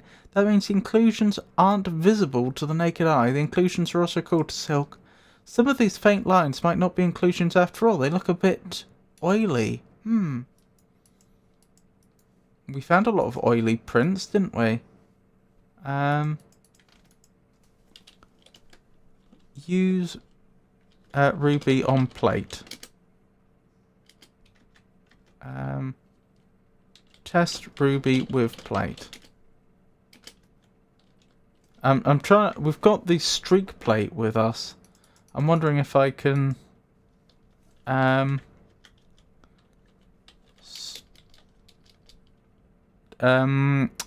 check that it is actually a ruby. Rub ruby on plate. While you're reluctant to potentially damage Nessa's ruby with a streak test, you reason that if it is indeed a ruby, you wouldn't be damaging at all. Because rubies are harder than unglazed porcelain, they would scratch the streak plate, not the other way around. I'll try it in an inconspicuous place at least. You perform the streak test as carefully as you can, though with this procedure a rather firm hand is required. The ruby in Nessa's brooch easily scratches the streak plate. Phew, I guess it is a ruby after all. When a specimen is harder than a streak plate, which is a Mohs hardness of 7, is said to have no streak or a colourless streak. Rubies have a Mohs hardness of 9, much harder than streak plates. The only harder gem is diamond, which is the Mohs hardness of 10. The rutile inclusions I've examined in this stone are characteristics of rubies too. Streak ruby on plate? I did consider that one. I attempted to give you a hint. Well, the problem was I didn't remember that ring at all. I've no doubt you're right. I probably acquired it in both games. But given that I didn't remember it... Sadly, the hint went over my head. Ask Nathan about map. The lodge map or Kimmy's map? Ask Nathan about Kimmy's map. Hang on, before we do that, I want to check if Kimmy's still in the room.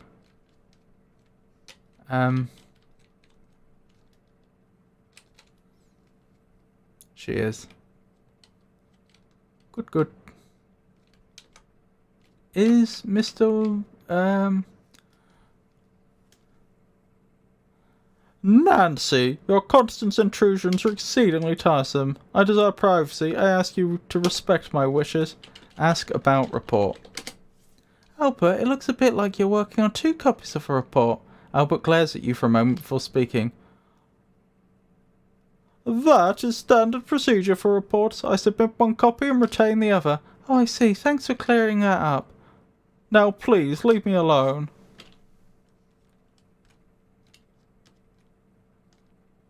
Right, let's ask about Kimmy's map. Ask Nathan about Kimmy's map. This looks a bit singed. And why is it damp? What happened? Well, this is Kimmy's map. She threw it into the fireplace and tried to burn it. Why'd she do that? Albert confronted her about something. She got upset and seemed to think it was about this map. So you poured water over it to save it? Yes. I see. Nothing? Ask Nathan about Solok. I don't know anything about that, Miss Maple. Okay, I have no idea what it is I'm supposed to be asking them about at this point. Let's have a quick look at the hint guide. Hang on, what does review say? What does review say? I should talk to Nathan and Jack about all of this. So I've clearly overlooked something. There's clearly something here. There's clearly something here that I can ask them about, which I've just... it's not occurred to me I can ask them about.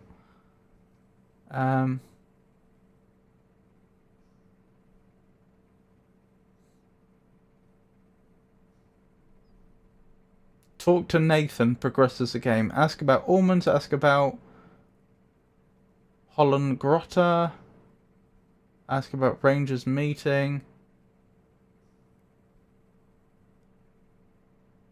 Ask Nathan about report. Ask Jack about garlic if you haven't already. Ask Jack about allergy if you haven't already. These are all very good points. Ask Nathan about will. Okay, let's start with the almonds and go from there. Hang on, no wait, was that the first one? Yeah, ask Jack about almonds and Helen Gratter and we'll go from there. Seems like a plan.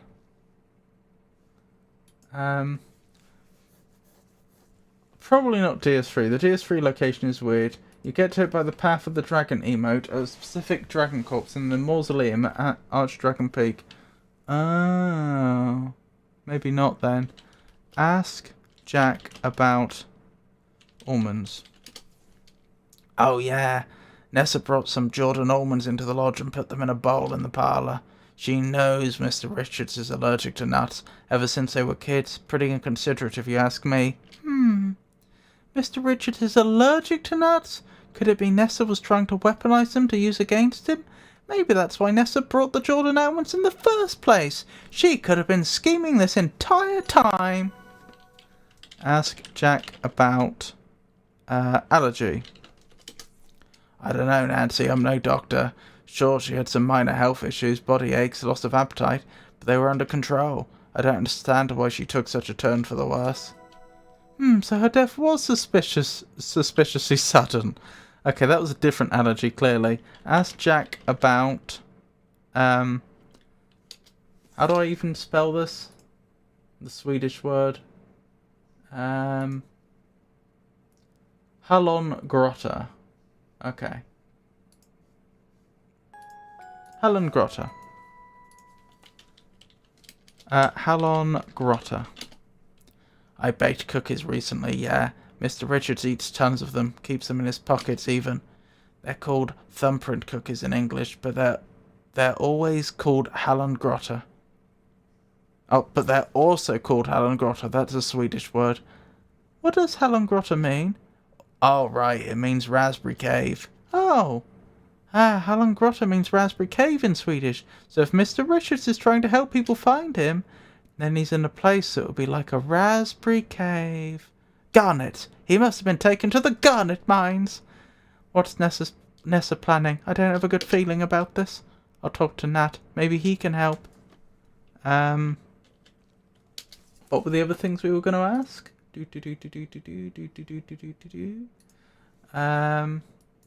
Garlic. Ask Jack about garlic. Jack, I think I smelled garlic in Margot's mouth when I was down in the root cellar. Nah, impossible. Margot's never ate garlic. Maybe there's something that smells like garlic. I don't know. So we've got almonds, hallongrotta. Ask Nathan about Rangers meeting. Why weren't you at the meeting with the Ranger Murdoch? Ah, yes, that is a bit awkward. I'm not allowed off the reservation without a pass from the Indian agent. None of us are. I could lose my Indian status if I'm caught. Sometimes we choose to lose our status if we think it could benefit our families to work elsewhere, or earn a degree. But right now it's not the best choice for me and my family, so I made myself scarce. I'm sorry, I had no idea. Thank you, Miss Maple.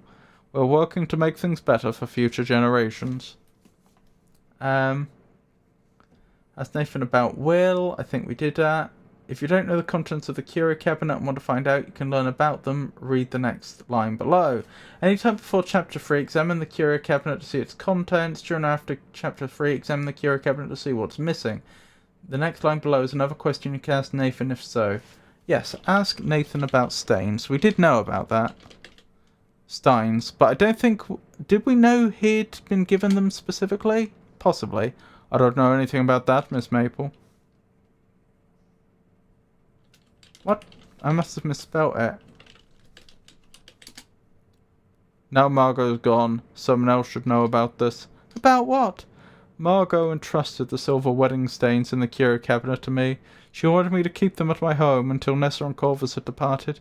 I somewhat understand about Nessa wanting her share. Couldn't one stain go to her and one to Mr. Richards? Evan loves his parents. It was her wish that the stains not be separated. Nessa knew that too, and so did Margot. Evan is a good man, but he'd cut off his own nose to spite his face, especially when it comes to his sister. Margot knew what Evan's like, so she couldn't ask him to hide the stains. He would have given Nessa both of them to placate her. And then the stains would have been sold off to the highest bidder. It's within Nessa's rights to turn the lodge upside down looking for the stains, as this was her house too. So Margot couldn't ask Jack to hide them here, nor could she effectively hide them herself, which is why she asked me. And why are you telling me? It can't be just because I asked. No, it's because things are getting dangerous. Nessa was proven even more vindictive than I imagined. In case something happens to me, someone else should know about the stains, and restore them to their rightful owner once the danger has passed, to return what was once given in good faith. Evan promised that to me, about this lodge and lands. I hope to repay that gesture. I know it can be hard to tell sometimes. Evan and I are friends. Long-time friends who sometimes are at odds, and sometimes keep secrets, but always friends. Please help me keep this secret, from Evan until I can return the stains safely to him. I understand, I won't tell. Thank you, Nancy. So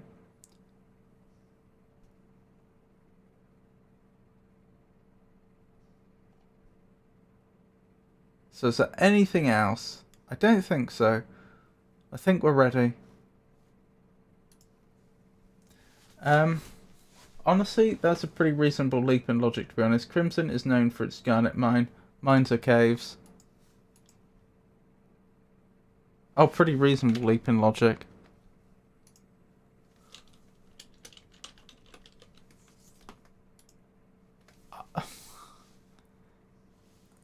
I mean, we saw a circle with a filled-in circle in the middle made from jam. And from that, we got garnet mine. I feel like... I know what you're saying, but I feel like there were some big leaps there.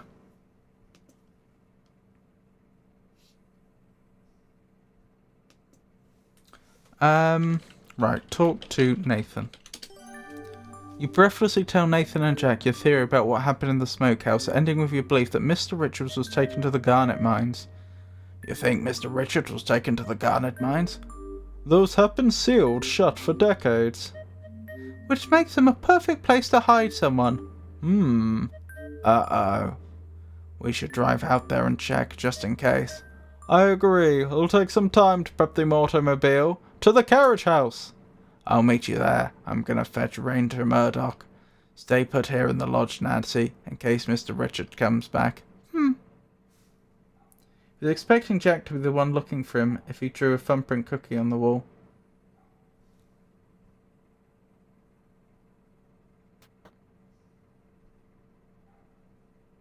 Maybe. Well, I'm certainly not going to just wait around here. I've convinced Jack and Nathan to take me with them. They need all the help they can get. But before I head out, should I check in with the other folks in the lodge? I could. What does review say? Closer look at Albert's room.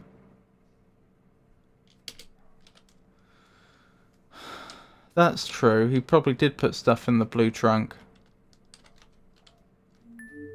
What's happened here?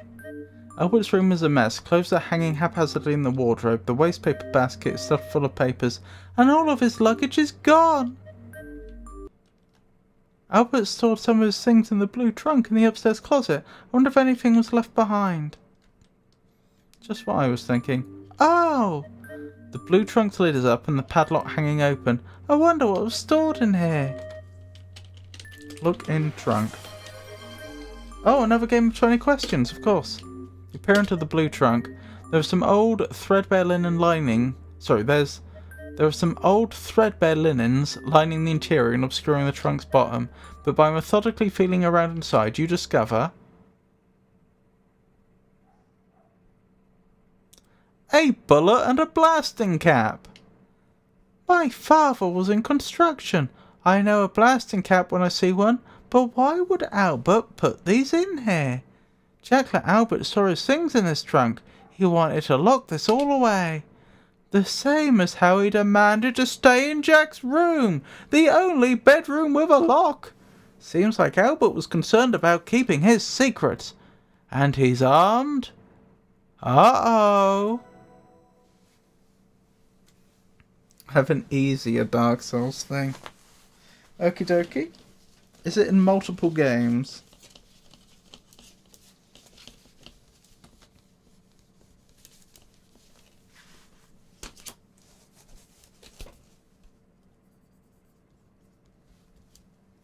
No. Is it in Dark Souls 1?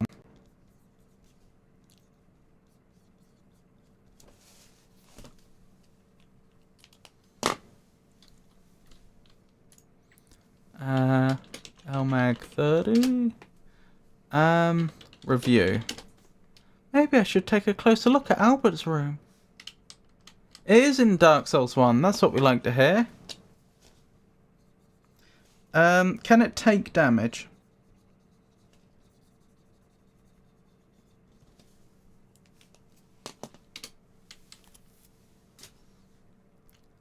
Oops, wrong way.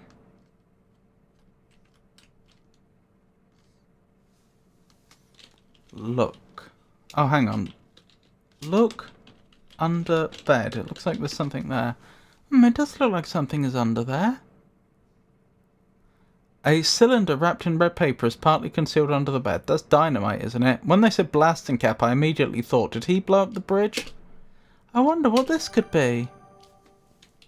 Take cylinder. I reached down to retrieve the red cylinder from Albert's bed. Uh-oh! I think this is a stick of dynamite! Yup, it's a stick of dynamite. Looking at it makes you sweat. Dynamite is not a standard piece of mineralogical equipment. Albert stored blasting caps in the blue trunk and dynamite in his luggage, it seems. I'm starting to think he's not a mineralogist at all. Wait, didn't Nancy have her luggage stolen at the start of the game, which included her mineralogy kit? Is there any chance that Albert's mineralogy kit was her mineralogy kit?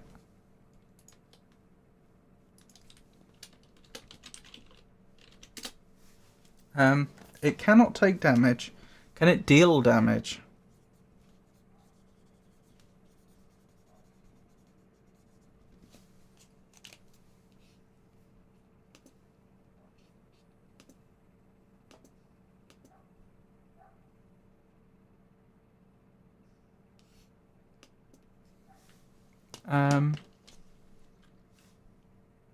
Cannot deal damage. Can it be in the inventory?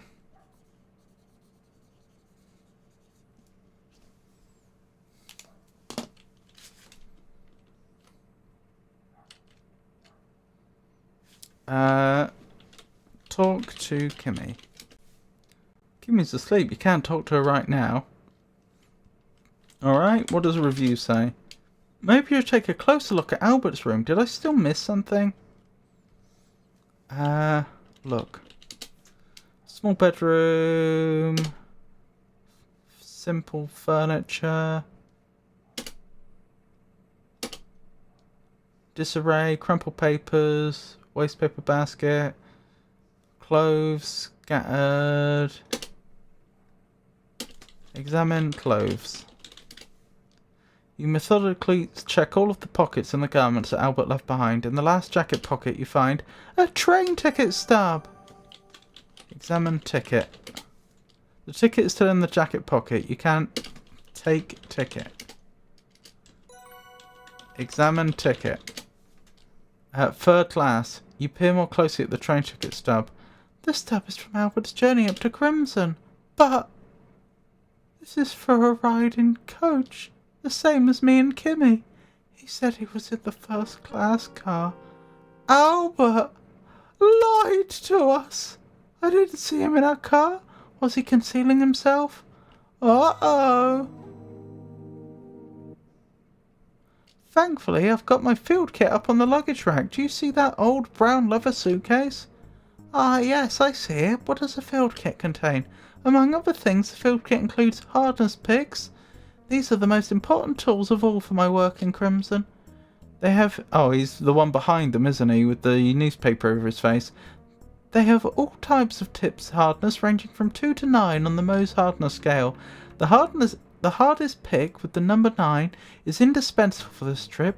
It will scratch just about anything, except for diamonds. I'm so glad I have these tools with me. Otherwise, I'd be in a lot of trouble. Indeed. Good luck with your work in Crimson. Thanks, I can't wait to get started. You and Kimmy chat for a bit longer before dozing off into the afternoon.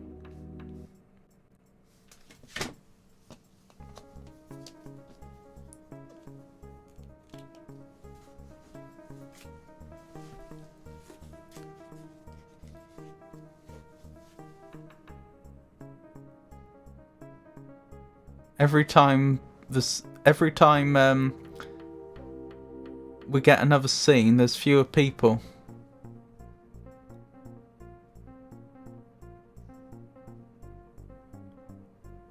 Oh, this is such good animation considering the resolution. How does he know they're asleep though? Maybe he can hear. Because he's behind them, so he won't be able to see their eyes are shut.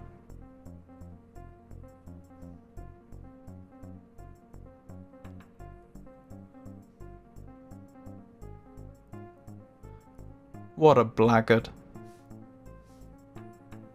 What a scoundrel. What a scamp.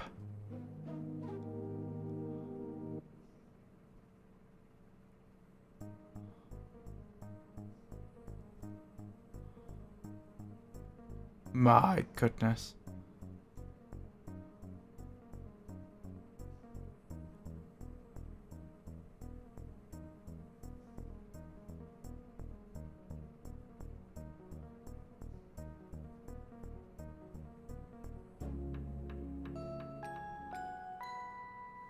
It was Albert. He was in the train car after all.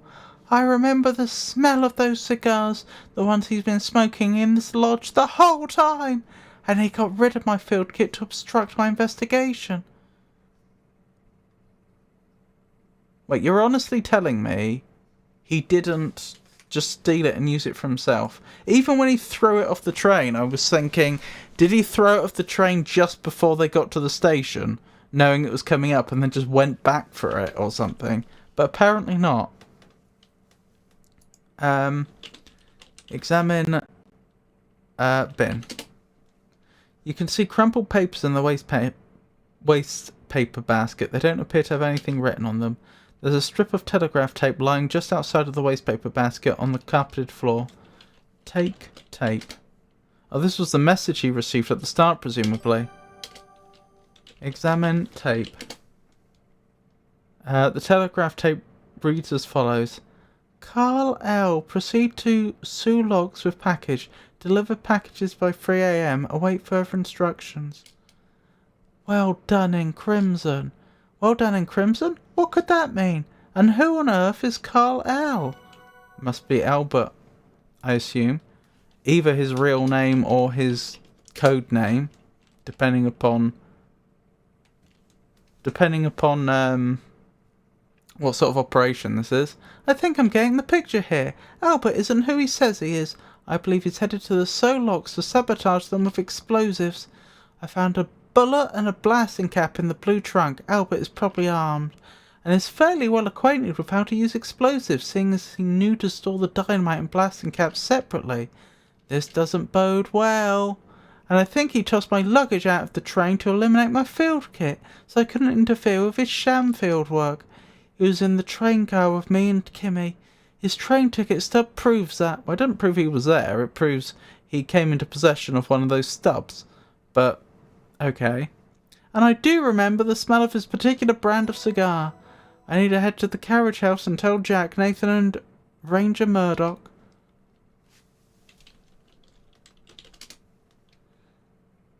Now that I'm done taking a look around, I'll meet Nathan, Jack and Ranger Murdoch at the carriage station. Sorry, the carriage house. I have a quick look at the hint guide. I haven't missed anything, have I?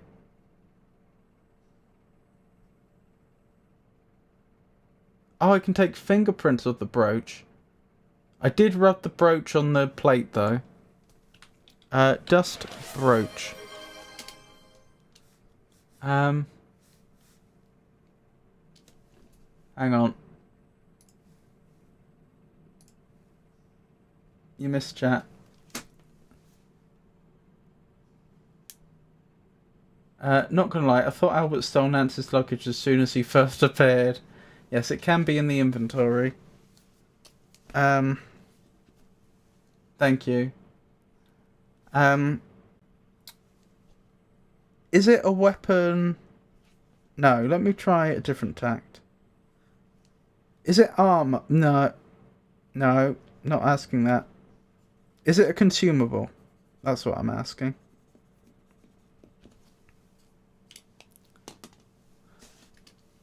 You brush some powdered soot onto the ruby brooch. Oops. Oh dear. And you're shocked to discover not one, but 2 clear fingerprints. Examine prints. You've revealed 2 clear fingerprints on the ruby Cabocon? You compare them to the fingerprints you've obtained from everyone in the lodge. One of these fingerprints belongs to Margot, which comes as no surprise. She admitted to stealing Nessa's brooch. The other fingerprints belongs to Jack! I should ask him about this.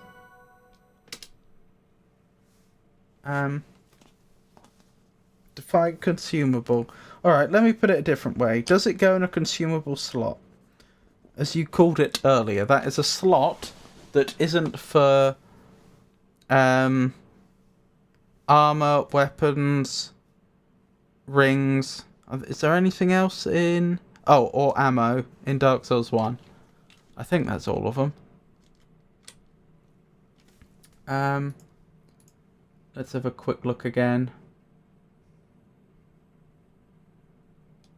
Do do do do do do do do do.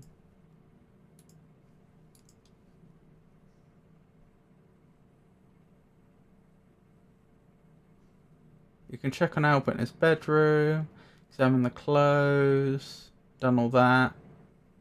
Oh, I can examine the papers with the soot. I didn't think of that. And I can dust the dynamite. That would be... See, I'm not thinking like an investigator, am I? Dust papers. You retrieve crumpled papers from the waste paper basket, but you apply soot to them. Well done. Powdering the crumpled papers reveals some handwriting indentations. Read papers. Invisible ink. After darkening the indentations, you can read most of the writing on these crumpled papers. It's clear that Albert wrote on papers that were on top of these ones. Not thinking anyone will be able to detect these faint marks. The first page is a mineralogical report written by Albert, declaring that in his opinion the area around Crimson is rich with diamonds. Wait a minute. Oh, is this all part of a plot to sell the land for a lot of money on Nessa's part? That would suggest Albert works for her. Wait a minute. The second page is another mineralogical report written by Albert. And this one says that the area around Crimson has no diamonds at all. The report I found in Corvus's satchel is the same one as can be seen on this first crumpled page. Which does make sense. It would work out in Nessa's favour if the land is rich with diamonds and she'd be inheriting it. I obtained the last will and testament from Corvus's satchel that says Mr. Richards bequeathed his land and possession to his sister Nessa. The document was prepared and signed by Corvus, with Nessa as his witness, but Mr. Richards was yet to sign it, and now he's missing. I don't like the look of this at all. Which version of the report is true, and why would... Well, haven't we established he doesn't know how to do mineralogy anyway, so he wouldn't know. And why would Mr. Arrestor make two versions in the first place? Leverage against Nessa? At the last minute betray her? You know, I'll only give them... You'll only get... No, because he already gave them the report which said there are diamonds. Dust cylinder. The paper casing of the dynamite has some very faint oily marks, but surfaces too absorbent for clear fingerprints. It was worth a try. Ah, oily marks. Is Albert the one with the oily fingerprints? Did I take the bullet and the blasting cap? Knowing this game, I'm now thinking maybe I just left them there. I did. Take blasting cap.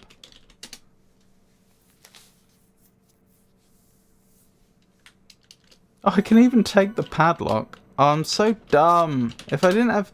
Unfortunately, I am kind of using this hint guide as a walkthrough now, even though I shouldn't. I don't have the key after all. Oh, that was response to not closing it. Something tells me that's going to turn out to be really useful later on.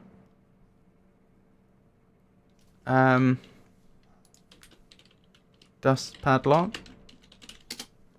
The soot clings to the fingerprints on the surface of the padlock. Aha! This game's much too clever for me.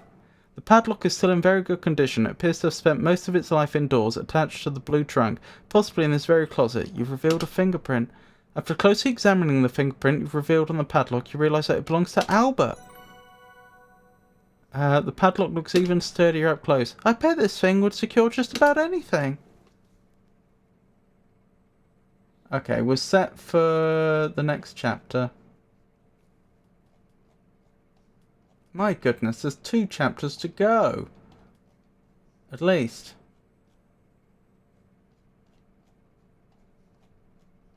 Yeah, there's 2 chapters left. If you can believe it. I thought for sure we must be getting towards the end, but no. Okie dokie.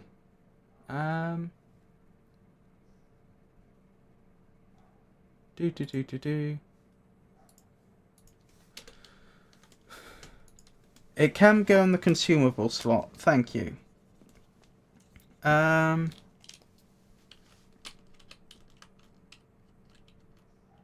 Alright.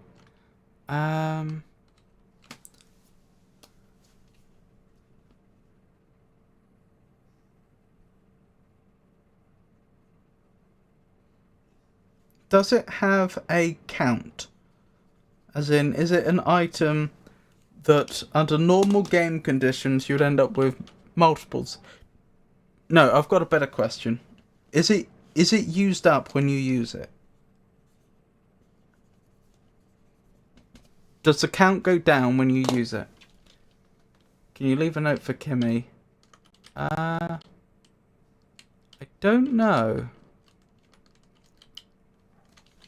Why don't I just wake her and tell her? My goodness, no. If folks found you a bit annoying before, you'll never live it down if you start disturbing people's sleep. Leave note? You can't use leave in this game. Oh, hang on. Leave note. Write note. Doesn't look like it. It's consumed when it's used.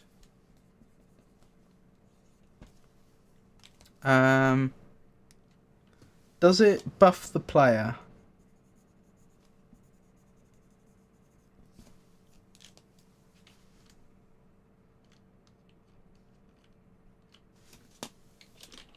Open door.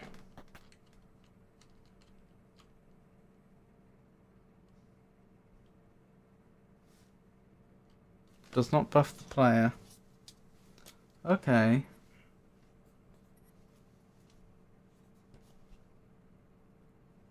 Does it nerf enemies?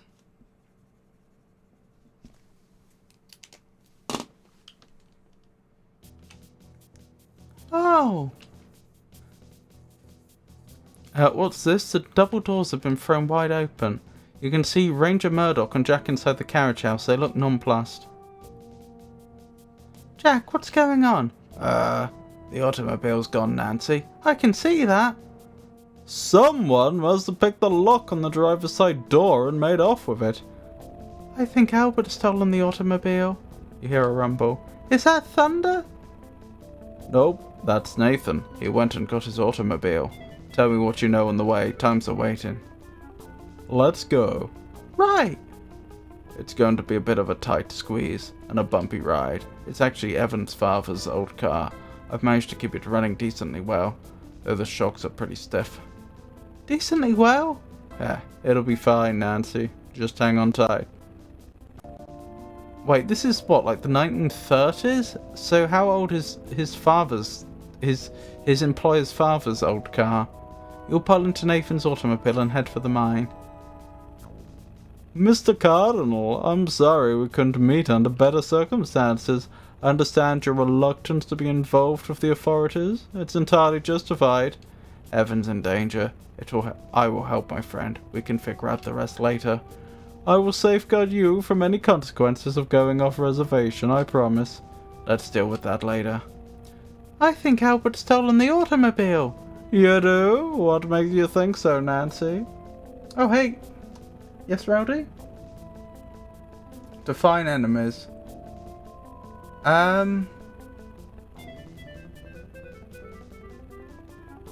Alright, nerf.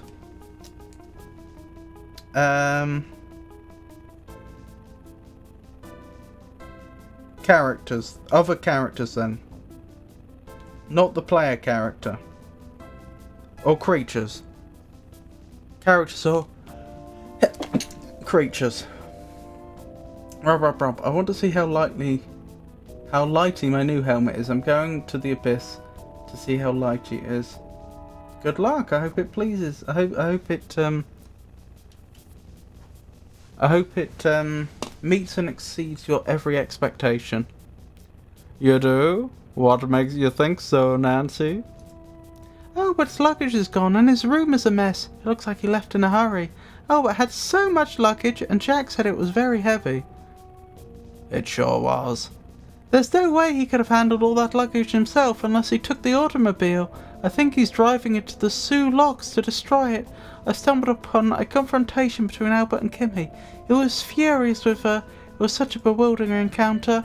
Kimmy had a map with the Sioux Locks encircled. I think that had something to do with Albert leaving so suddenly. He must have thought she was onto his sabotage plan, but Kimmy told me she was interested in seeing the Sioux Locks as a tourist. He's not a Belgian mineralogist at all. He's a German spy, and his name might actually be Carl L. Carl? Where did you hear that name? I found this telegraph tape and stick of dynamite in Carl's room. And I found a bullet and a blasting cap in the blue trunk where he was storing some of his things. I think Carl is highly knowledgeable about explosives, armed and dangerous. Fantastic detective work, Nancy. I need to notify the appropriate authorities and follow up on this imminent threat. Oh, also, I think Albert's got a gun. He's been storing bullets in the blue trunk, and he's knowledgeable with explosives. He was storing the blasting caps and dynamite separately. I think you're dealing with a professional saboteur, one that's armed and dangerous. Got it. I'll keep all of that in mind when we confront him, Nancy. Thank you. Please be careful. I will. I'll tell you how it goes when we meet again. Mr. Cardinal, could you please drop me off at the train station? I can send an urgent telegram for reinforcements. We'll have rangers at the Sioux locks as soon as possible. Of course, but first, to the Garnet mines. They're closer. Good idea. Telegrams travel faster than any automobile. Albert will take some hours to arrive at his destination. I didn't follow that logic. What do you mean? Oh, I see what you mean. No, I don't. Why? No, I don't get that logic.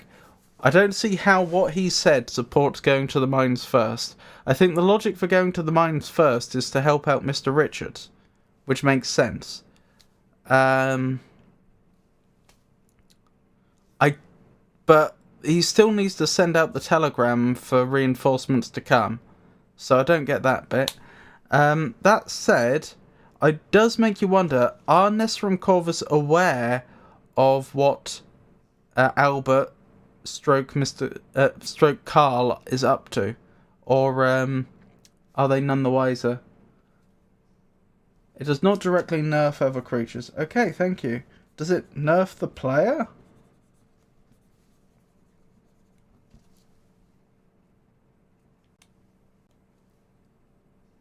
I will drop all my souls at Firelink before I go into the abyss, of course, but I'll lose them at Firelink. Nathan stops his automobile as close to the Garnet mine as he dares. The ground is rugged, and any roads leading to and from the area have fallen into disrepair many years ago. It does not nerf the user. I don't think it is this, but I'm going to check anyway. Is it a transient curse? I think that would count as buffing the player, but I suppose you could quibble about that. A bit of stealth is imperative as well. It wouldn't do for Nessa and Corvus to be alerted to your presence. The consequences for Evan could be dire. You and Jack watch Nathan turn the automobile around to head for the distant train station. It's all up to you now. Excellent job.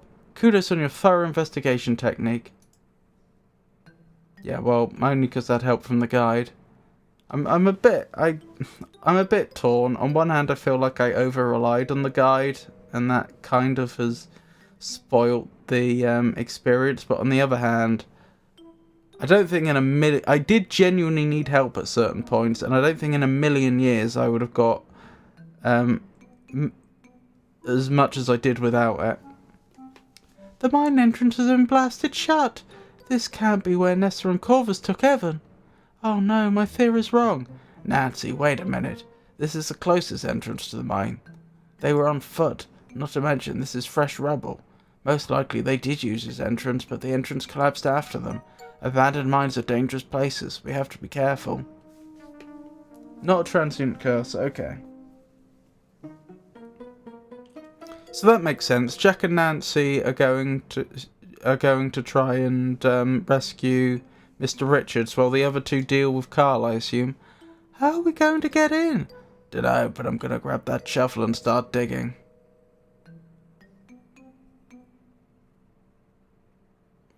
There's a plunger there, and we have some dynamite.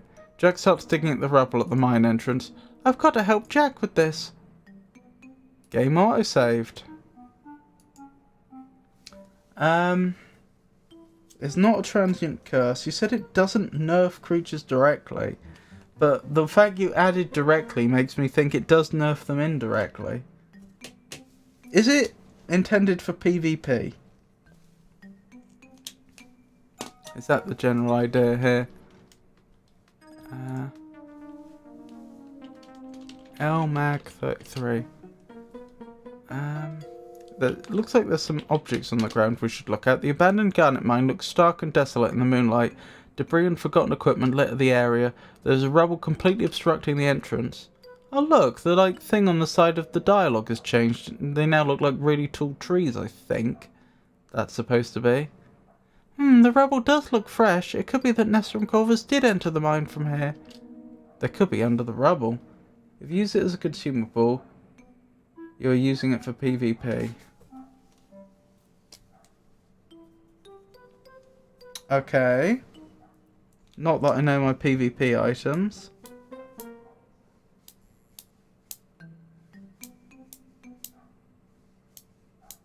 Does it summon? No. Her.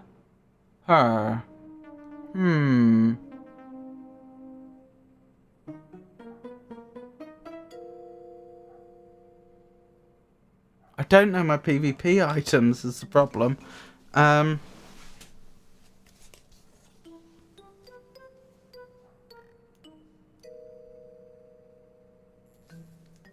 Does it create a summoning thing? Does it invite other players in? Or invite you to other players' worlds? Is it, I suppose what I'm saying is it to establish PvP? The first half of my statement is the one you should focus on, to be honest. Yeah, I did notice that if you use it as a consumable, which implies you can use it in some other way.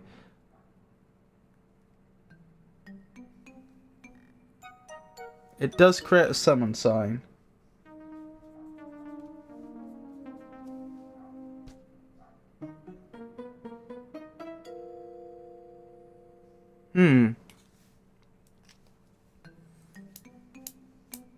I've forgotten what they use to create summon signs. I haven't done it in so long.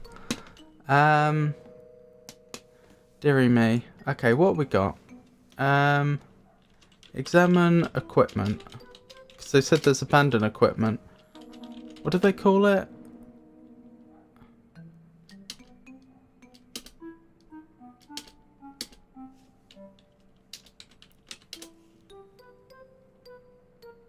Yeah, forgotten equipment. Okay, examine plunger. The plunger detonator has been weathered from many years outside. The wood is desiccated and splitting and the screws are rusting. Take plunger? Okay. I wonder if I can figure out a faster way to clear this rubble.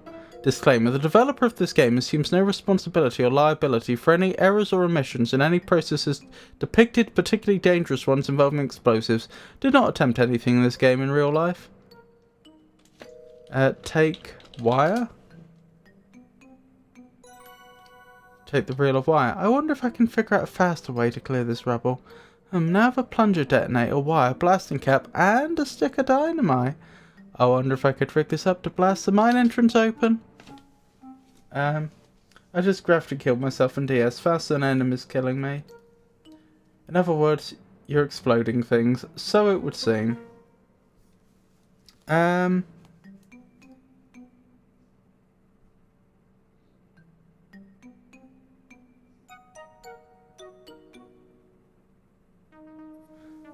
Oh, I don't know what creates summoning signs.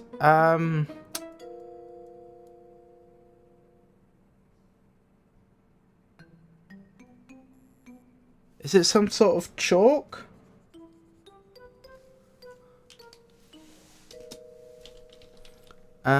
Connect dynamite to blasting cap.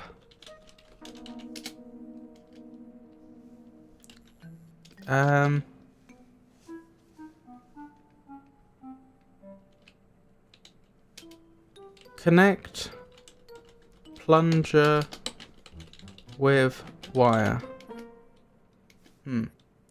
Have to go to Catacombs for Tomb of Giants. Yarg! I know, Rowdy, and I'm sorry. I'm sorry, but that is a thing. I can almost guarantee you've never used this item as a consumable.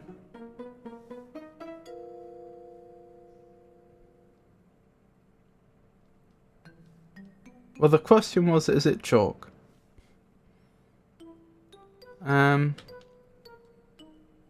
I probably don't know it can be consumed then.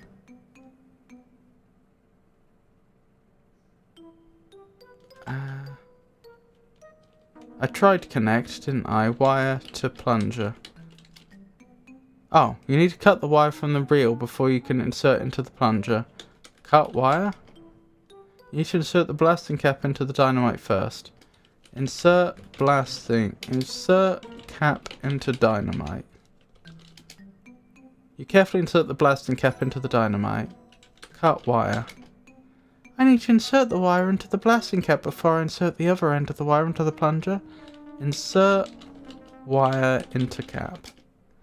You stick the end of the wire into the blasting cap which has been inserted into the dynamite. What would I have done if I hadn't actually picked all this stuff up before? Would this whole chapter be completely different? Or would it have been impossible to proceed? Cut wire. I'm all set. I just need to cut the wire from the reel and insert the cut end into the plunger detonator. You don't have wire cutters right now and you don't see any. I wonder where I could get a pair of wire cutters. I'm so close.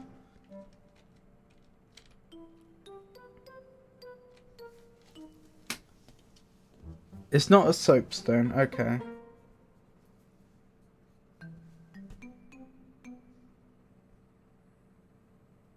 Is it a firekeeper soul?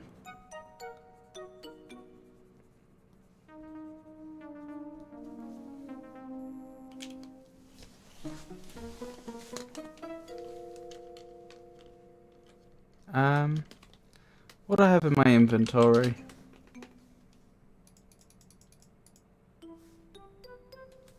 Oh, it's not firekeeper soul.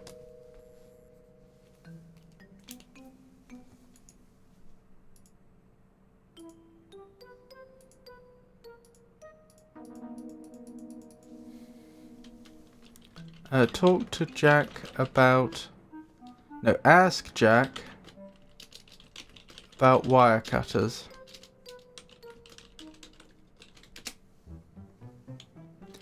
Would you happen to have any wire cutters, Jack? I do, actually. Perfect. May I borrow those? Sure thing. Here you go, Nancy. Wire cutters. Thanks. Firekeeper cells can be consumed for humanity, not summon signs. I don't know, I was just thinking about the whole Lautrec situation and wondering if consuming Firekeeper souls puts a black mark on you or something. So that other players can, like, hunt you down.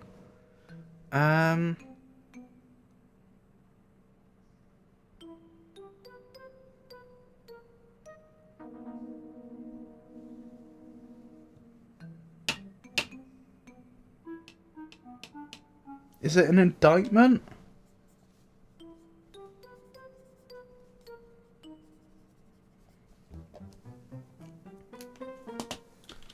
Cut wire. Using the wire cutters, you snip the wire from the reel. Insert wire into plunger. That speculates as close as you've gotten to you on this, but no, not the indictment.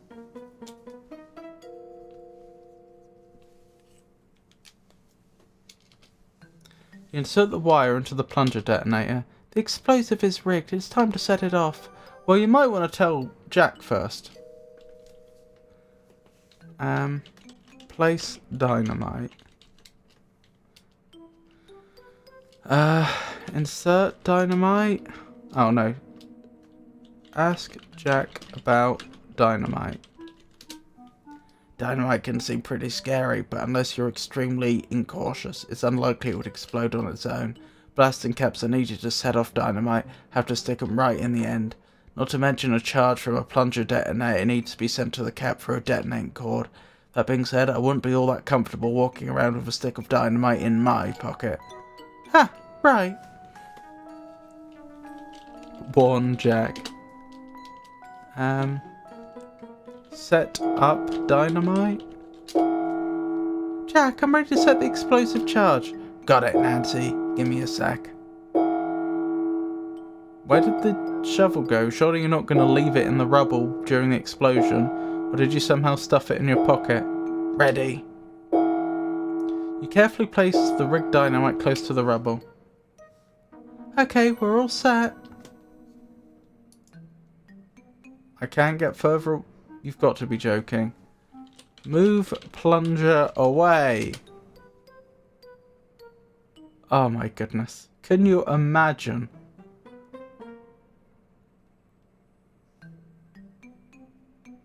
I've taken the plunger and placed it out of harm's way. Fortunately, the wire is long enough. Well, you did cut it yourself, so I'm glad it's long enough. I'm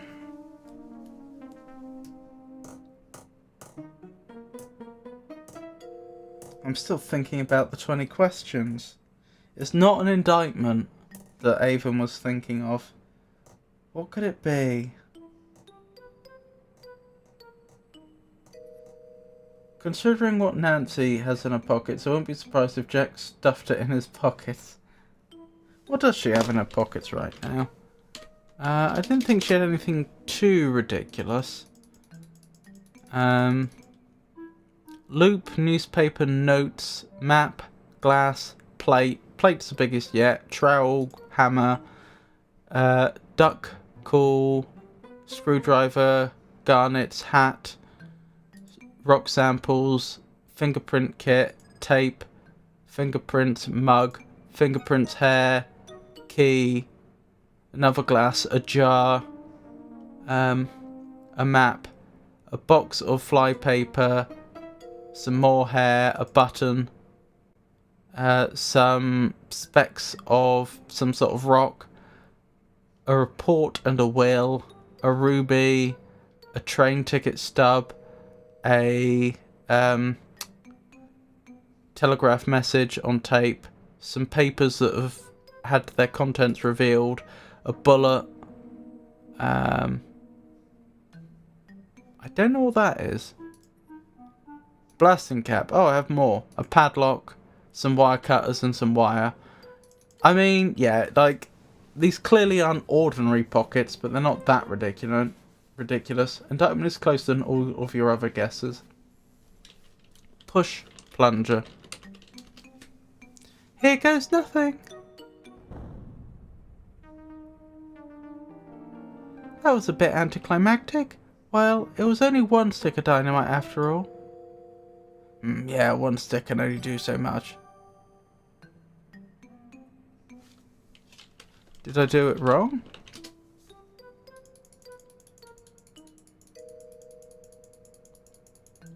Oh my goodness, this is going on a long way.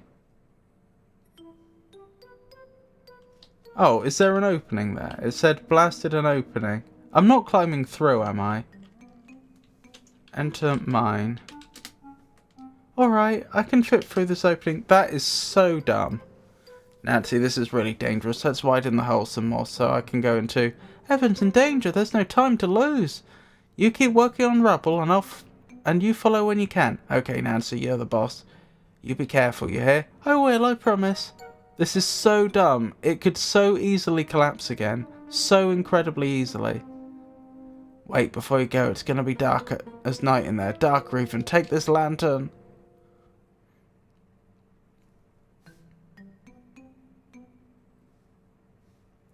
Jack lights a lantern and hands it to you. I've got another one, don't you worry. Ha, you're not the only one with big pockets. Good luck, kiddo. Thanks, Jack. They acknowledge the pockets. You screech through the small hole in the rubble and enter the mine. Oh, wow. Seeing the lantern's light reflected brilliantly on the thousands of red crystals embedded in the walls, you're suddenly reminded of why you travelled to Crimson in the first place. If the situation wasn't so dire, you'd be dazzled by the Cave of Natural Wonders. Instead, the red gleams look like blood is beading on every surface, just waiting to fall. You shiver. Toronto feels like it's 1,000,000 kilometers and 1,000,000 years away. Oh dear, it's so dark in here. I need to figure out which way Nessa and Corvus have taken Mr. Richards. If indeed they came this way at all. Yeah, and assuming that they didn't get crushed, they could have been under the rubble you just moved. You just blew a hole through. I'm still thinking about the 20 questions. So it's not an indictment. What could it be? What do we know so far? It's used for PvP. It does create a summoning circle.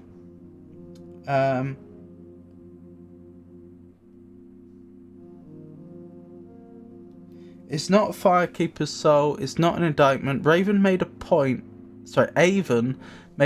about the fact that you've probably not used this as a consumable before. Meaning, this probably is an item I've used before, but just not consumed it. What could it be?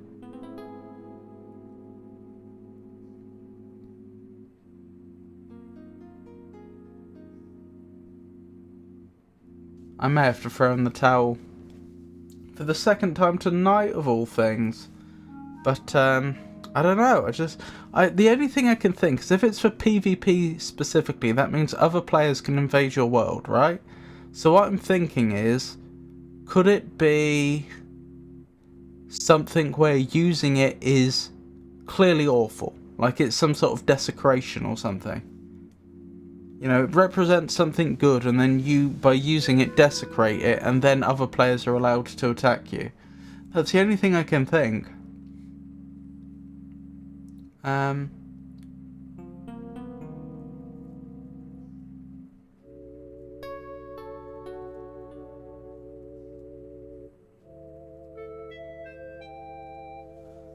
Yeah.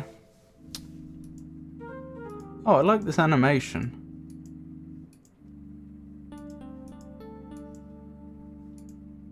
And there's a lot of ways we can go. Too many ways, some might say. Examine machine. That's probably some sort of engine.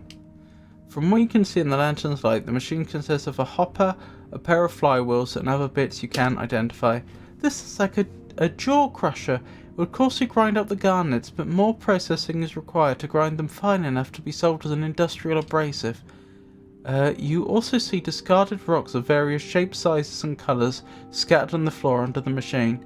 Garnets get fed into the hopper, the flywheels are turned, which activates some kind of grinding mechanism, and the ground up rocks empty out into this bucket, placed underneath. Well, hang on a minute.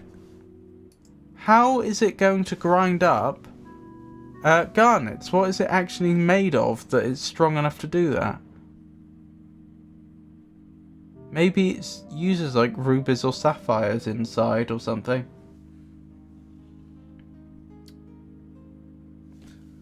You there, Avon, by any chance? Did you make it back? I'll snooze the ads. Thing is, I really should wrap up now.